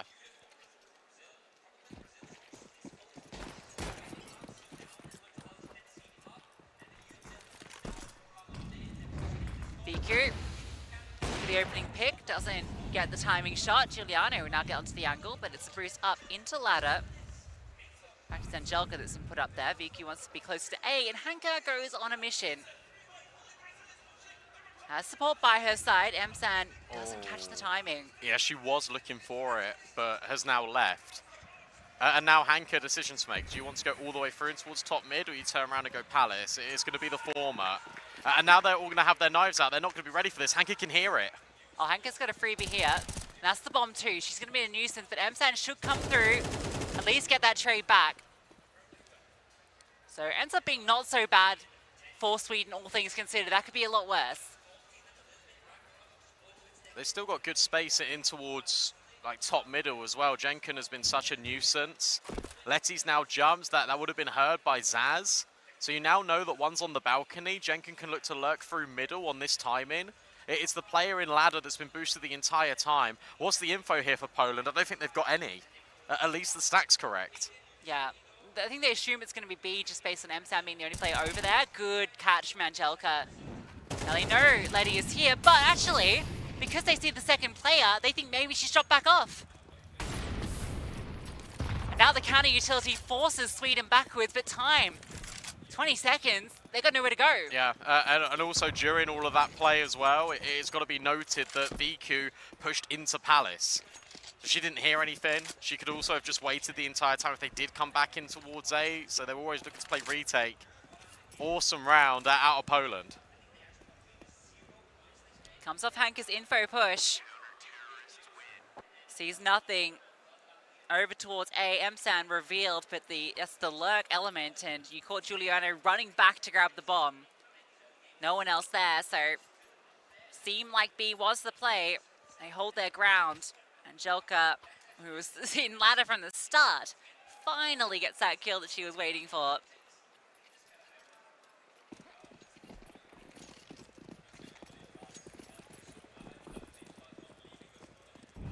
More punchy towards B this time. No one over on the A side, but the VQ Orb is here. Good molly. Are they going to be anticipating Nia is on this close angle? VQ is in a committed angle. She could be in trouble here, and she is. Run down. Emsan and Nia jump out, and Angelka only good for one. Hanka would at least get... I think that was a lurk timing, but Emsan has opened up B. Low HP.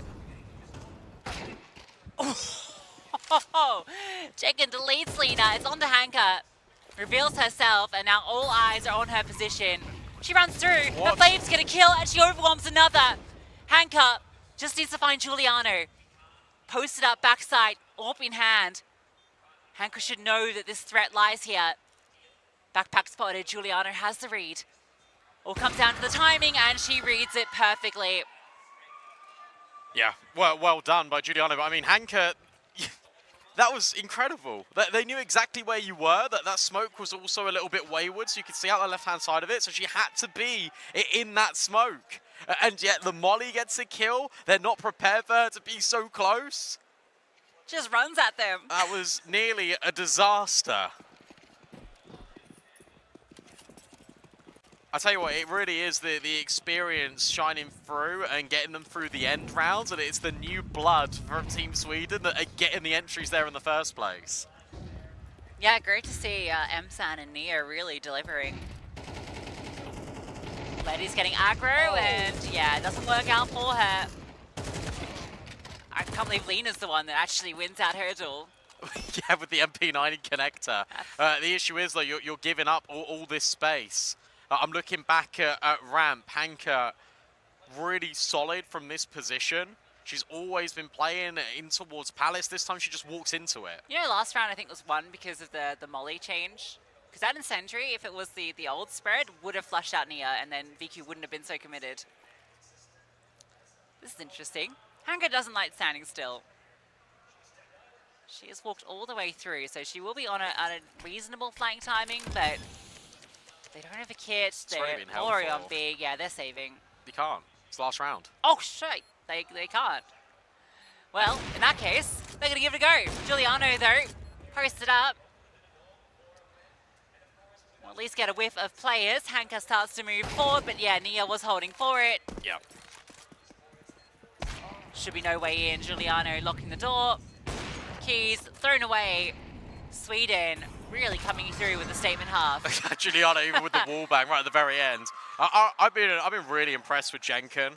I know that we've not seen her name sort of light up the kill feed so much, but her space taking on this T side has been unbelievable. The whole reason why Nia is holding ramp there is because Jenkin's already pushed in towards jungle. She can't hear anything rotating back in towards CT.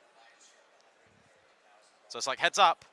We haven't cleared Palace. There could be a flank on the way. And there was.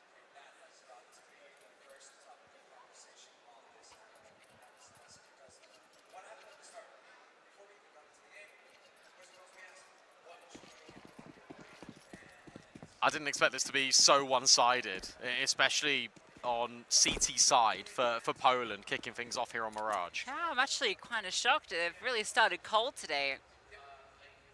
See if their T side has anything to offer. Sweden with more than enough rounds to feel like they can take their pick, but Poland's got some bite to them. It's a fake committal. But Sweden aren't biting, even though they saw the bomb. Look at this push top mid as well. Zaz has just walked top mid, seen these players, and now he's going to fall back. That's a lot of info, because if you see one top mid, you expect one under. Yeah, she's holding for it, but it doesn't matter. It's Lady that wins out that fight. Jenkin holding for this walk into connector, but short pressure coming at her fast. Hanka charging through, but Jenkin holds her ground. Tough customers to deal with, but she is cold and cool. Angelka doesn't find a thing. An opening kill goes the way of Poland. And it's Letty, the one that found that frag, that needs to somehow find 4 more, and that seems incredibly unlikely. Again, it's this trust. The fact that Nia knows that she will hold short, so she has to permanently just be looking at B abs. And then that's just an easy bait and switch. Giuliano taking contact at the window and then the swing at the door. Yeah, Nia really, who I felt that even in that win over Kazakhstan wasn't, you know, having too many massive moments. She's definitely been delivering here on both sides. Huge round from her, but Jenkin in particular, I can't believe she gets both those kills. When Hanka's just charging you down like that with a Glock, you kind of expect Hanka just to kill like everyone on site instantly. She has that sort of effect when it comes to pistol rounds. Full eco, Sweden ready to get 11. Oh, that nade did so much damage. Oh my goodness me. And then Zaz just follows up with even more. Giuliano on the close angle. Yeah, this is absolutely 11. Tactical team kill to prevent MP9 fragging. All right, Poland.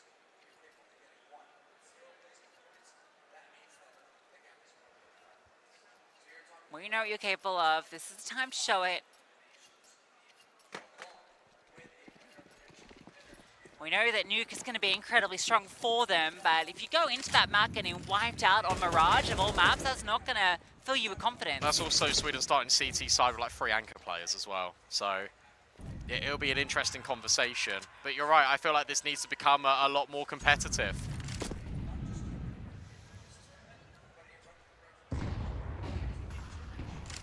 Push up top mid. Sweden, they really want to find Hanko, who was brought down low earlier, but easier said than done. Felt like it was a freebie, just charging her down, but nothing is free. Except for Giuliano's frags, it would seem.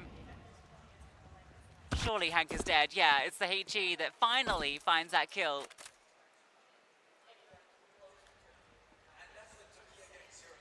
Oh, Jenkins definitely spotted ahead there. She'll be ready for this walkout. Letty gonna go straight into her crosshairs. Bomb dropped over. No instant response. Giuliano's rotated. This is incredibly flat. This is not the Poland we have come to expect. They're getting dismantled. Yeah, they are. And Giuliano, again, Giuliano is 19-4 right now, and she is doing everything, even in that first gun round. Takes the fight in towards top middle, resets, takes the next point of contact after Jenkin over towards B. She is everywhere, and Poland are nowhere.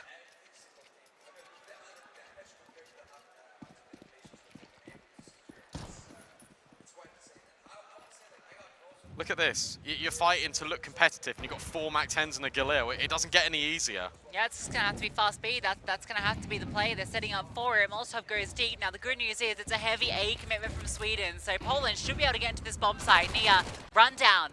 That's the opening kill. It's an M4 to be collected, and site completely in Poland's control. Yeah, but there's so much utility, and there's kits here for Team Sweden. They need to get a move on, though. If they even want to give this a go. Do you want to upgrade the MAC-10s? That's now the next question. Giuliano, do you want to give them an AWP early? That's the thing. I wonder if actually the right call here is just to save and be like, okay, well, they brought MAC-10s into this. Their buy's going to be quite weak. You could go for exits. Yeah, they decide disengage. Jenkin will charge through, and yeah, they're just locking them out, making the economy weak. Joker forces her way forward, and Giuliano actually misses the mark, so they will be able to get some players through. Again, it is 1 MAC-10 kept over. Money isn't great. Yeah, clever macro. You don't need to go completely all in there, and I think that decision was made when I think Jenkin and MSAM were about to go through COD, and then they just stopped. So many rounds to play with, so many chances to try and win. Of course, it is just one mistake and that's it for Poland, so they can always just keep upgrading themselves. They've got Galils now alongside some AKs. Yeah, slight upgrade on the previous rounds, but he's still contesting with Giuliano's AWP. You got lucky that round. You went into a B site defended by one player. Won't all be so free. Big control looking to be established at the same time. You keep your eye on Lena. She's only got a Mach 10 at ramp is the issue. Her time would have to be perfect. At least mid is garnered for Sweden. They're looking to focus a lot more. I was going to say on the extremities, but they're starting to push these smokes. They're getting ready for Team Poland to walk through Con. Nice little blow on it. Reveals a lot of players. Lena catches that push, but Zaz, she's walked through. They're not aware. Into the smoke she goes. And Giuliano dispatches of Hanka. Again, it's the experienced players that are catching Poland off guard. Lena's trying to serve up a distraction to allow Viku to activate, but there is nothing to be said for Poland. It's a quick dismissal of map 1 by Sweden. Yeah, and that is, to be honest, one of the last things you expected. You expect Sweden to be competitive on their map pick, but a blowout against Team Poland is certainly not the outcome I certainly anticipated. I think it was really cool. You got this dynamic of the new blood finding the opening kills and Giuliano and Zaz carrying them through over the line. They were unplayable in moments on Mirage, and for Team Poland, they've now got to reset and pretend like that map never happened. Yeah, it's crazy, right? I didn't expect such a one-sided affair. Sweden were just firmly in control. Poland looked like a ghost of what we expected from that team, considering they run through the group stage, considering who this roster is. I'm in shock. Yeah, I am as well. It's almost like they just didn't get going, and now I guess again that the reset conversation will be Nuke is on the horizon. Let's pretend like that's map 1 and we just go from there, because Mirage, the sooner you forget about it, the better. Isn't that right, Alan? Yes, sir, Brandon. Poland are indeed mortal. They drop Mirage in quite a fashion. It was Sweden's pick, but I don't think we expected that. Sweden looked like a team possessed. Giuliano, she's here to win the damn tournament. I mean, it's as simple as that. She is playing lights out Counter-Strike. Yeah, and she's doing it all. It's not necessarily just passive opping. It's not padding stats or anything. She's in there, face first, op right in there, you know, into the mouth of the Polish players. Like, it's insane actually. Like how much she's getting done, how much impact she's having. As an opper, like again, and I know that might sound silly because we expect oppers to have a lot of impact, but it's the way she's doing it, because she's opening things up for her teams as well. Like she's not just like hanging back and waiting for others to do it. And on the very, very few occasions where she doesn't get something positive happening for her team, you have Zaz just being incredibly aggressive and actually finding openings as well. They abused that B-bomb site so heavily, time and time again throughout their T side. It was starting to get awkward to watch at one point because they just had their way with them. Do you remember when Poland won the pistol and they were 2-0 up? Does anyone remember that? Like, No. that makes it crazier. The amount of gun rounds in a row that Sweden win. And yeah, Giuliano might just be the best player at the tournament right now. I think there's absolutely that statement to be made. On current form, she is incredible. We're expecting her versus Viku to be like a really interesting matchup, but Viku wasn't even able to get the AWP as much as she would have wanted because of just how badly that economy was getting beaten down. And Giuliano just really smart in a lot of these clutch round scenarios, always positioning herself right. But as you pointed out, Zaz deserves a ton of credit just for the amount of chaos she causes and the amount of problems she causes the opponents, always getting into advanced positions. And it just feels like she's a black hole just sucking the entire enemy team in towards her. So much attention is put on Zaz, and there's so much done in the initial round, and that's why Giuliano's allowed to get into some of those clutch rounds. I think you pointed it out. Like we were getting towards the end of the first half, and the one person who had died the most on the entire server, and this is when Sweden is up something like 8-3 or something, it's Zaz. Because he's just been running in, just finding multi-kills, etc., and then dying, but obviously creating a massive amount of space for her team at every occasion. So Sweden have found something that works for them really well on Mirage. Obviously going to be a tad more difficult to do so on Nuke, I think, but got to give credit to them. They outplayed Poland on that first map.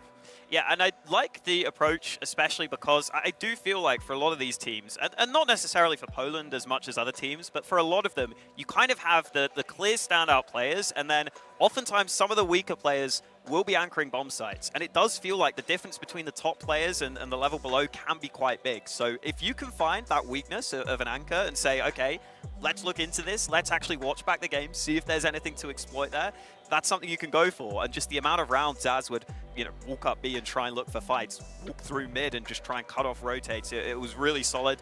And yeah, of course, I mean, there's only so many times we can sing Giuliano's praises, but like, so good. She's been incredible. Yeah, I mean, we hold Poland in this tournament, I think, to a higher standard than I think a lot of the other teams. They, of course, have such a strong core from Na'Vi Javelins.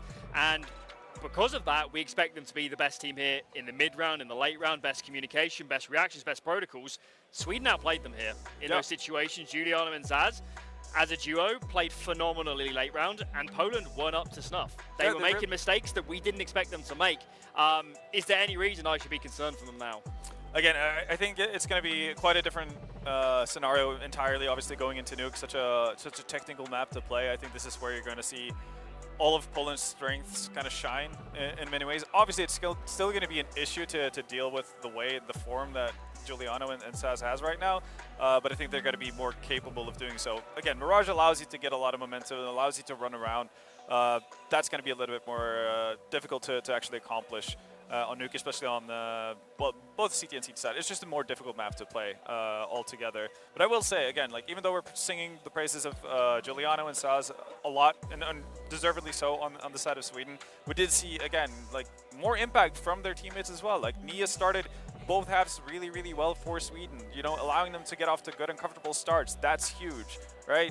And you also saw like impact, I think Brandon mentioned it during the broadcast as well, Jenkin, even if she isn't getting necessarily opening picks or something, she's creating space by taking up aggressive positions that Poland, kind of need to keep honest about. They can't necessarily just let areas go because Jenkin is in deep in Palace or actually creating chaos that they need to actually attend to. So much better showing from Sweden from start to finish here on Mirage. I'd say probably their best map of the tournament so far. And yeah, they just got to bring the same kind of mentality and the same kind of pace, if possible, into Nuke as well. Yeah, I think the only slight concern I would maybe have for Team Poland is we're behind the teams here, so we can hear them between maps and everything. And like previously, France, when they lost a map and got blown out, you saw a couple of them really try and like the team on and say, okay, guys, let's just put that behind us. Kind of looks a little dejected from Poland as they walked out there, just a little more than I would want. They've got their coach with them. I think hopefully he's going to be able to just get them all right back in the right mindset, because if you want the polar opposite to Mirage, Nuke is kind of that. So that's how you phrase it and say, hey, listen, Giuliano's not going to be able to do this against us on Nuke. We're the better team. We've got the better team play. That's what you've got to go into it saying. And the one positive, Hanka showed up. Hanka was good on this map. We hadn't seen her so far in this event. As long as the other girls show up too, which they have been so far this tournament, they should still think they're fine. A big wake-up call then for Poland on Mirage. Next up is Nuke, tournament lives on the line. Don't go anywhere.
Bloody hell. Didn't expect that, did we? Team Sweden take map 1 in dominant fashion. Now we go to Nuke, we go to Team Poland's home turf. Imagine, Lucy, there's a world in which Sweden can do this in 2. I don't think we did that well. I'm gonna be honest with you. As great as Sweden looked on map 1, this is Nuke. This is Na'Vi Javelins of old home turf. Yes, the new Na'Vi Javelins doesn't play, but that doesn't matter. We've got the old Na'Vi Javelins on the stage. Yeah. Nuke was where they made their home. They had an undefeated streak on that map until one unfortunate incident at an East Olympic Finals that we won't think too much about. Let's not talk about it. Other than that, it was their home territory. They dominated on this map, and coming into this event, they know it's their secret weapon. They can it's not even secret. They know it's their weapon they can rely on, because no team here, I think, can handle them on Nuke. Yeah, I mean, my God, they got to rely on it, right? Because otherwise, Team Sweden will be pulling off a ridiculous upset. I mean, that was incredibly dominant. The desk, I think, summed it up perfectly. Team Sweden were really punishing mistakes. I think Zaz was really brilliant in those moments. Jenkin was taking a lot of space, and on Nuke, it's going to be a lot more difficult to try and do that, especially against a Na'Vi Javelins team that is so well rehearsed on this. Yeah, I think one thing I will say is that I did feel that Hanka was getting caught a little bit outside on that T side. So that's potentially an area of weakness if Sweden want to put a lot of pressure on outside and take that fight to them, which they were more than happy to do on Mirage. So we'll see how this eventuates. Poland on the T side, of course. Can you imagine Viku will go for a little investigation with her pistol outers. That's normally how this plays out. Jenkins heard that drop down. Yeah, she knows what's up. So Giuliano's holding and has been dinked immediately. Needs to fall back, give away the control. Team Poland. Hanka, while she's scaling over here, they're getting down secret. Yeah, good rotation from Emsan though to just swing through and fall off to be able to catch that. Giuliano! That's a huge kill on Delina. I felt like she was good for that one for sure. And they might just go back up the vent, but even that's not safe. Yeah, Nia's been here the whole time. It hasn't moved a muscle. And I don't think you're going to anticipate this. If you're Team Poland, Nia now reveals herself. Players coming in from heaven, but Angelka's dealt with them. Jen can trade in, but it's Angelka and Viku to open up A. Yeah, big round from Angelka, bailing them out. They're expecting Giuliano to push. They don't go for the bomb plant yet, but Giuliano's just crept through. Silent and deadly. Leaves it onto Viku. I don't think they know she's right here. She wasn't spotted. So she actually has a huge amount of space. And I think she knows that she's got this opportunity, but that was the chance. Giuliano falls back, and I don't know if she knows that Viku knows. There's a lot of layers of knowledge here. Emsan peeks out, and Viku takes her head straight off. A tap on the bomb. Giuliano doesn't budge. Viku might just clear this, and if she gets the space, yeah, door shut. She says immediately, I can go. Yeah, really well played from Viku. She can leave Giuliano. When's this timing going to come in? Immediately straight down the vent. She's hot on her heels. Very fast. Smoke and kit available. Now, she doesn't have the HP. That's the big issue. But Viku, okay, door shut in her face. Going to come down to the timing here. Viku adjusts. A huge clutch for Viku to get the pistol. She played that so well. Even just not shooting at Giuliano in towards Hut, knows where both of these players are and just waits for her opportunity to strike. And then the jiggle in towards door, doesn't see it. Has to be in towards Hut, takes the space back and then goes down the vent.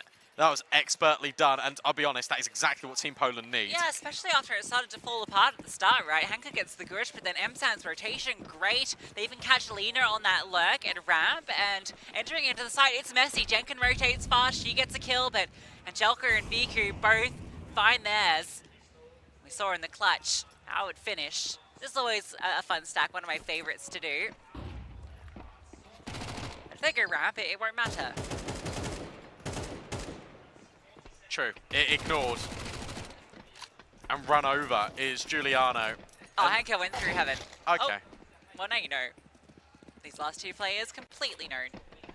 It's interesting that she actually just shows off that she is heaven at that point. That's 2 rounds in a row that she's just scaled incredibly quickly to that kind of heaven area. Yeah, setting that positioning and conditioning immediately. Angelka's here now as well. Yeah, I don't lose this AK though. That would suck. I don't think she will. They're really wanting to preserve this Galil. Oh, she might. Emsan's right below you. Ah! That's okay. They gave them an AK. Got 2 Mac 10s. Oh my god, you're losing everything. Oh my god. Nia is just giggling at them. That was pure maniac. Oh, that nade did 1 damage. Okay, that one's better. Now who's laughing? Definitely not Sweden. Well, actually, Lena didn't get the rifle, so Sweden probably are laughing. That was incredibly costly. They lost to Khalil, they lost an AK, a MAC-10.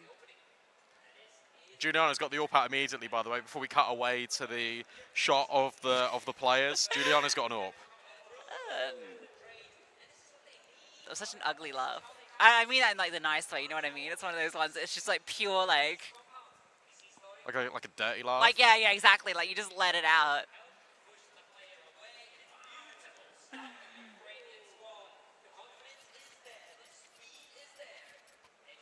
So glass cannon AWP for Giuliano. Wait, what's she going to do with it? That's the next question. Everyone else has got a rifle. You're right, it was incredibly costly. A couple of MAC-10s here for Team Poland. An A-pop would actually be a really good remedy here. Yeah, this would be a great call. And Jelka's got a forward spawn too. Yeah, it feels like this might be the play. We'll see. A few options with the speed. This walks close. They wait for this first barrage of util. Giuliano in heaven, but again, no. In fact, she drops down the ladder. A reload for Zaz. She's going to be fully blinded, but Jenkin providing support. The smoke comes late. Lena will get that frag. Zaz able to drop another. No scope from Giuliano from the top side. Unreasonable. Hanka goes down the vent, but she doesn't have the bomb. What a hold from Zaz. Oh, they know. Do they know? Feels like they know. I don't know, but at the same time, you're covering all bases here. Hanka goes ramp. This will be a time in that Team Sweden... Did she break the window? No? Is it already broken? I don't know. But this will be a time that they should be aware of. Yeah. With their setup, you think that she should be able to catch Emsan. Emsan should catch her. This is literally exactly what she told you before. She must have broke the glass. I can't think of any other reason why you would go for the setup. So dealt with. First gun round goes Sweden. Also, Hanka's been going outside to heaven like every round as well. That's true. Finally, deadlock broken. Right idea, I think, for Team Poland, but the fact that everyone gets a kill for Sweden, it's enough. Giuliano's no-scope is unreasonable. I think that's the big difference, I get to be honest. Because that would have been left out to dry if Giuliano doesn't chime in there. She had no armor and she swings over to go for the no-scope. Now she's posted up on ramp. Only for a moment though, doesn't see anything fast, but I think with these outside smokes, yeah, she wants to keep an eye on this. She's actually going to go down to B. So Poland have thrown a lot of utility to feign different approaches, but they gather in lobby. You did get Hanka down though, and yeah, catches off Nia on the rotation. Does this free up ramp? It looks like it. Emsan's backed off, but you have got this crossfire between Emsan and Giuliano. Flashbang is brilliant from Zaz to set up the ramp hold. Yeah, this is now really weird. If Angelka gets Zaz, there's maybe a way in. Oh, but Hanka fell. Hanka getting caught is going to be very costly. Angelka has a free bomb site, believe it or not. So at least she'll be able to get this bomb plant down. She knows 2 players were on ramp and 1 killed her teammate, so she has that room. The 1 versus 3 doesn't deploy her smoke. Instead, wants to fight forward. Oh my god, that was fast onto Giuliano. And now a real chance. Ahead of the molly, can't quite convert onto Jenkin. Sorry, Emsan, it's Jenkin that comes through. Nice try from Angelka, but it's Sweden that equalize. Yeah, really cool. Just again from Emsan and Jenkin. Emsan going first, creating all of that noise. That natural rotation is going to be heaven. You're not going to be ready for the fast A main timing. So Jenkin just steps in. There's always a togetherness for Team Sweden after Giuliano goes for that hero play through ramp. But again, that gets costly. It's not one of these rounds that shouldn't really fall out of favor for Sweden. It doesn't in a way, but it does, because now Nia's back on an MP9. Muddy wearing Finn. But that was the force out of Poland. This one's just an eco. Yeah, and while we're on the eco, Brandon, there was another game going on at the same time. Yeah, right? You obviously have this one. USA-Spain, right? That was the other quarterfinal. Oh. Brandon, that game's done. What? 2-0. 13-6 map 1, 13-3 map 2. USA progress. Oh my. Really? Mads 36 and 16, Okay. Emmy 37 and 20. Wow. That game's done. That game is done. 9 rounds for Spain across 2 maps. This one might not be done either, though. Letty and Angelica, well, Angelica making a compelling case. Low HP on Emsan.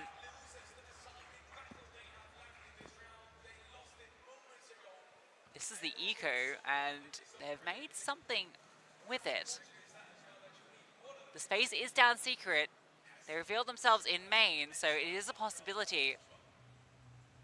I mean, News push lobby, like, there should be a ramp rotate here. Emsan's just incredibly low. Honestly, that's the way in here for Poland. It is when Emsan rotates down the ramp, she needs to be on her own. Zaz should be going with her at the very least.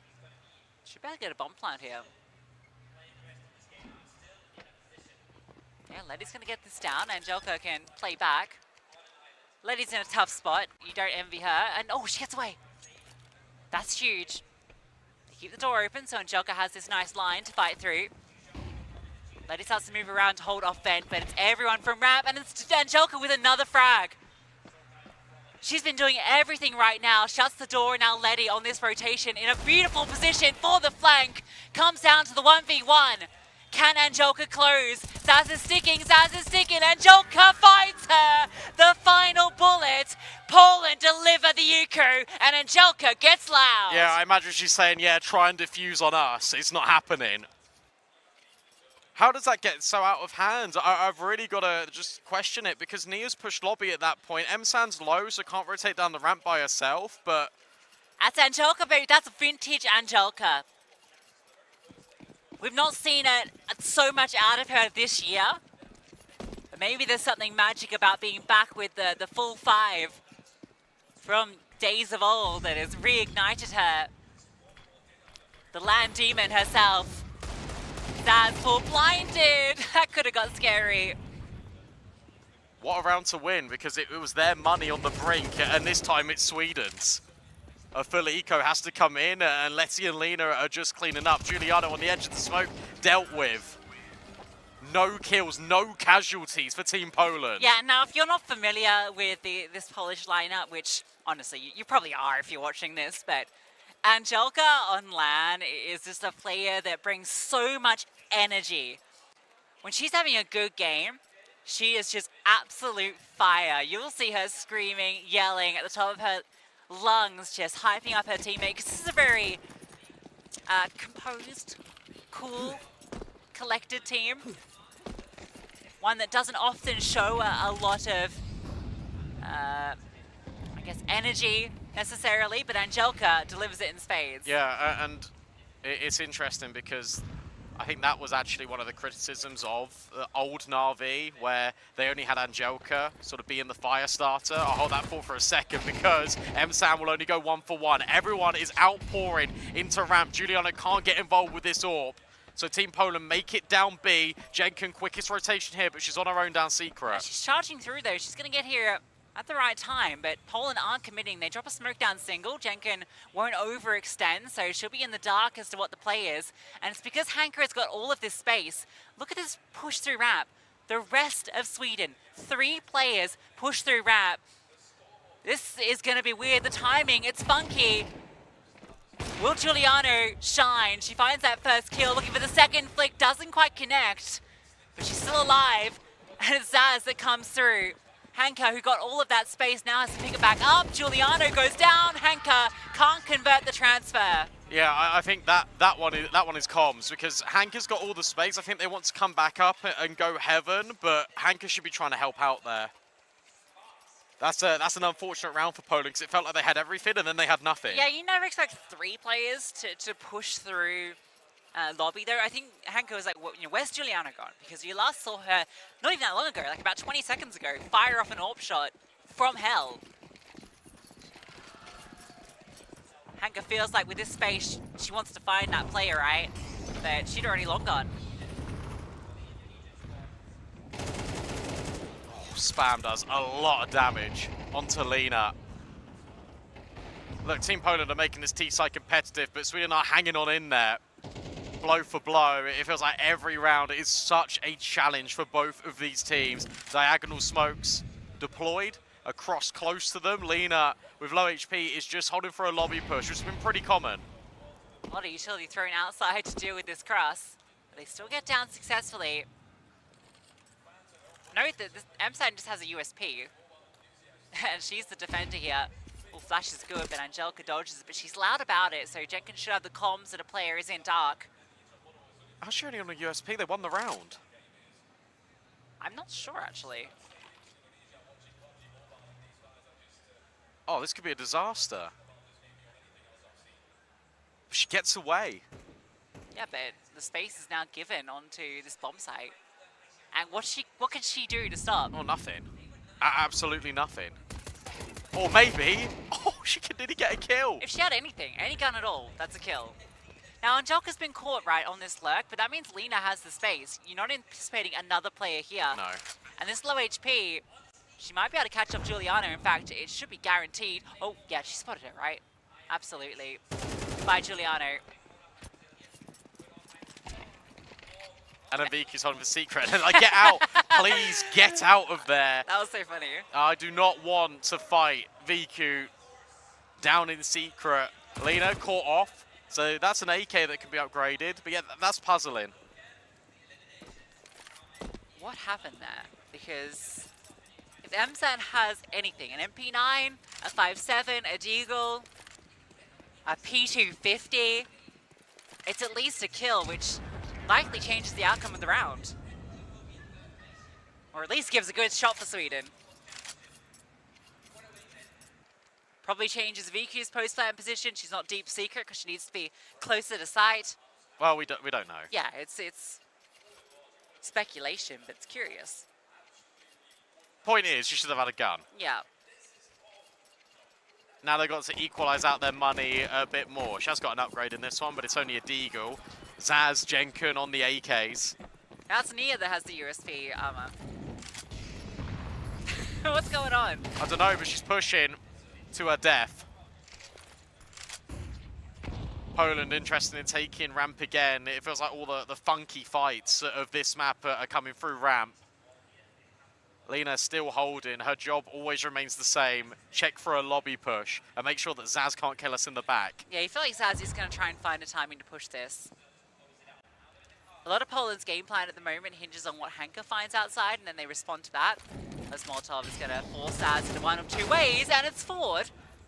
So 1 for 1, but that is one of your 2 rifles.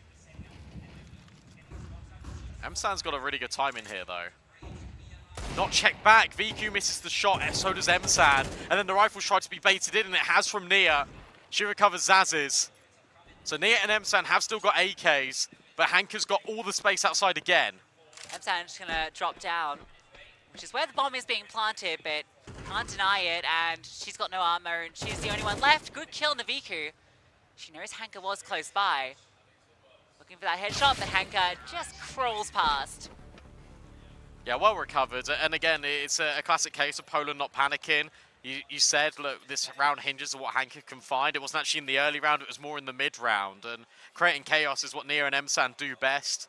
Good timings there to walk in towards both hut and lobby. They've re-crunched on the position. Unfortunately for them, it's just not enough. Team Poland, they create, for the first time in this series, a bit of breathing room.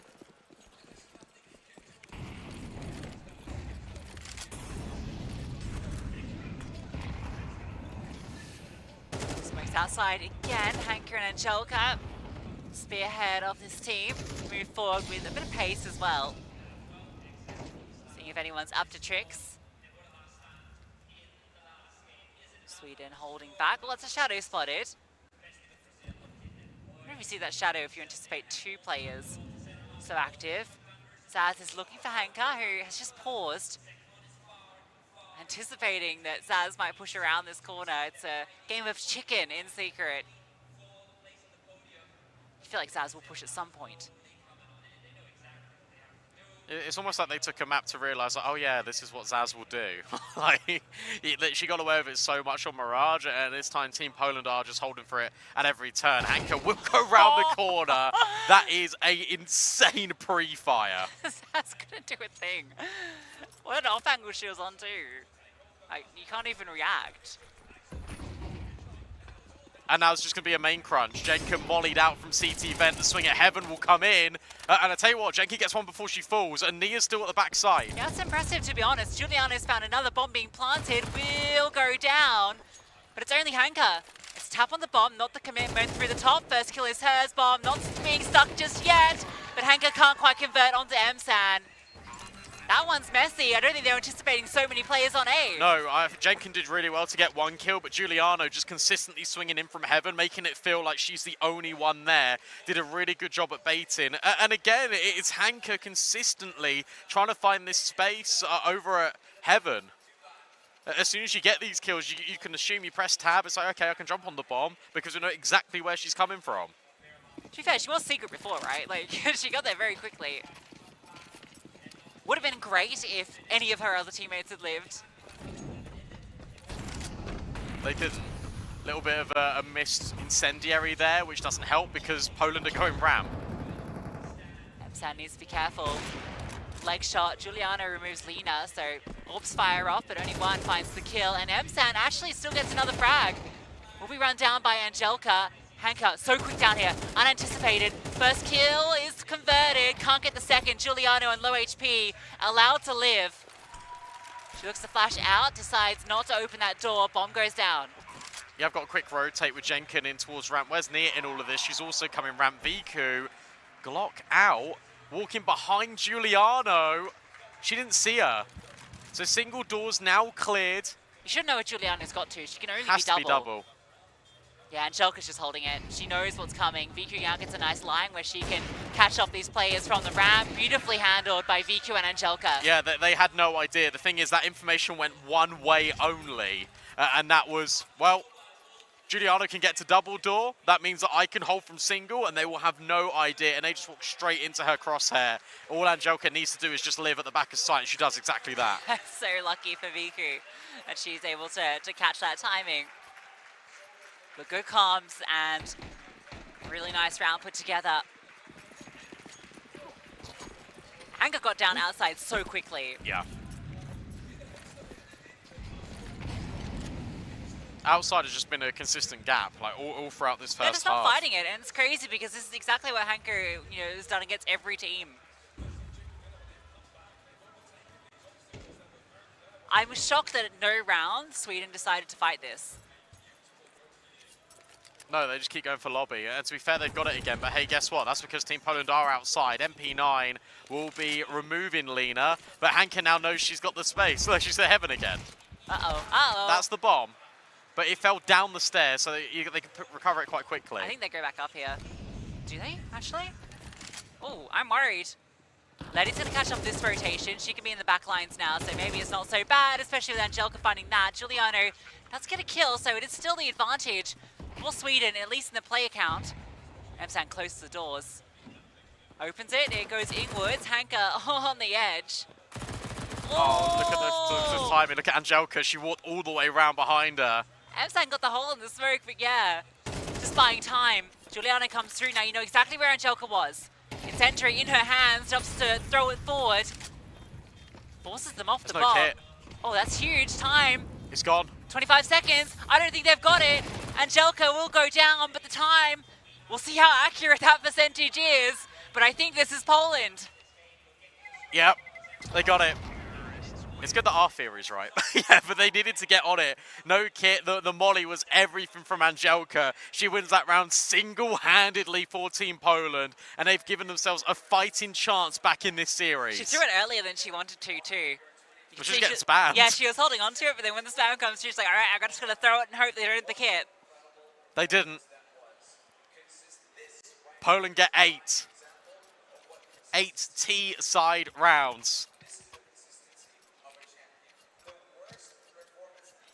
I still think Dust 2 is anyone's game if we get there.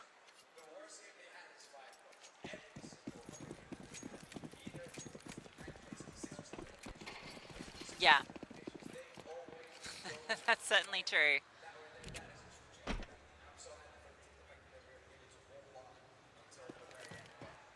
VQ pushing, not expecting Nia at that angle. Now it's Lenny's turn with the dual Berettas. Here's them running towards Round. That'll be comped over, but they're already running down. Angelica holds her ground. He'll kill for the first, but they're charging her, and she will eventually be removed. Quick rotates though, that's the thing. One in single, one walking over towards double. Lena opens the door and expects them. They were even layered to deal with her, and then here comes the double swing. Important kill needed for Hanka because there's a player coming down the vent. Not sure how she's still alive, but Zaz has removed Lena, so Hanka's in a 1v3, gets the first. Bomber's only just gone down, but Jenkin provides cover. Yeah, Hanka needed to get one of those first kills, and then there was definitely a chance in that round. Nice kill at the end, and good try from Lena, but VQ's push punish, and then the fast response to go down ramp is the correct call. Yeah. It's so smart, they just go. They're not scared of Angelica. They think, okay, well, if she's the only one here, we can just isolate you. She's got to be the only one there, right? Because she just killed VQ. Yeah.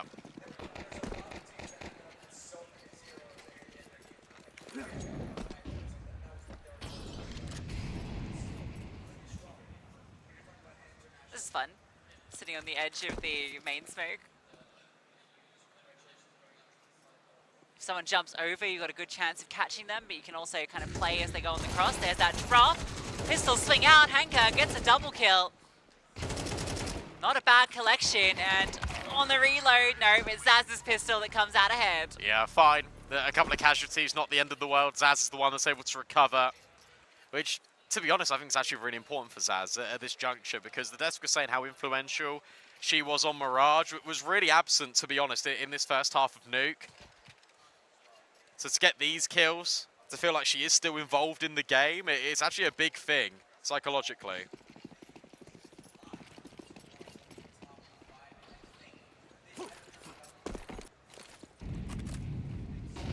Hanka's going to be a lot more aggressive outside in the CT side than anything Sweden put up. Oh yeah, like she'll be like at red box more rounds than However, not. they've gotten over very quickly, and she didn't actually spot that, so the cross successful. There's no further delaying utility, but this will have to be calmed over.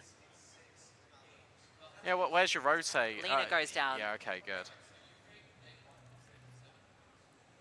So it is a gap that has been noted. I don't know if they can anticipate this many players down, though. This is almost the entire team. That's true.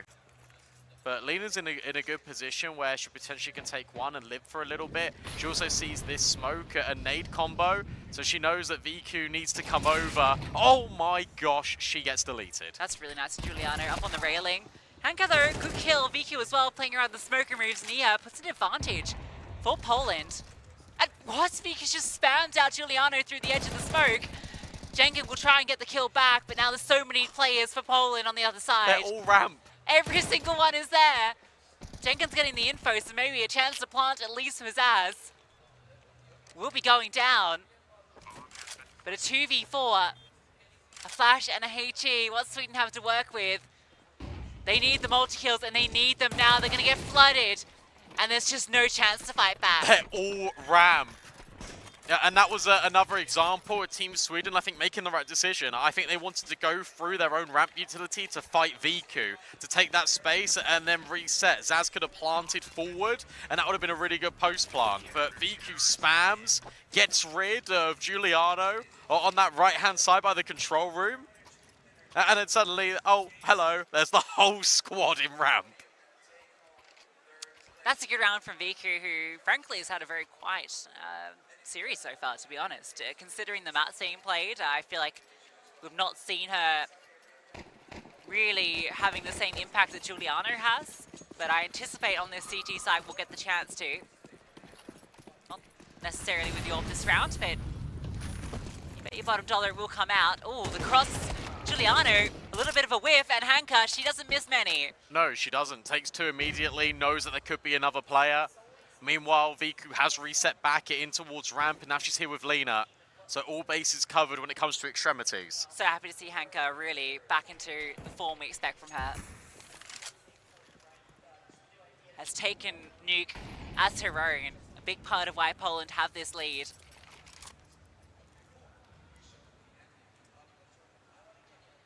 Reset to ramp. A re-smoke makes this really painful though. It's just going to change the plans, in fact. Yeah, this is really difficult because you haven't got any control. Like, Hanka shut you down outside, you want to go ramp, and now that's been smoked. It means the only space you've got is in towards lobby, which means you need to go towards A. Another crossfire's already been formed. Flashbang forward, so that Angelica can swing. It's actually Jenkin that gets the kill, and M-Sam follows up on Letty. That's really nice. They were so focused on door that there was that gap out towards Hut. So bomb will go down. VQ look to try and deny. And yeah, Hanka all flush forward. That sucks. But a great round from Sweden, a 3-on-5. That was awesome. It feels like they just weren't ready for Hut whatsoever. I don't know if there was any sound cues there or they just wanted to throw that flash forward just to have Angelica on the line, but that timing was hitting towards Hut. Yeah, timing was fantastic, wasn't it?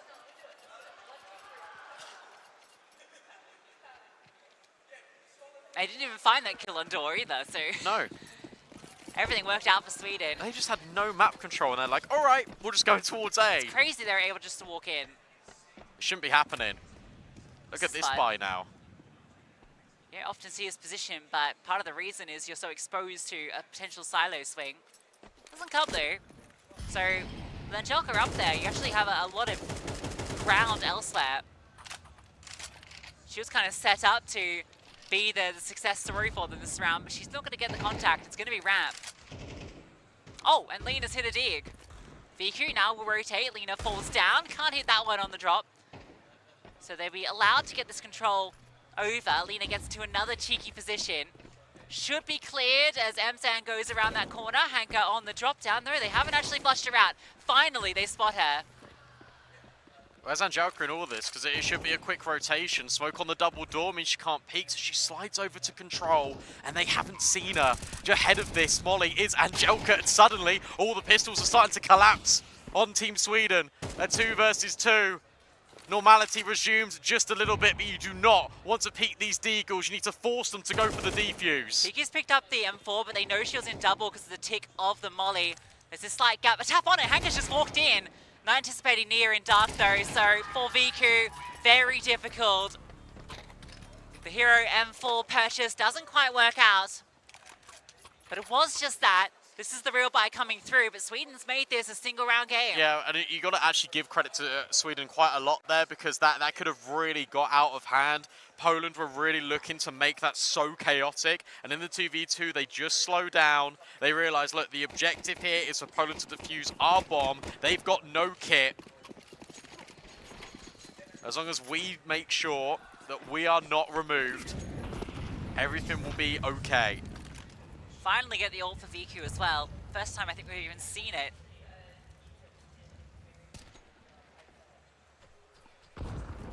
She's gonna actually start towards Secret, so she's gonna be in a good position. So to use it on the T side over there. She'll get her chance on this CT side. And she's here. And she strikes.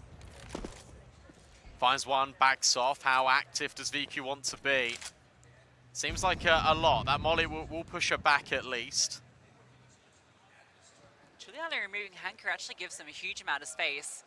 An attempt to walk through, the orb goes fishing, and Juliana is the one that gets the kill. Very low HP. Oh, Letty needed to find that. She needed that kill. Lena can't find success. Sweden have broken through the defenses of Poland. Yeah, you literally hit the nail on the head. The fact that Giuliano is able to get Hanker there just means that the pathway is created. And even when VQ takes contact, there wasn't a response there from Poland. And you feel like, okay, well, if you've not made that move in towards lobby, you still got this A defense, surely it would hold, but no. Isolated kills in towards top hut. Letty not finding M-San there really just kind of gives up that round and is going to make things even. VQ just looking to hold on to her AWP. Whether she'll be allowed to or not is another question. Feels like she's rooting the right way. Yeah, that's a really shocking round. I mean, beautiful from Giuliano. To find both of those kills was massive. Both Angelica and Letty missing their mark. Angelica you can forgive a little bit just because the AWP only needs the one shot to connect. You feel like Letty really needed that one. Did we catch how Hanka was caught there outside? Not sure, I think it was on the edge of the smoke. She was trying to play around, I believe, at Indestructible. Yeah, that's tough. That's really tough, because, yeah, it feels like, okay, Hanka goes for that reaction then, because obviously Viku's been pressured off as secret. If Hanka can figure out whether it is going to be that main play, then Team Poland can adjust accordingly to try and help out Viku or to push in towards lobby to deal with the main play. But because she gets caught, it's just instant. What a moment for Sweden to break through. We've got this saved AWP, but they're going to have to go with pistols around it. This is 3 rounds in a row for Team Sweden as well. This is them consistently putting Team Poland on the back foot. You got to remember, this was an 8-4 half. 1 round on CT side. This still makes a hell of a difference, but the gun rounds now starting to come through. Okay, this round is not live. No. So we will get reset momentarily. Sorry, I said this to you off broadcast, but I think it's actually probably a good time to bring it up now. I said on Mirage, I was really surprised that Alcest wasn't calling like many timeouts. Yeah, and here again, right? It was 8-4. Then Team Sweden, yeah, okay, it's pistols, whatever. But they've won. They've reset your money. Like I'd expect in the next round when they've got a full buy, I'd like 30 seconds there. You'd expect of all the coaches him to be one of the most active, just because he does take on that primary role with the core of this team.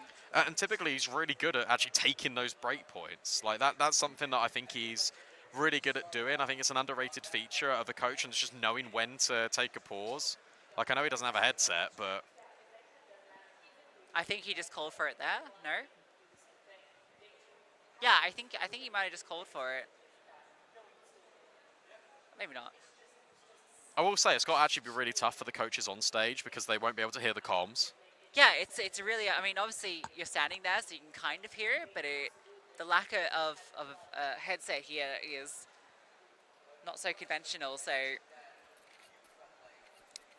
does make it a bit trickier.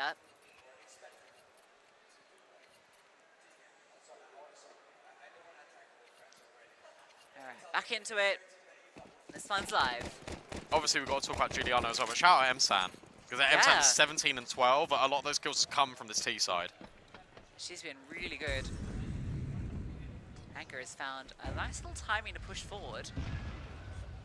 I don't know if Jenga will anticipate this. This is personally one of my favorite spots, for that reason. And Viku gets her kill with the AWP, needs to get out. Oh no! Emsan, we praised her before, she's able to find a massive double. This round's not done yet because look, Hanka's dinked Giuliano in the meantime. Now Lena's pushing in towards lobby. Yeah. This is still becoming a little bit tricky. Fortunately, whilst all this is going on, they have caught the A time, and Giuliano was aware that Lena could have pushed. Yeah, that bomb, the AK got picked up, and I think Giuliano spotted it. This round is certainly doable. No kit though, so slightly tricky. Hanka lets them know where she is, but Lena falls, so it's all onto Hanka. 1 versus 2 has the information on both these players. Tease out, a nice little ascension to the top of Hut, trying to isolate this player behind it, can't quite convert. Emsan with a mammoth round. Yeah, and again, Emsan dealing with Viku. That was a 3-on-5 in favor of Team Poland. Sweden again have to battle back from the brink. It's brave to peek into that AWP. It is, but you know she's going to fall back. Needed to get that trade, gets it. Presence of mind to be aware of top Hut because they haven't peaked it in a while. Team Sweden are 3 rounds away from a semi-final.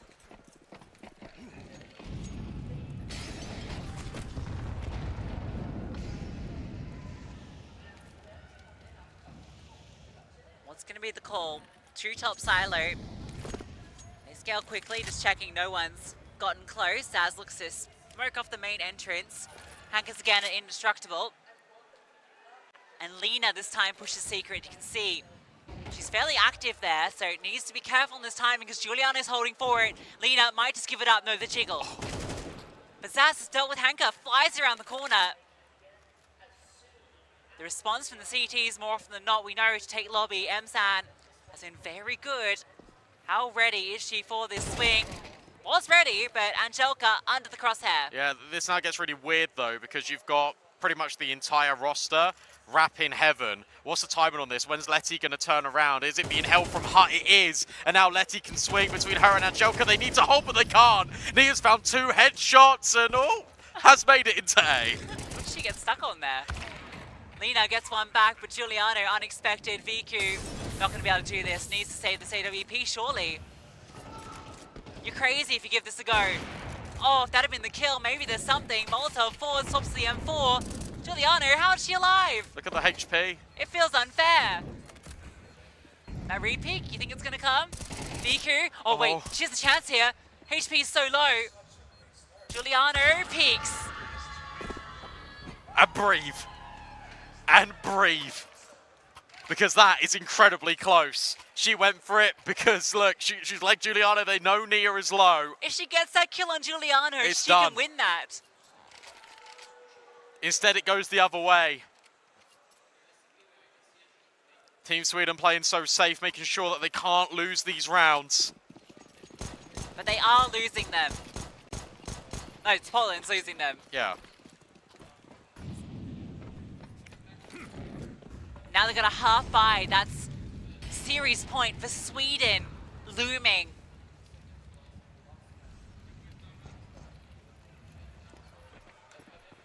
Lena getting aggressive. Flashbang good, but Emsan again. But Letty walks through Hut, but only for one. It's Emsan getting all of these kills, trying to push Sweden over the finish line. She is locked in today. Got caught last round on that push from Angelka. This time, she's not caught sleeping. Hanger's in a good position to maybe get this kill into Giuliano. But no, Jenkins has walked in and cleared. It's so methodical. That's the thing. I think that's what you've really got to praise. I think we spoke about the anchor players being so calm in all these situations, but everything is done so deliberately, and everyone is playing the roles that they want to as well. I think that's the key thing. Zaz so good at taking space on T's side. Is doing it again so consistently. Giuliano being this late game activation player. As long as Giuliano is alive, it feels like the round is always a guarantee for Team Sweden. And Emsan is making sure she's just tidying up all the mess to make sure that Team Sweden can never lose.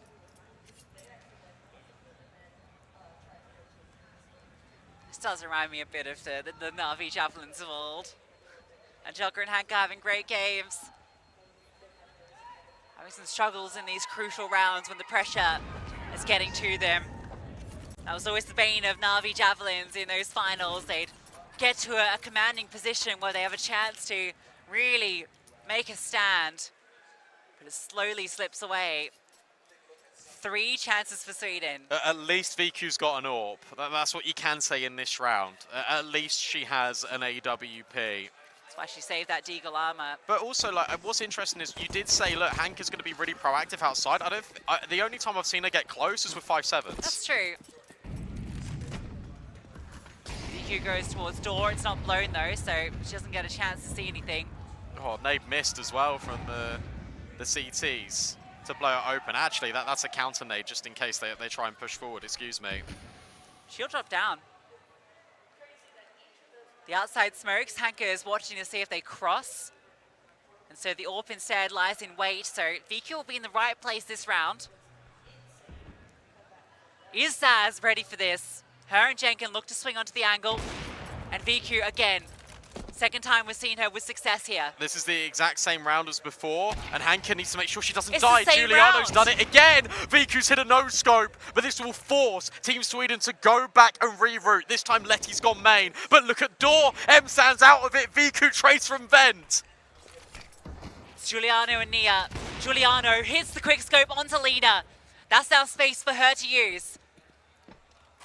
Do they want to rotate down? The bomb is on its way there. Angelka will go down. But they pause. So does Sweden. Just for a moment, they've dropped a nade and they're walking back. So it's VQ that's going to be, well, at the right place at the right time. She rotates back up because Angelka doesn't hear anything. There's so many unknowns about this position. She can't afford to watch Heaven, which is where they're coming from. Oh, now she will turn. Nia drops and it's Giuliano in the clutch. The reposition from VQ should be known. Molotov goes forward. Viku committing through it, and she hits the quick scope. A hero round from Viku, every single kill. Yeah, Viku's victorious, and she had to be. Because again, it was that same round. She gets the kill on Zaz. Juliana goes back and finds Hanka. And there was even recoveries there for Poland. There was even new things that they were trying to employ, and it just wasn't working. The fact that Viku is so dynamic, gets back up the vent, is everything. Always in the right place at the right time, Viku, and so many quick scopes. This has really been the battle of the AWPers in a lot of ways.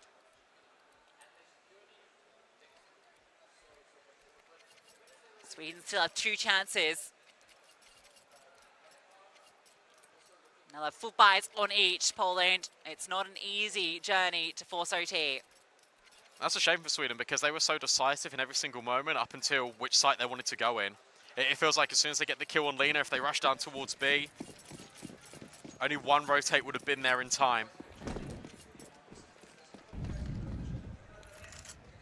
The thing is, you still got to play these 2 rounds without making a mistake.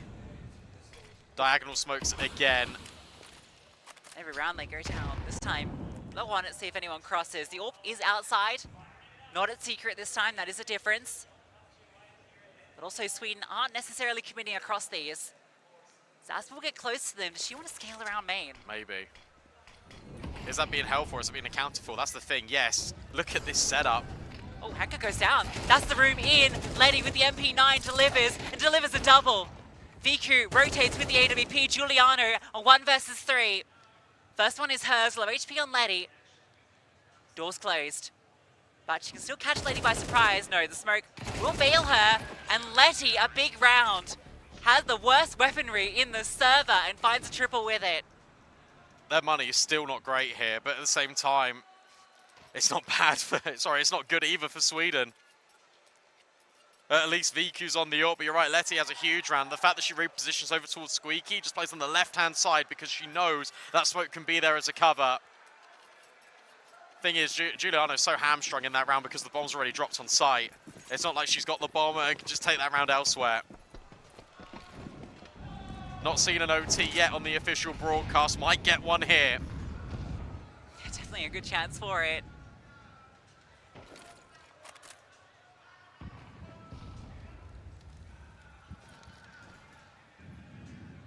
Poland have done the hard work to get to this point with the lesser weaponry that they're up against. Jenkins being annoying over towards Secret, keeping a play here, but there's still plenty of defenders over towards Ramp. Viku slides through, finds that first kill, falls back. And you got Lena in hell to deal with the decision to wrap. They don't commit. Yeah, Viku's just smoking, covering all bases. You still got this topside aggression here as well for Poland. Viku's now again being the one that's dynamic, keeping the defense in check. Poland have got good positions here. Angelica gets a kill. There's smoke. Giuliano swings out, not anticipating 2, but she still finds them both. Angelica able to get another frag though with the MP9, and it always feels like it falls to Giuliano. 25 kills deep. 3 more required to eliminate Poland, and she won't be given the chance. We go overtime. Oh my gosh. Again, Viku just being the dynamic player. It's really interesting that she's moving so much to make sure that the setup is always held. And the fact that she actually is the one that repositions up the vent means that the Hut player can stay, and it's the Hut player that gets the crucial kill. But that is dangerously close. Alcest laughs it off, but I know inside he is stressing. Yeah. Real, it's fine.jpg.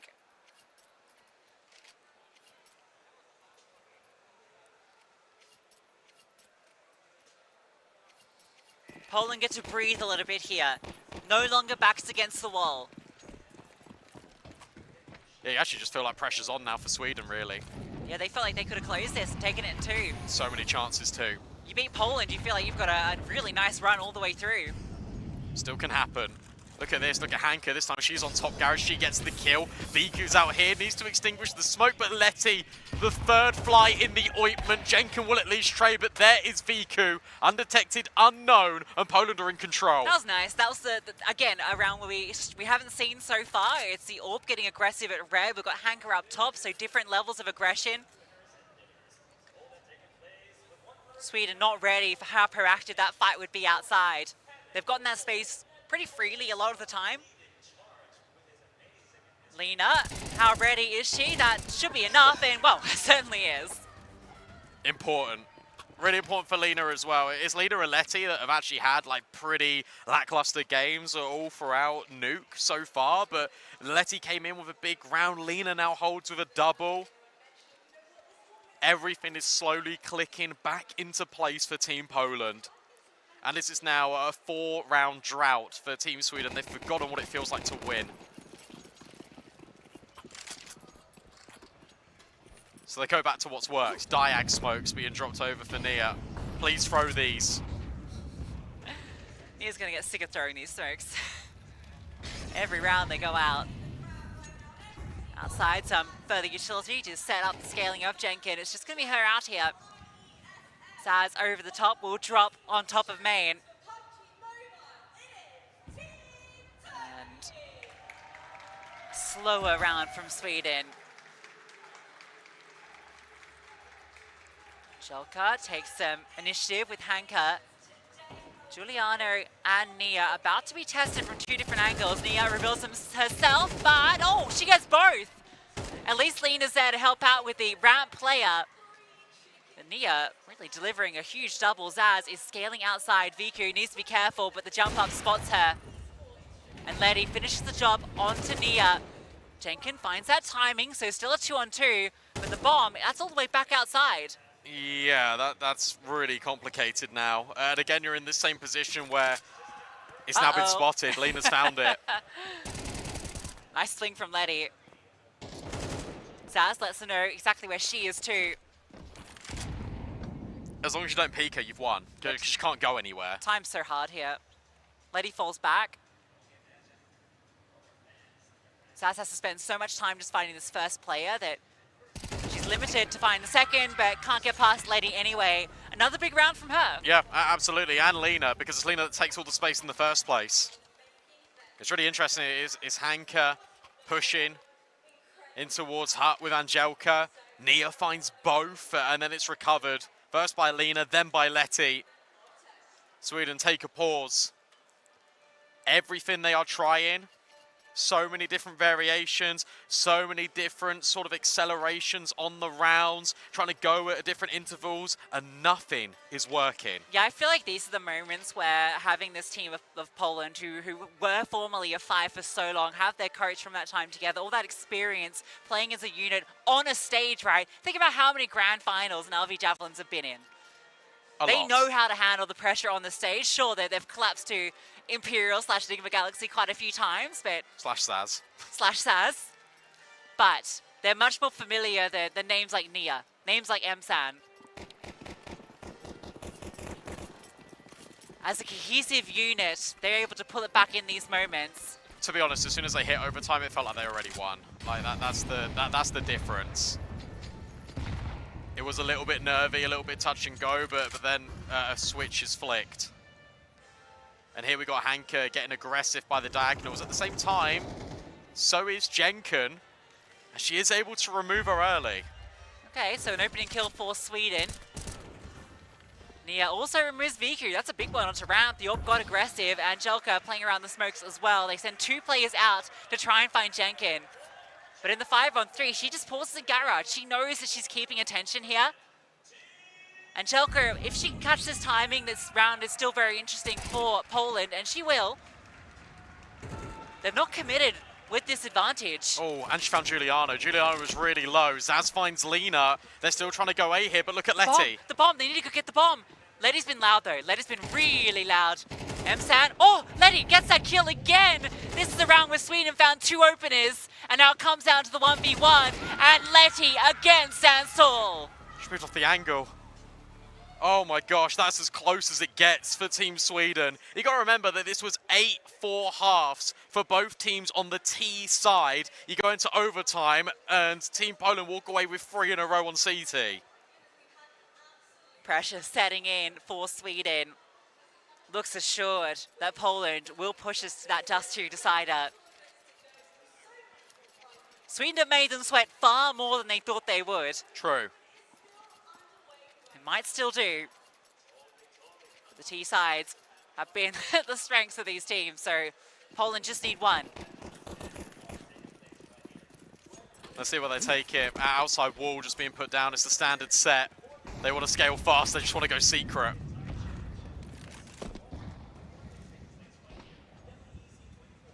Hanker again, very quick over there. Jenkin has rotated. So is Zaz. Oh, wow, a lot of pressure put down. Even the smoke early, they really want to deny this control. And it's a good call because there are 4 Polish players here. Yeah, but at the same time, though, when it goes all silent, you have to think of a reaction here. If you're Sweden, MSA's now worried that because Zaz has rotated down vents, there's a big gap outside. So they still want to try and get some more control over towards Secret. But 2 CTs holding on to this. Juliana is solo pushing with the AWP. This is crazy. She might catch Lena. She will. That's wild. Little boost up for Angelica. Head spotted. Oh. Can't quite find it. Bit of damage through there. Brought down low, but it's all a distraction for Zaz. Hanker will finally find that frag, but Zaz still tucked into the vents. They circumnavigate. They run straight on past. VQ looks back to find the kill. Good flick. And Hanker's now putting down even more utility. Oh, flashbang will force MSAM back. Giuliano's now the one that's down the vent. His interaction versus VQ is everything, but VQ just disengages. VQ's everywhere she needs to be right now. That Molotov does not really land properly. I don't know what happened there. Hanker's found some space to work in. Still going to be cleared though. MSAN, thorough. VQ has a chance here and she will take it. It's MSAN in the 1v2, doesn't get started. Another multi-round from Letty, and Poland close in OT. Yeah, what a ridiculous way for Poland to close. They were challenged round after round. They had to dig deep. That was an 8-4 half. They felt like they were in control. Team Sweden battled back brilliantly, and you feel like they should have taken the series, but that's the resilience, that's the LAN experience. That is why Team Poland are the favourites at this tournament. Yeah, exactly. Honestly, I thought Sweden were going to take this in 2. As soon as they found that point, 12-9, it really felt like it was all theirs. Big credit to the other players of this Polish team that aren't part of that Na'Vi score anymore. Letty had so many impactful rounds. I think from 12-9, she got a multi-kill almost every round there on out. So huge props to her, to Lena as well, and yeah, an incredible display of resilience to pull that back. Yeah. But you got to mention Viku, right? She got that ace that completely turned the tide of that game. And yeah, you feel like as soon as it hits overtime, there is no stopping Team Poland. We send it back to the desk before we get ready for a map 3. Snatching victory from the jaws of defeat sort of stuff from Poland. They looked down and out when Sweden went up 12-9. But my God, do they have some resilience. Pretty much flawless there all the way through the end into overtime. This is not what we expect coming into this series. Poland are giving everything just to stay in it. Yeah, they probably shouldn't have had to be in that situation. They won 8 rounds on the T side of Nuke to start this map. That should be enough. They should be golden. They should be good. But it took them so long to kind of address the issue of Sweden's outside smokes for such a long period of time. Basically, it took them nearly all the way up until overtime before they actually started being more proactive about it and trying to be disruptive and not letting Sweden get into comfortable positions. I mean, the casters mentioned that Sweden were getting outside control or yard room quite freely most rounds, and they made the most out of it. And you got to give massive credits for Sweden to not feel defeated, obviously, after having that kind of a first half and battle back the way they did. Obviously, shame that it doesn't go the entire way for them, because that obviously would have meant a semifinal spot. But yeah, no, Poland a lot slower to adapt than I would have expected, and Sweden a whole lot better than what I expected when it came to Nuke. Yeah, it really felt like Sweden nearly just stole this map completely, because even in that first half, I think the couple rounds that Sweden won, I think that Poland would have been maybe a little frustrated with. There were some awkward timings on nades and just, you know, awkward situations, but all in all, like, Sweden clearly on that CT side was struggling with rotations, and Poland generally were able to punish that. When you switch over, though, I think Poland did start to, like, just shut down a little bit. And I want to give big credit to Angelika, because I think she was really important in getting them back on track. She's the one player who was consistently staying loud, keeping the energy high for the team. And I think she was one of the players that started to take initiative for them and get them back into it in the first place. Because I think some of the site anchors were just kind of sitting back and not really trying to take the fight. And then it feels like they just get swarmed and overrun. And that was starting to become an issue for Poland. So it was really important that that happened initially, and then Viku started to get involved with the AWP. And then you slowly saw everyone else come into play. Yeah, they went from playing from being basically scared to lose to now being excited about potentially winning instead, because that CT side started off so lackluster in terms of like how little initiative and how little they tried to impose themselves on each and every round. Like you said, again, it's maybe Angelika only kind of just keeping him in it, and then eventually you get Letty and Viku to kind of, well, get going towards the tail end of that half, and that was sorely needed, and that's how we end up in OT. But I never would have expected them to be here in the first place. Like that, I expected this to be Nuke, pretty smooth sailing, got 8T rounds, just close it out casually on the CT side. But those Swedes, they know how to stay in it. Yeah, honestly, I think the football term would be, if Sweden won this, it kind of would have been like shithousing a win. I'm not gonna lie, like that's how it felt, because like you could see when watching, like it looked like Poland were by far the better team, and they would have been really frustrated if they lost that map. I think there were just so many like key rounds where they just weren't quite able to win, and then you go, oh, okay, this is starting to get scary, when it really shouldn't have, because the cohesion looked like it was way better for Poland. But I do want to give credit to the Swedish players, of course. I think Emsan there on that map stepped up big time on T side, got them into that position in the first place. I think she's been the most consistent third player alongside Giuliano and Zaz, so that's nice to see for Sweden. I think they'll be looking to that going forward. And if you're Sweden, I know you're a bit frustrated you couldn't close, but you've got to be coming out of that with some promising thoughts in mind that this is absolutely a series you can take. Yeah, no, for sure. Again, you play so well on the first map. Again, you push Poland to the limits on the second one as well. You had your opportunity to get to the semifinals already there. That's not what everyone else on the outside were thinking going into this game, right? This was supposed to be a rather convincing Poland win. So they have to feel really good about where they're finding themselves. They're able to push Poland on probably one of their strongest cards in terms of maps. Compared to all the other teams at the tournament, you're doing something right. Now you're going into Inferno. Again, this is familiar territory. Yeah, you got to like your chances if you're Sweden at this point. Yeah, I think especially during that first half, I think it was quite obvious that Sweden are not a comfortable team on Nuke. Yeah. I assume that especially as a 5, very limited theory crafting or practice or scrims on this map. And Lucy mentioned it on the cast. I think the most logical explanation of how the map went so close is that Poland felt the pressure. And they started making mistakes. They played reserved, like you said. That does make me nervous for a third map. Yeah. They're under pressure they haven't felt yet in this tournament. If they crack again like that on a map where Sweden are more comfortable, it might never get to overtime. They might not have a chance. Yeah, it can very easily swing out of control as well. Again, we obviously don't know whether or not they're going to start CT or T side here on Inferno, but again, like imagine a world where they start CT side, they get off to a bit of a rough start. Now economy is all over the place as well. You don't win crucial rounds or swing rounds. That's something that you know players like Giuliano and Saz are going to be able to take full advantage of. You can't say the same for Poland given what we just saw. Like that feels a little bit more dicey, especially with their history, as you mentioned, that Lucy and Brandon pointed to as well. The fact that they have had a bit of a tendency to stumble at the finish line. They can be fantastic all the way up until the point where it matters the most. And Inferno is going to be all about mattering the most. I also do think just that the structure of this map still limited Zaz slightly in her ability to really cause all the chaos. Like, you can't go for these solo plays that she was going for on other maps. On the third, we should see that come through again, and that could easily be one extra piece that Sweden get back. I'm not saying that Zaz was bad on that map. She was still getting kills at Yard occasionally, you know, sometimes out dueling Hanker and causing a bit of chaos, but it's more likely to be more impactful on this third map. So yeah, I actually think there is the chance for Sweden. Coming into this series, I thought it was pretty damn favored to Poland. Now there is that slight question mark creeping into the back of my mind, and you're just a little scared that it could be creeping into the Poland players' minds as well. Hopefully they're just thinking about the end of that map, because that's when they started to look like the Poland we know and love. So quick correction, third map is Dust 2, not Inferno. Quick fire prediction, guys. Are Poland going to stabilize and win this? Is Sweden going to pull off the impossible? Which way is this going to go? Again, I said it going into the match. I believed in Poland.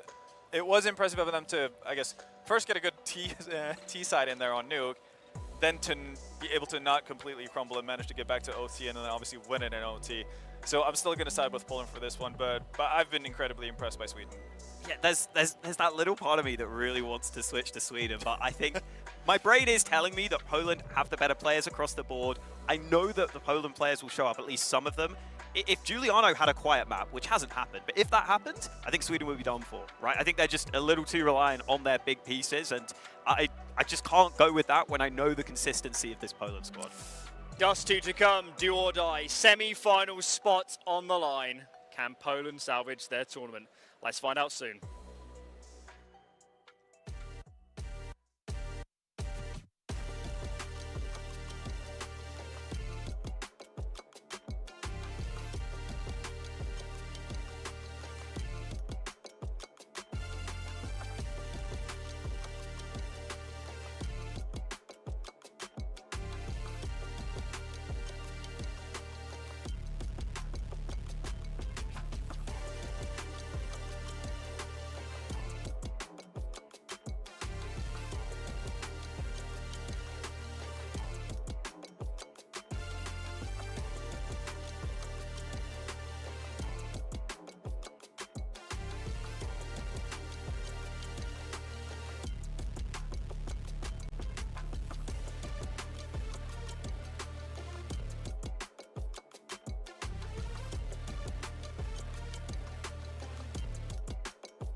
Clever, but this is about to kick off.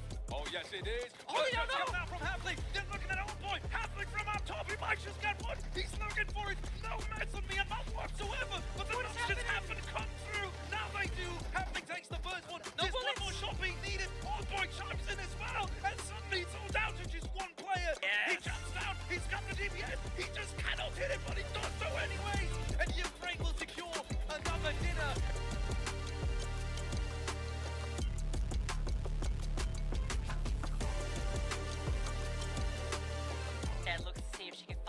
Pixar should lock it in. Oh, she's done enough damage regardless, surely. This should be it. The push out from middle, it's enough. Mex will close. It's a suffocation.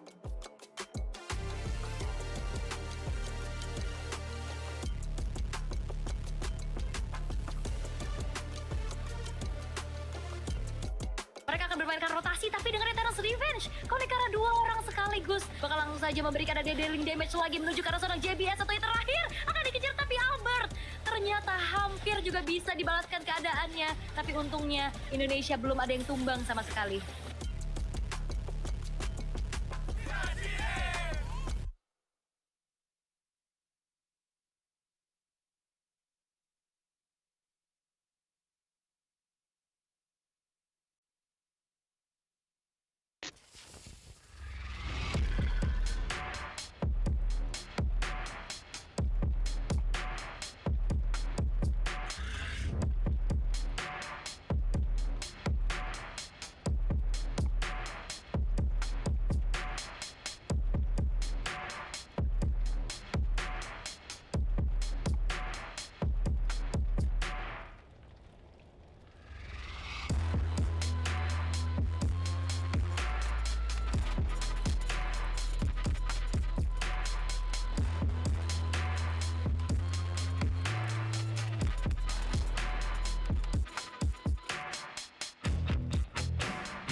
You know I can't help but these, cause they know they can never touch these.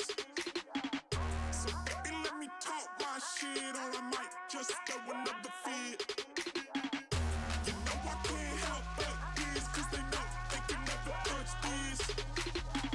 So baby, let me talk my shit, or I might just throw another fit.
Just throw another fit.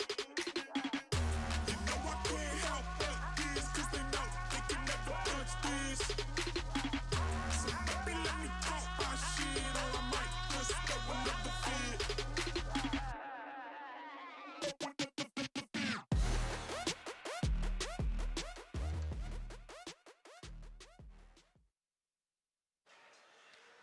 One more map to decide the fate of our final quarterfinal game here between Sweden and Poland.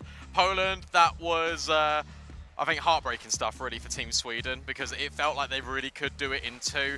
Now we go to Dust 2.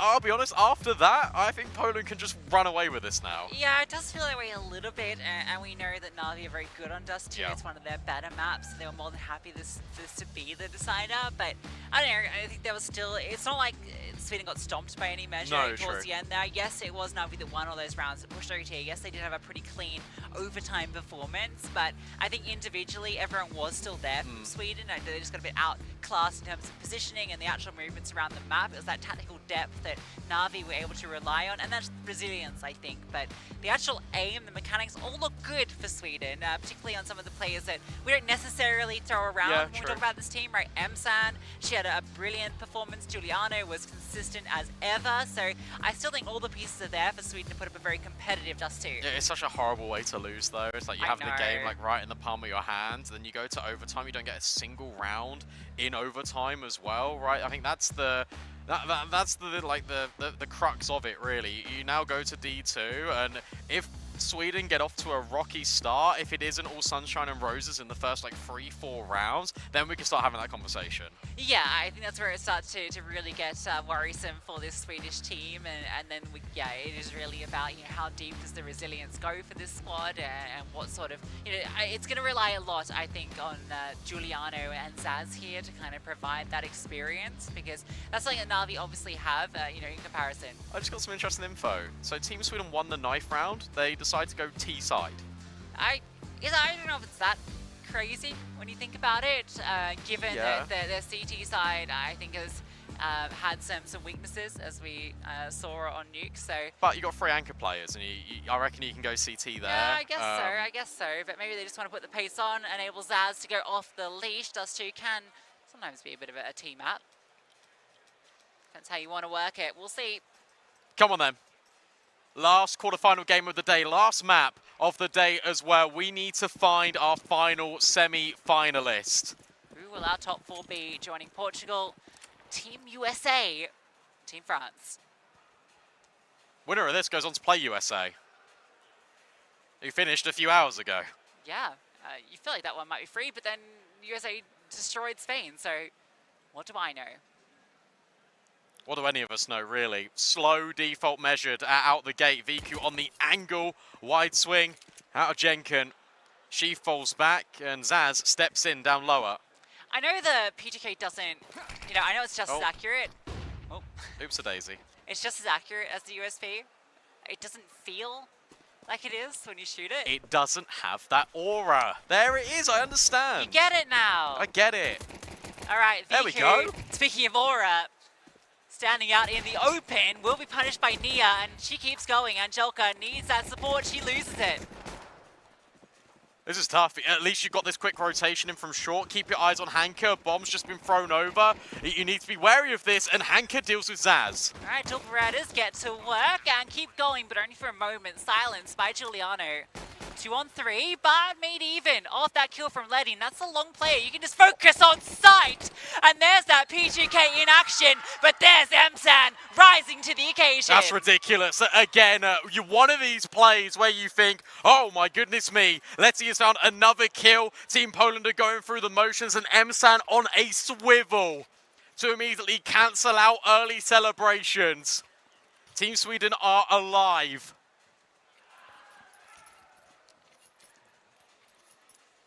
And you said they need to have a good start. Can't be rocky. Can't let Poland continue to run away with things. And that was even after Team Poland got caught off guard in that long swing. Angelica just wasn't ready for there to be another player there after VQ got the kill. Jenkins spots everyone out long. So you imagine this will be now the disconnect and the move elsewhere. Bomb groups middle. They charge through. Nia running rampant. Okay, Letty's gone absolutely insane in the past 8 rounds of Counter-Strike. True. She just flicked that switch to Giuliano found yesterday. Oh, I think you got a dink. I think you got a dink there in top middle. Important thing, though, is that there isn't that many casualties for Team Sweden. So feeling comfortable, that was just your eco. You've now got all the rifles in play. Notably, no money for the VQ AWP.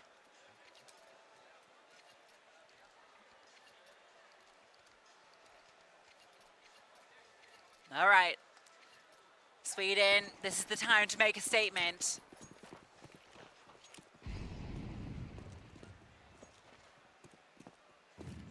Giuliano just jiggling for information.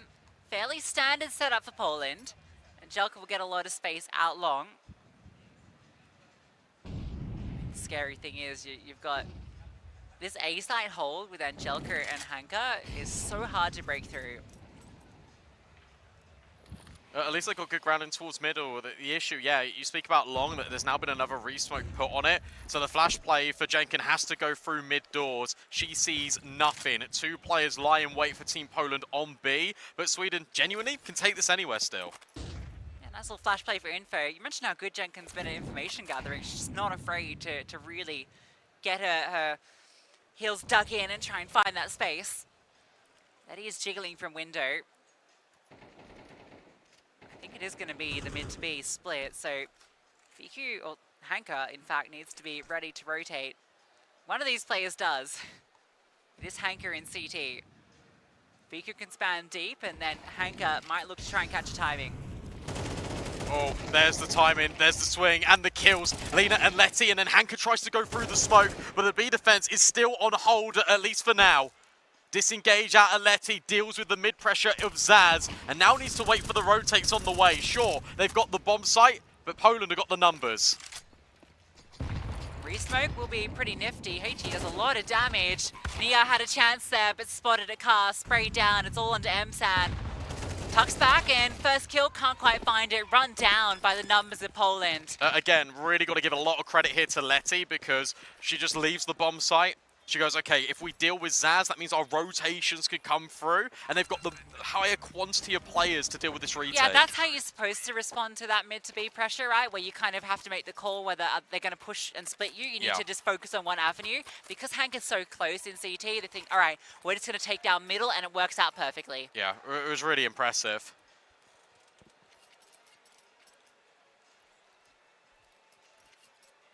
They just weren't ready for Zaz, but then all bases covered quite quickly. Emsan only on a deagle in this round. Faster pace applied to try and take long. Flashbang's good, but not good enough to get Hanka and Angelica off the angle. Yeah, I mean, what can you do?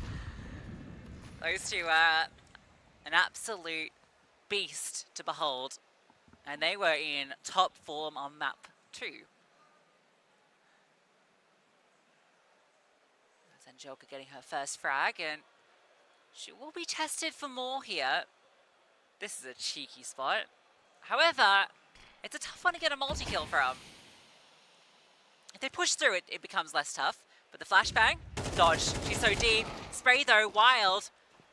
That exposed angle does not work out for her. She didn't anticipate 3 players bursting in. But there's no molly to get this corner, which is good. And now the B rotates have arrived in time. And again, because of this new box, you can scale over. Lena's just going to push. Lena can be the one to take the first contact, and that baits in VQ. Or you just don't clear VQ. She holds the spray and gets 2.5. Lena cleans up the rest. Poland equalise. Yeah, incredible with the AWP, but with the M4, AK just as potent. Nice little spray down from VQ. Knows that they're just going to commit to her so she doesn't take her finger off the trigger. And then you have that swing available. So that will be now Sweden forced to go to the eco. Something worth keep our eye on as well is just the CT setup for Poland. There always is Lena and Letty just starting B, and it always is this same crossfire every single start to the round. Yeah, pretty decent one to do with any sort of pacey B play, and then I guess when you don't see it, you can then free yourself up to move elsewhere. You think that maybe that gives you some space towards long, but we've already seen how strong that hold is. Middle though, there is an option. A flashbang is good, but there is Lena, there's Hanka. Between them, they will remove the rest of these mid players. I wonder if you start to notice this now, though. Space should be in towards mid and short, in theory. Because it is consistently Anger and... just combine the names. Anger.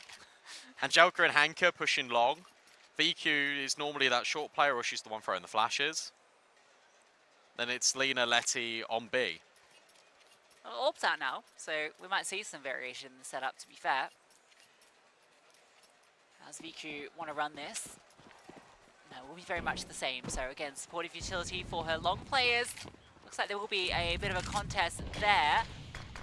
Jenkin on the angle, smoked off, sprays, and she has to fall back. Yeah, this is much quicker. Our Team Sweden in terms of getting the space in towards lowers. Team Poland not yet pushing that extremity over towards upper tunnels. It's so careful. And now with this advanced molly, they have got this space. VQ looks to find this kill, but there's a lot of players here, and she's in a committed position, going to rely on her rifle to bail her out, and it doesn't work. Jenkin completely dismantles them, and now they can scale quickly. Angelka will slide through to try and deal with these players. A little bit of damage done, but just falls off the focus on long.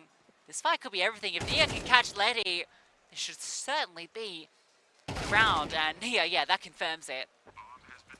Great work. If you're Nia, you just know, okay, well, if there is 2 players B, one will come from mid, one will come from lowers. Angelka is just trying to fight her way out to try and hold on to anything, gets nothing. Good reaction out of Team Sweden. A lot more punchier up towards short. Even with that double setup, VQ was just so overexposed and wasn't ready for that flash time in. Yeah, obviously she has a lot of confidence in herself, and the fact that she has a teammate there by her side who's meant to be the one that bails her out, right, if she does whiff, but both of them miss. So it kind of leaves them hung out to dry. A fail-safe fails.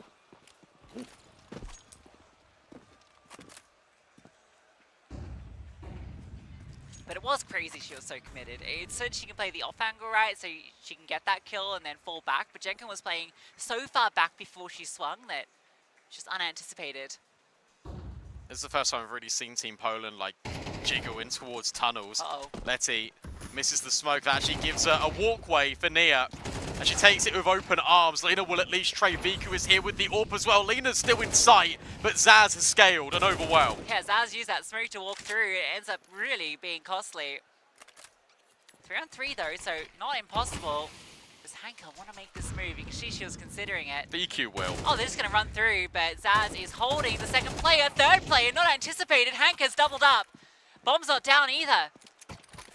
She looks for the rifle, will pick it up, a 1v1. Sure, that's funny that she's like, oh no, the AWP, give me an AK. I'm not VQ, but I am still a star. She should know that Msan will come here, but this pause does put some questions in Hanka's mind about a late mid play. Msan might be able to get a reasonable timing. In fact, Hanka just disengages, so Msan Oh, look at this. She just walks past the door as Hanka crosses over. Oh, okay, that's the sound cue that Hanka needed. And oh, Mzan still hits the shot. She played that so well. Of course, that is a game of timings, but just waits for the perfect moment to strike. And then even after making that audio cue, you throw the molly in towards window. She has to be at door. You've cleared car. You hold door for at least 5 seconds, then you can plant, then you can start to think about lower tunnels. It's surprising that Hanka just peeks that immediately, to be honest, because of that, possibility. Push up top middle. USPs look to maybe do some damage. Mzan has been on cleanup duty. Been so impressed with her. Just like Blame F. Hey, she got a big impact kill last round. Can Viku save the AK? That is the question. I'm gonna say no. They don't even want to plant the bomb. They just want to remove her, and they will. And now they're getting loud again. Poland take a timeout, 30 seconds to think about things, try and reset things.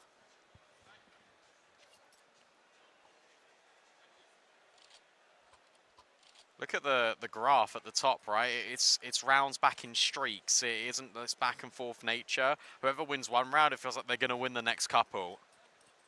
No money for this AWP as well. Something that was really bailing Poland out of a lot of tight situations.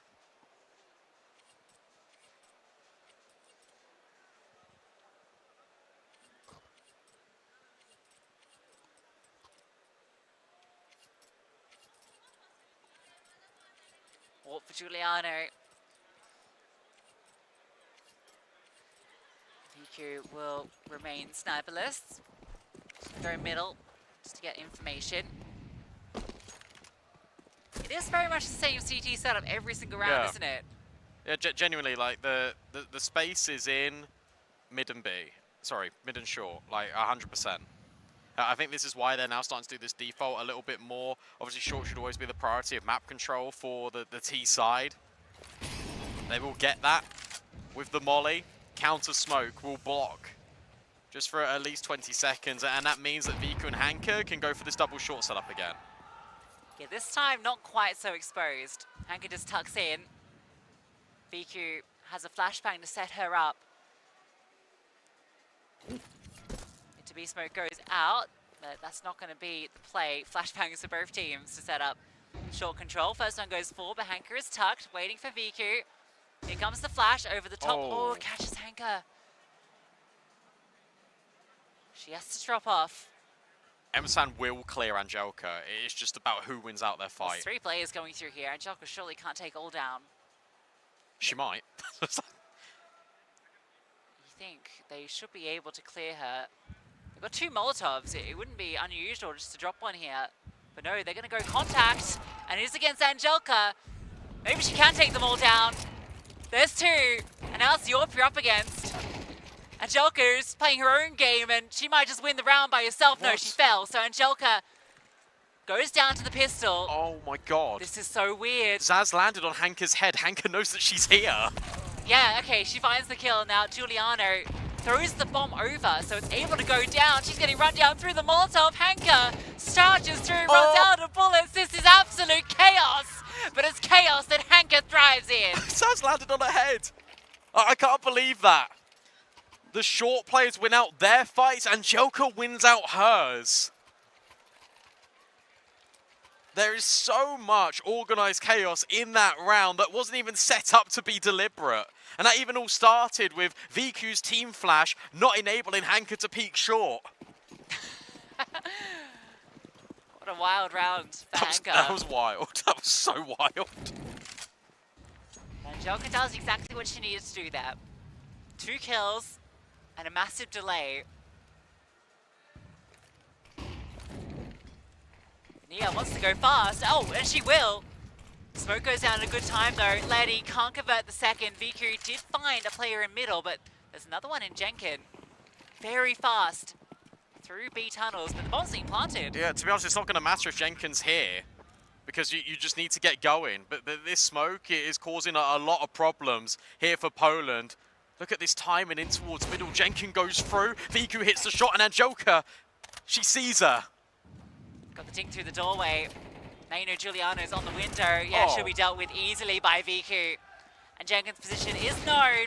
Angelka wide swings her, and yeah, she's happy with that one. But it's Viku who got the majority of the kills. Yeah, well done. Just immediate reactions out of Poland. Knowing that you lost the B bomb site, rather than rotating through mid, you just rotate through lowers instantly. Really big find for Angelka just to go searching out long on a delayed timing. So important she got that information. I told you can't just have these back and forth rounds. As soon as one team gets one, they have to get another. This is just the quarterfinal law. Trying again, they've gotten through pretty consistently, but Viku's here this time, and she's actually not even needed. Gets the assist with the Molotov, but it's the riflers that find all of the kills. Zaz will catch Hanka, just charging in for something. And not going to matter too much. You want to keep the majority of these players alive, though. That's true. Want to use them in the best place going to the final round. Okay, you spotted Zaz. You don't need to be that loud about it. I feel like you could just walk that Angelka and you would have got that kill. You could have, but she didn't. 1v3 now for Zaz. Getting this bomb is proving to be really challenging, though. One more kill would definitely make this a good round. Absolutely. Let's see if she can do it, but it's Viku scoped in on the angle. And of course, Viku doesn't miss those. Yeah, looking a lot more comfortable on Dust 2. Had a slower nuke until the tail end where she really stepped up.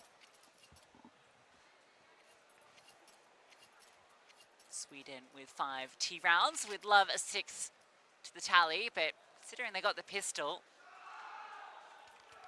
it's a decent haul from Poland.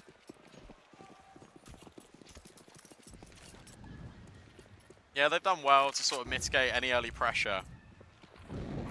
Both teams have really been fighting tooth and nail in this best of 3, but especially in this first half. And now Viku looking to be more dynamic than ever, pushing in towards long doors. Emsan jiggles, and I think spotted a shadow. Viku definitely got a whiff of that, but I think now she's seen that fall off, she knows she's not going to find anything there, so she completely disengages, wants to have the op somewhere else where she can actually maybe get a fight. This is cool. She's gone all the way back round in towards mid, just in case there's a mid to B, whilst Hanka is just blocking continuously with mollies and short. They're going to go back and challenge Angelka again out long. Oh, gets the leg onto Nia, and then the HG brings it down to 2 HP. Angelka to be tested. Almost the double. They line up, but it's only damage onto either. Still 3 players here. Look at the push from Letty. She's getting information at B. They know this has to be A. Hanka's going short as well and hunting. Zaz is tucked in the corner, trying to be that late lurk. VQ forced off the line. They're trying to put so much pressure in here, and Poland clear Zaz. That's a huge clear to find, but they have conceded all control of sight. VQ tries to take a line, but smoke lands in their face. 4 on 4. Nia incredibly low. Bomb down. No utility for Sweden. And there's utility for Poland. They're all sort of coming from CT. Up and over goes Giuliano. Viku is still sidelined by this smoke. So Hanka and Lena begin to push a bit more aggressively. Uncertain on this setup. A lot of players on side. They deal with the long player. Hanka doubles up. And now it's just Giuliano and Jenkins. But Giuliano has been absolutely phenomenal. HT again, 1 HP, but it doesn't matter because it's Giuliano who fills the feed. Yeah, I'll be honest, I didn't even realise Jenkins was still alive. Like, Giuliano's on site, literally fighting everyone. Jenkins just hiding at the back of site, and it's like, oh, no, it's a 2v2. I really thought Team Poland were putting that together. They did a really good job, but at least trying to make that retake look competitive. Such a shame that there's so many instances of low damage in that round, but not resulting in kills. Yeah, twice a Swedish player gets away with it. But even if the HG found its mark, Hanka was doomed.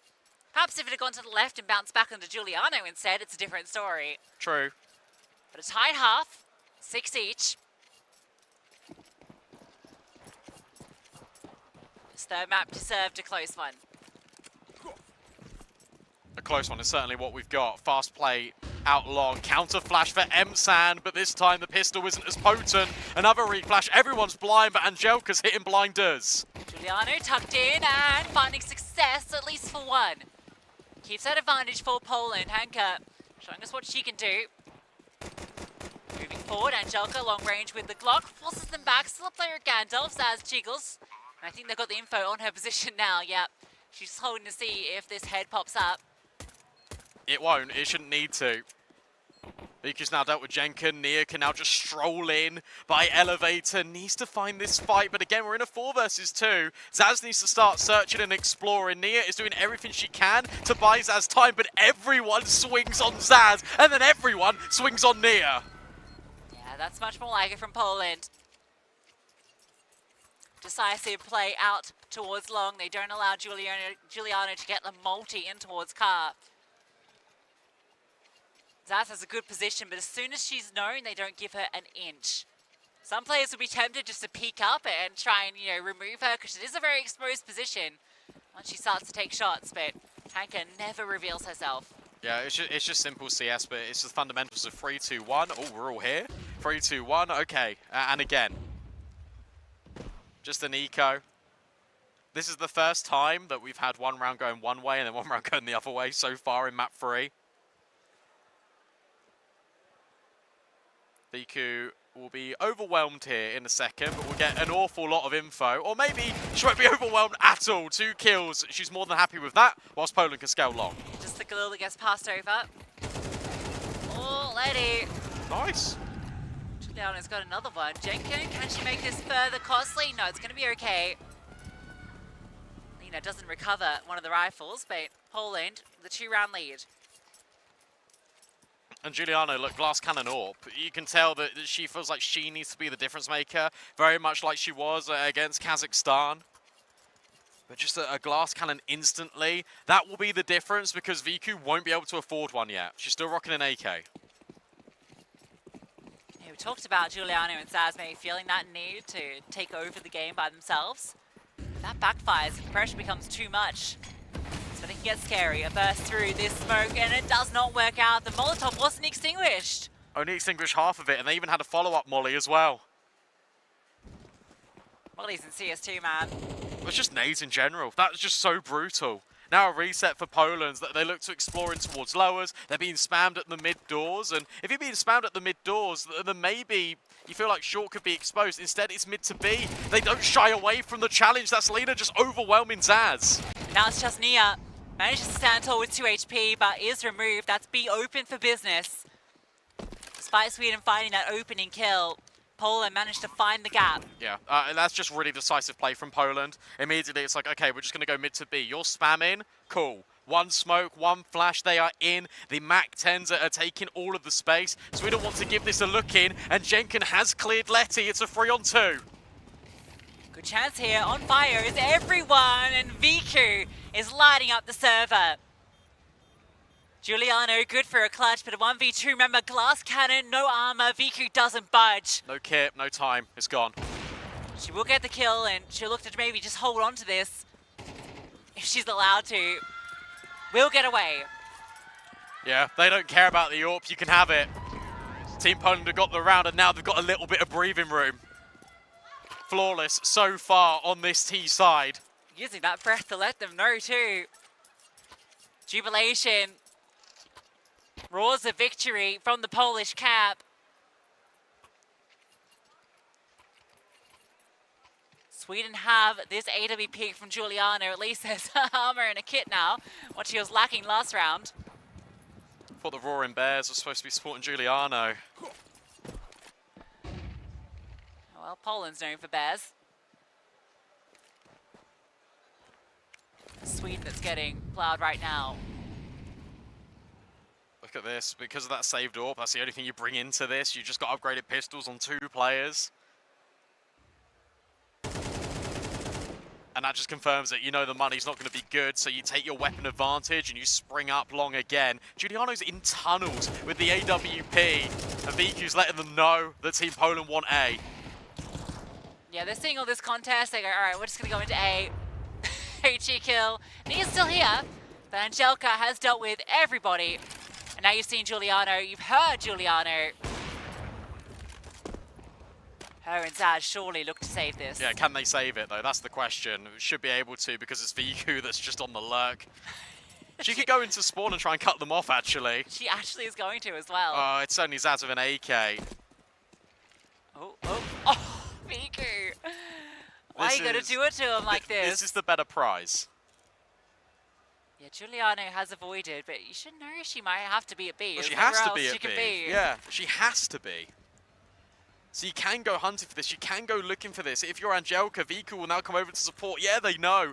10% left on the bomb. Missed shot out of Giuliano. But at least she adjusts onto Angelica. Viku will just hold the line. She won't extend any further. That AWP has been saved 2 rounds over. Yeah, I mean, it wasn't vital because that was the half buy and they'd be able to reinvest, but it does save you a lot of money. And given that Sweden really have to grind back into this, they need it. They got B spawns, I'm just saying. Team Poland have got B spawns, something acceleratory, that's not a word. Something more pacey, there we go. A bit more acceleration. That's it. Hey, they might be doing it, you know. It's Viku who goes for the spawn. Can't hit that flick. It's very close though. Nia put on notice. Flashbang great though. She's seen at least 2 players there. That's a lot of info. She hit the bomb as well. I don't think she wants to repeat this though. Nia, be careful. Viku is ready. Molotov. When she can't do the job with the AWP, we'll still make it uncomfy. It's interesting actually because there's been no space taken. Giuliano's been boosted up for this success story. Out low as just dodges that flash and finds Letty. It's a big one. Look at the long interaction as well, because Emsan slid into the same corner that Angelica was punishing Sweden over and over again with. The Hanker looked to clear it, but Emsan would have prevailed for 2 if she had an AK. Yeah, beautiful off angle. Angelica, good for it. Jenkin pushes through, removes Viku. Great trade. Angelica's low. Lena, the one with the HP. She looks to take the space. Molotov, that's a fun little angle it flies up on. How does Angelica group up? Oh, well, she's given the space to do so. Actually quite easy. They've got all the space on A, so the bomb could go down here. Yeah, it could. There's no utility either. There's one flash, one nade, and that's it. There's also smokes. There's so much util available for Poland. Sets. They're actually shocked that they have all this space. Now they're thinking, where's the gap? Could it have been out long? Could they have come to reset here? No. Time for short. You can re-smoke it. You can just keep it locked out. There's just no way into short, so it's going to be the long play from Zaz. Nia and Giuliano move out from CT. A jump from Angelica lets them know her position. Oh, I don't think she's ready for them to be this close. Nia already scaling up. Angelica was slightly ready, but low HP. Nia wins that one, and Lena, this is impossible, or maybe probable. That killed Giuliano. They're not on the bomb. It was tapped by Nia. She needs to stick it. She's along with the kit, but Zaz makes it hard. And so Sweden will pull it off. Yeah, well played. And the big thing about this for Team Sweden is that they take their time, they don't rush things. Poland have got all this control, they're surprised, and I think, to be honest, as soon as Angelica pulls out a nade and looks at short, it's like, there's probably another player there as well.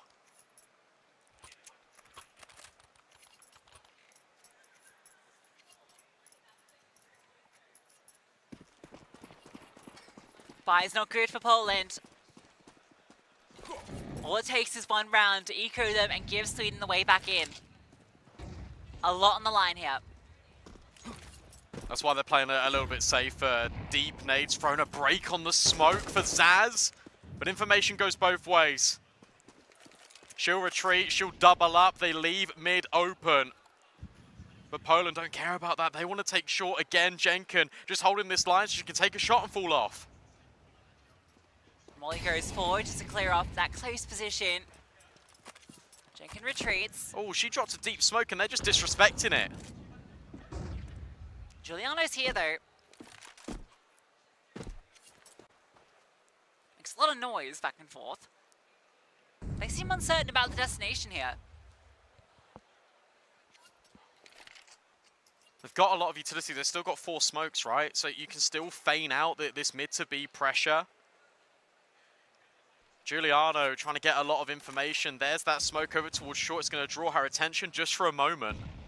But but it's all the moment that VQ needs to slide in. Giuliano, is she going to get flashed off the angle? No. Instead, she holds strong for not one, maybe two, even more for Giuliano. Backs up, 35 seconds left. Team Poland are trapped in the doorway.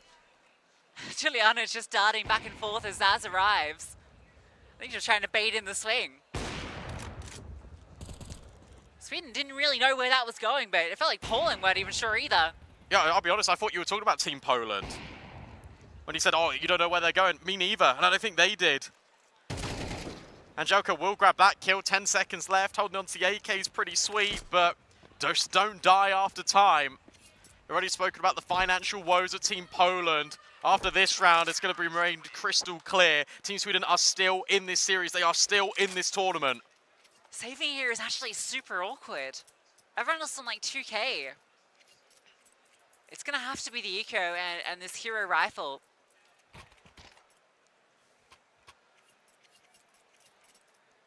This is the way in for Sweden. What can Angelica do here? They just want to fight long. That's going to be the answer. She's the trade. E. Trader. No, she's going first. Doesn't matter. They're in and out. Pistols leading the charge. Should be a fast response from Sweden. This is tough, though, because you haven't got a smoke for the cross, right? You've got one molly, you've got M-Sam just swinging in the open. Oh, and that's going to cost her. Angelica eviscerates. There are still two players in close proximity, but again, how are you going to cross this choke point? The molly, that's the way they want to do it. They just run over. They just run over. They get the bomb over. No, it drops and it falls forward. No. Worst case scenario, it felt like they'd done their job. All those bodies get over. VQ does pick up a rifle and do some damage. But how did you get this bomb? That's the thing. That's the key question. There's no utility to be scavenged off the floor. Zaz is swinging.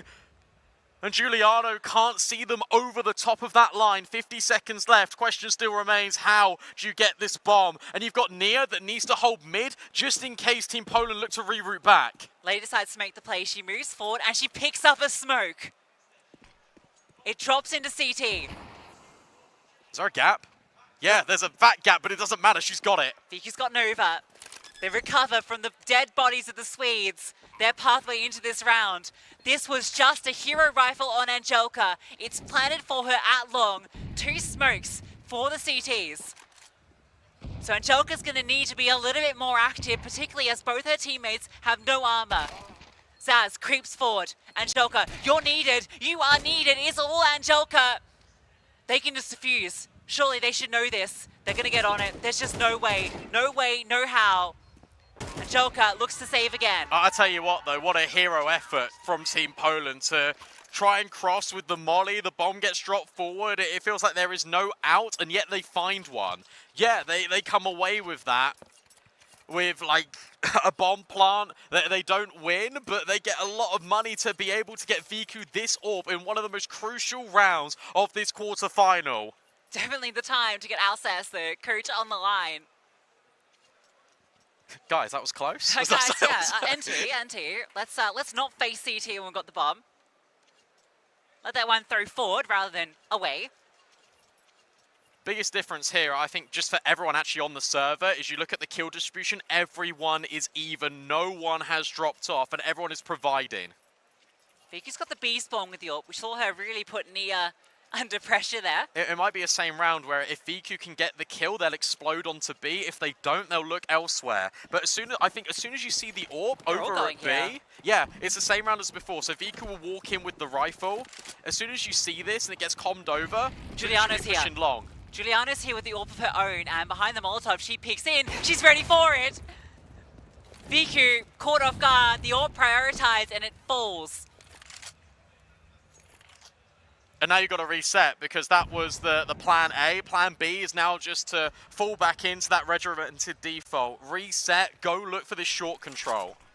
But the defense was already shuffled. Giuliano, sure, she's still hanging out towards B, but she can look over this smoke into top middle. Oh, it's such a big gap. She can do everything here. They won't really give her that room. She won't actually see much. Goes back to B. Has Zaz to look after this position. Oh, it's the right read as well. Look, the bomb's walking back. But Hanka finds Zaz. A big kill. Yes, she is low, but she can be such a nuisance here, and it's going to pull Giuliano. But she needs to keep going with this, though. She's just dropped a smoke. Nia's going to start to push into tunnels. This could be a big mistake. Nia goes forward. Letty will delete her. Giuliano's going to be caught in transition. Giuliano, no, she hits the shot, and the flick up. It's only the leg. It's only the leg, and you still have Hanka on the lurk. They've got to be worried about this. 2 players with such low HP. Hanka doesn't need a move. The bomb's going to go down. She's the late play. She needs to wait for the side players to take contact because as soon as she gives over an audio cue, she's dead. Well, she knows that not going through tunnels, so the side players can just focus on doors and on window. A re-smoke lands. Window is the only avenue for Sweden. Emsan and Jenkin have to pull off this 2v3, and Lena from below lets them know. They were so worried about Hanka. They were so worried about that mid doors rotate, and it never came in. She played it so perfectly. Lena low HP, just tucked in towards the corner.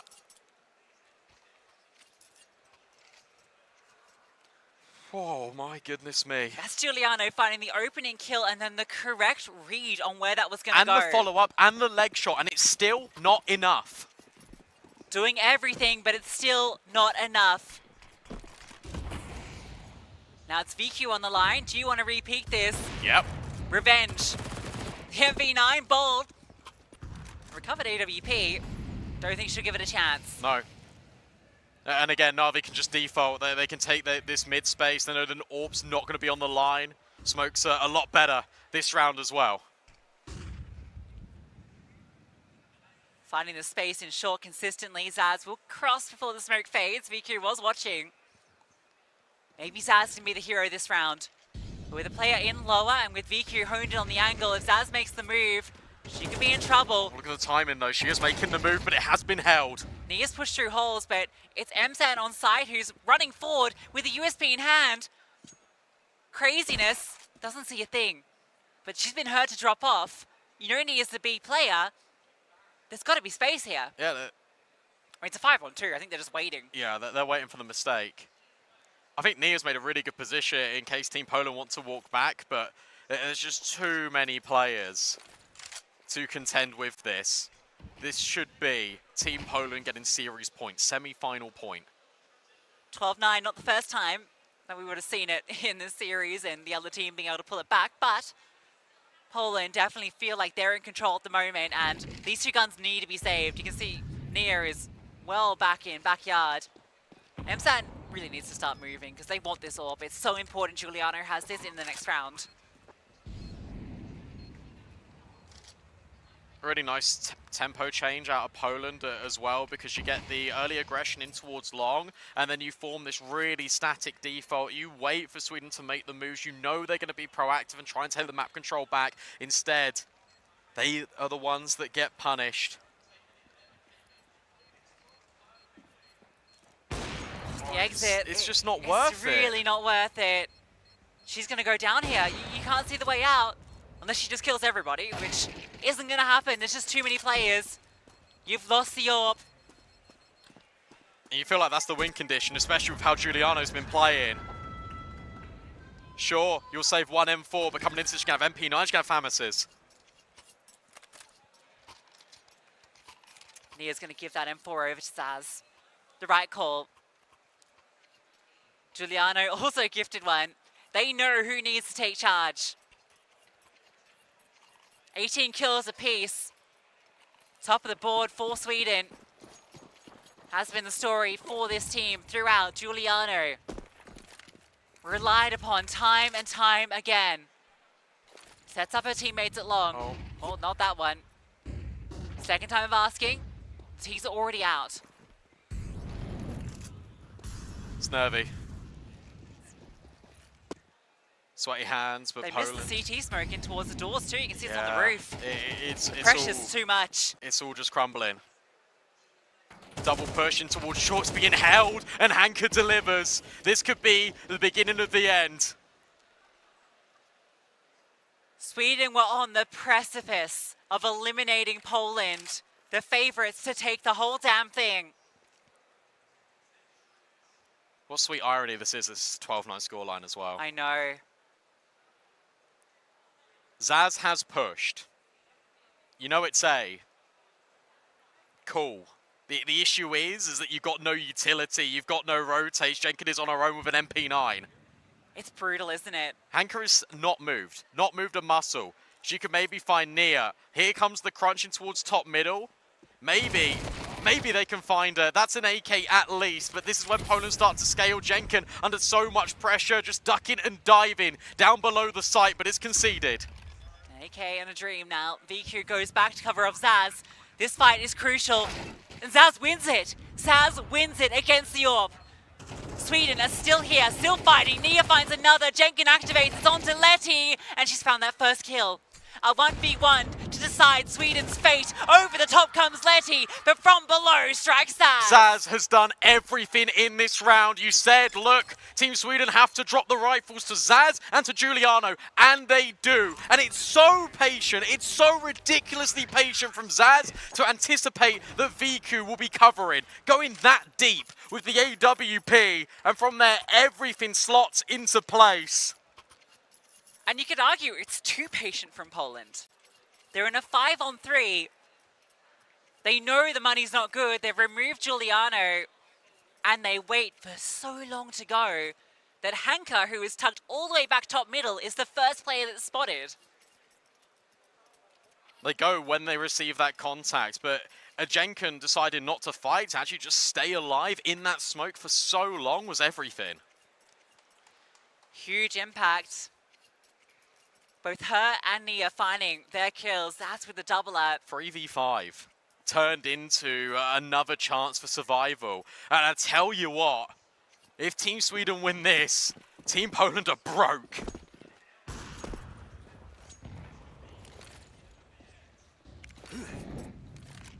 Not done yet. The sweet irony of it all. Can Sweden do to Poland what they did just 40 minutes ago to them?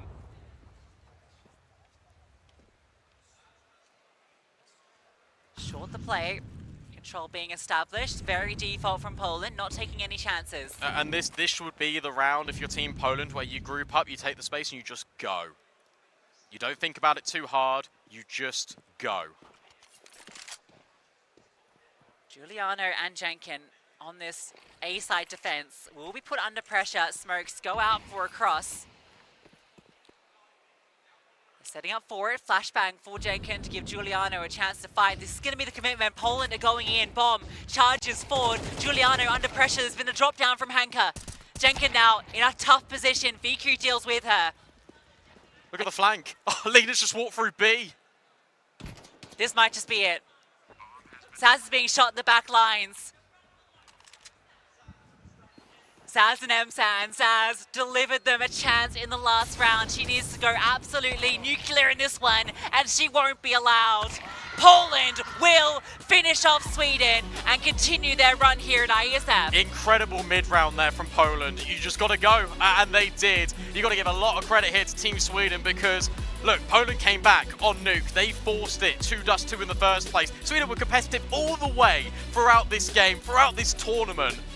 Giuliano and Zaz roll back the years. They are still the impactful players you know and you love. But for Team Poland, a team that has been together, a team that has played on LAN for so many events, it only makes sense that they make the semi-final. Yeah, the experience shone across the board here. So many reps together on the stage. It's the result we expected, but not in the manner we expected. And for Sweden, yeah, heads should be held high for this team. They're going to feel like they should have had this, and I know many will look at that scoreline on Nuke and how it fell apart, and the heartbreak is there, but the resilience for all these new players, Absolutely. right? Emsan, I don't think we've ever seen her on international stage before, right? And she played phenomenally on Nuke. It was a great showing for Sweden, but sadly couldn't get it done against the crowd favorite. No, absolutely not. And that means that Poland progress on. They take on the USA in the semi-final. and the USA, a real dark horse at this event. We've already seen Poland stumbling. That's up to be a banger. Yeah, the USA absolutely stomped out Spain, which really puts it up into the air as to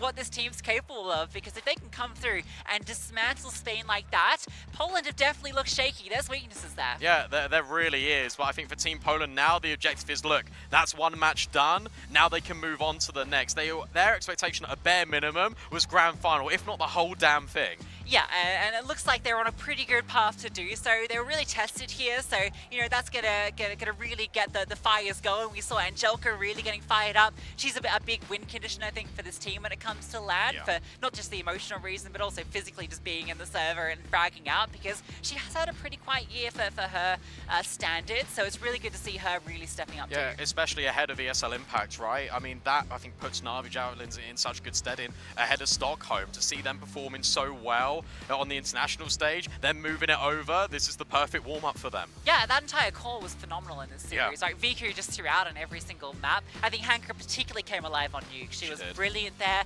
On Dust 2 as well, so many big rounds delivered by her. So overall, that kind of OG core really stepping up. Gotta praise Letty as well for her performance throughout Nuke. That tail end, I mentioned it throughout, right? It felt like 6-7 rounds in a row, basically from that 9-12 scoreline. She had impact every single round. And again, like the one player we haven't mentioned, it's got to be Lena as well. The fact that she's taken a hiatus from competition, comes back, and she's enjoying every moment. We've got an interview on the sidelines with Team Poland and Hanka. Well, ladies and gentlemen, again, congratulations to Poland. With us here is Hanka. First of all, how do you feel? Oh my god, I feel like exhausted, but in the same time, I feel so hyped that we managed to win this game. And yeah, I'm just so proud of my girls. Totally. And no, what we saw is like, this is like the first overtime ever to take place in this tournament, And you kind of like turned the results all around. And it's like, oh my God, what's happening? This is crazy. What do you think really made this happen for your team? Like, we knew that our team never give up, right? Because we've been playing for like really long time together. And overtime is like new beginning for us. So we were really like on the starting point all the time. And it felt good that we keep going, and we managed to close it. So yeah, we only showed our strength. Totally. Well, the thing is, speaking of that, everybody feels good about the team that, they might actually make it for this tournament. And everybody says that, I think one of the main things is that your team has been practicing together such a long time. What can you tell us about that? Yeah, of course, it's like advantage of our team that we've been playing like for a really long time, and we've been playing like together for like quite a lot. So it's awesome. Like, we have synergy on the server and out of the server, so it helps a lot. And yeah, like right now we're just having fun, and it matters for us the most. And yeah. Friendship, family, and having fun. What do you want to say to your friends and family back home in Poland, even in Polish? Dziękujemy bardzo za oglądanie, bo wiem, że wielu was było. Jedziemy do finału i wygrywamy i wracamy z pucharem. There you have it, ladies and gentlemen, viewers around the world. Hanka representing Team Poland right here in Riyadh. And back to you, amazing talents. The mark of a champion is being able to win when you're not playing your best Counter-Strike. That was Poland here. They'll admit themselves, second in the third map. They let a few rounds slip they really shouldn't have, but they've won it, guys. They're continuing their trajectory towards a title that we all favour them to get. It was far from easy. We're not going to say that, but they got the job done in the end. Yeah, that's all that matters. It could be as labored as you want, as long as you get the win in the end. And I think that's kind of the takeaway. Is having the full understanding that, yeah, you were pressured, you were put into positions that you definitely weren't comfortable with. You've been in these situations under a lot of pressure where you've faltered before. Now you actually came through on top. That has to be, as weird as it sounds, even though you'd like to obviously win comfortably, winning through these pressure situations has to be a bit of a confidence booster going into another match that you know is going to have a ton of pressure on it as well in the semifinals. So wonderful job from Team Poland to have that resilience in them. And yeah, I think we start to see obviously in these hectic moments as well where it benefits to have this synergy and this built-in trust obviously amongst the five to carry you through. Yeah, definitely. And I think on that CT side at the start, it was really nice seeing Poland be quite dynamic with their holds sometimes. They weren't just static on the B site, for example. You see here Angelica playing forward, and that allowed them to get a good amount of CT rounds initially. And then into that second half, it felt like the rounds that Sweden were getting were having to be pretty big individual moments, and the rest of the rounds would go the way of Poland. And unfortunately for Sweden this time, there's only so many times you can bail yourself out with those individual moments of a Giuliano or a Zaz, especially on this map. So they definitely made it close, but Poland, I think the team that were clearly a little better on the overall picture today, and yeah, it was only a little better. That's kind of a big takeaway for them, and as you said, a good sign that they were able to get it over the line. But there will be some other teams watching this match back and say, you know, they're probably sniffing blood. They're thinking, okay, this is a team that actually has some weaknesses. Absolutely. Let's stay talking Poland for now. We'll touch the Sweden line in a moment.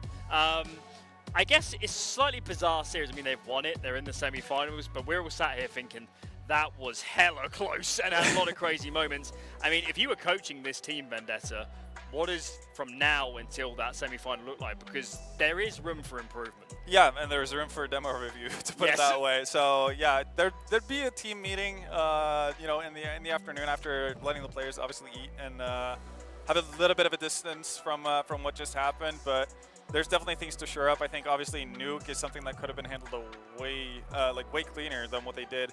CT side is normally not where you falter, where you collapse, etc. And again, like adjusting to the fact that you can't necessarily let every team in the world, you know, have the amount of space that you're giving them on certain occasions. They're going to take advantage of it, and especially if you're not capable of actually dealing with it. Like there's some teams thrive on playing passive and they're able to work out through it. Poland, we're definitely not in that state of mind, at least on Nuke. So that's definitely something that needs to be addressed. And the same thing can be said for Dust 2 as well. But I think once we got over to the T side, they did a better job of understanding where they were able to find space for the better part of it and actually playing off of that. So I got to give them credit for realizing as such, you know, in the hit of the moment, that's not always easy. But yeah, there's definitely room for improvement, and it needs to be improved upon as well, because it's not going to get any easier from this point on. Even though Sweden put up a hell of a fight, and we might not have expected the US to be their semi-finalist opponents, the US have improved game on game on game, apparently. Otherwise, they wouldn't be in the semi-finals, and that's something that Poland can't take too lightly. And it's going to get chaotic versus the US as well. We know that for sure. So they need to have everything like in order if they're going to advance to the finals. Yeah, and I am glad we're seeing the consistency out of Hanka, for example. She was pretty solid throughout the whole series, and we definitely saw whenever Viku would get the orb, it felt like there was a chance that she was going to quickly make the difference as soon as she got it. Angelka, I think, is the one player who I'm always confident is going to stay, well, I guess confident, honestly, and keep playing proactively.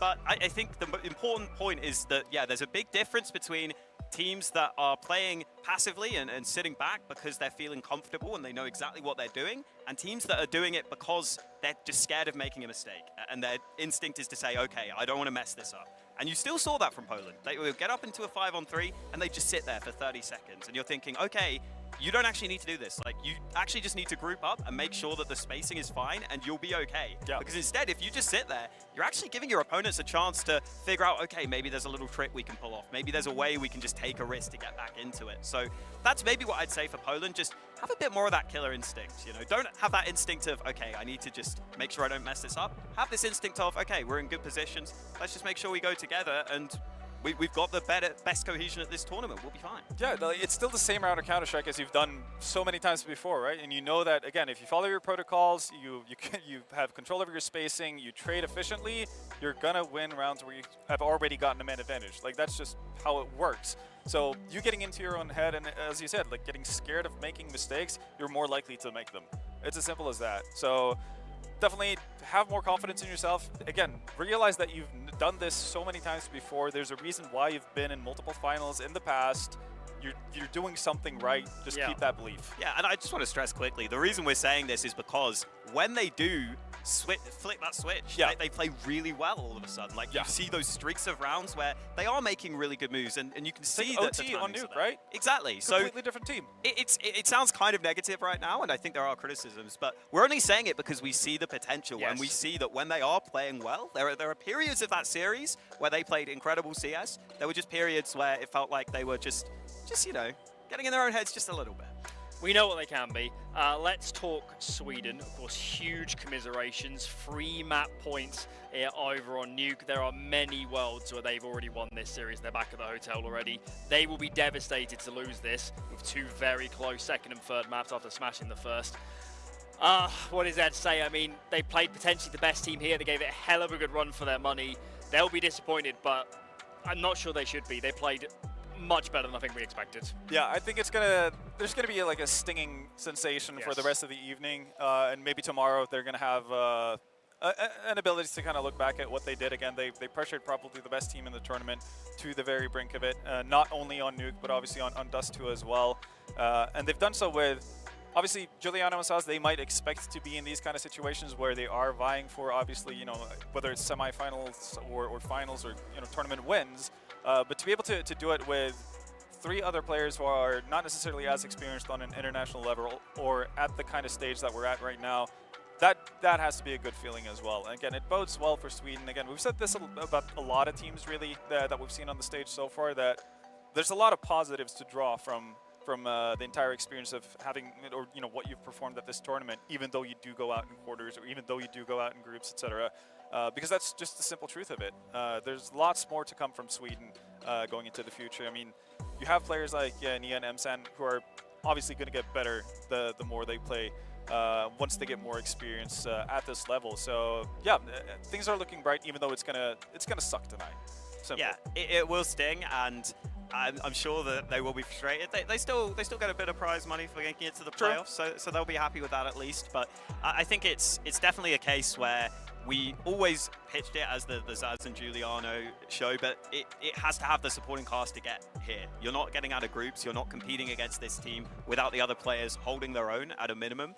And I still think that looking forward, that there's, yeah, as you said, those positive signs, and it's also just going to be such a great experience, right? Playing with Giuliano, playing with Zaz, playing with such experienced players, it's only going to bode well for them in the future. So definitely a nice chance for them to get their names out there, and just great seeing some of those maps from Giuliano and Zaz, like showing that they can actually really just have that ability to take over maps entirely. They were a really fun team to watch, actually, for that very reason. 100%. I think they've had some of the most entertaining series we've had here. So from a viewer perspective, I want to say hats off to Team Sweden. I'm glad they made it here. Yeah, again, huge commiserations. Either way, Poland reigned victorious. Let's bring up that playoff bracket and see how those semi-finals are shaking out. Portugal, France will be the first semi-final, and Poland, USA will be the second. That top semi-final has fireworks written all over it. Oh yeah, that's going to be an incredible semifinals. I mean, with what we've seen from Poland, again, a little bit topsy-turvy here and there. We haven't necessarily seen that much of I guess, doubt when it comes to Portugal. They've been fantastic through and through. They've handled every opponent thrown at them in their way. Obviously, this is going to be their toughest task, but I think this is going to be absolutely incredible. I think we're going to get a good variety in terms of maps as well. So this is going to be a real showcase. This could have very easily been the finals. Depending on, obviously, the bracketry, how it shaped up, etc., I wouldn't have been surprised if there was a world where France played Portugal in the finals for this. Yeah, definitely. I think that's going to be a really intense semi-final. And then Poland-US, that is really interesting, because Poland, you would think, should be fairly solid favorites, but with what we're seeing, the US are a team that could really just run them over. And if that starts happening, if Poland starts stalling like they were in this series against the US, and the US keep running at you and running at you and running at you and trying to bulldoze you, that actually becomes scary. So I think that's an interesting series for another reason. Like there's actually a world where the US blow Poland out. That's honestly not impossible with how these guys have been playing. Yeah. I mean, the way we're going at the moment, maybe they've watched the RMR and they are indeed wildcards as well. Ooh, very nice. Slick stuff. Yeah, the US, they certainly feel like the most unknown quantity. Like, we've seen both sides of them. If they show up well in that quarterfinal, it could be amazing. But yeah, as we said, we love the format here. We got the best teams out of the groups. The semis are shaping up beautifully. This is a really great display of female CS. One of the best. 100%. And it's so cool that we are at a stage now where, you know, regardless of who makes it through to the finals, any of these 4 semifinalists would have felt like, or will feel like, they're worthy winners. Partly because of, obviously, the format allows for it to happen, but also we've seen, you know, the 1 second seed that makes it through to the semifinals, they've just improved game on game on game, right? So They deserve to be here. They can very, I'm not going to say very easily, they could very possibly shock Poland tomorrow. And I'm all here for it. I'm looking forward for more entertaining games and more chaos, more brilliance from players and teams. Yeah, and it's lovely having that mix of the less experienced players coming in, and some of them even hanging with their teammates who have got loads of experience and loads of skills. So yeah, been a really great showcase of talent for a lot of these players. I'm sure a lot of the top female teams will be thinking to themselves, okay, there's some interest here on some of these players. So cool to see, and yeah, I'm just excited for tomorrow. I'm really excited. Gonna be killer, gonna be killer. That wraps us up then for the quarter-finals, semi-finals day tomorrow, and the grand final plus third place game.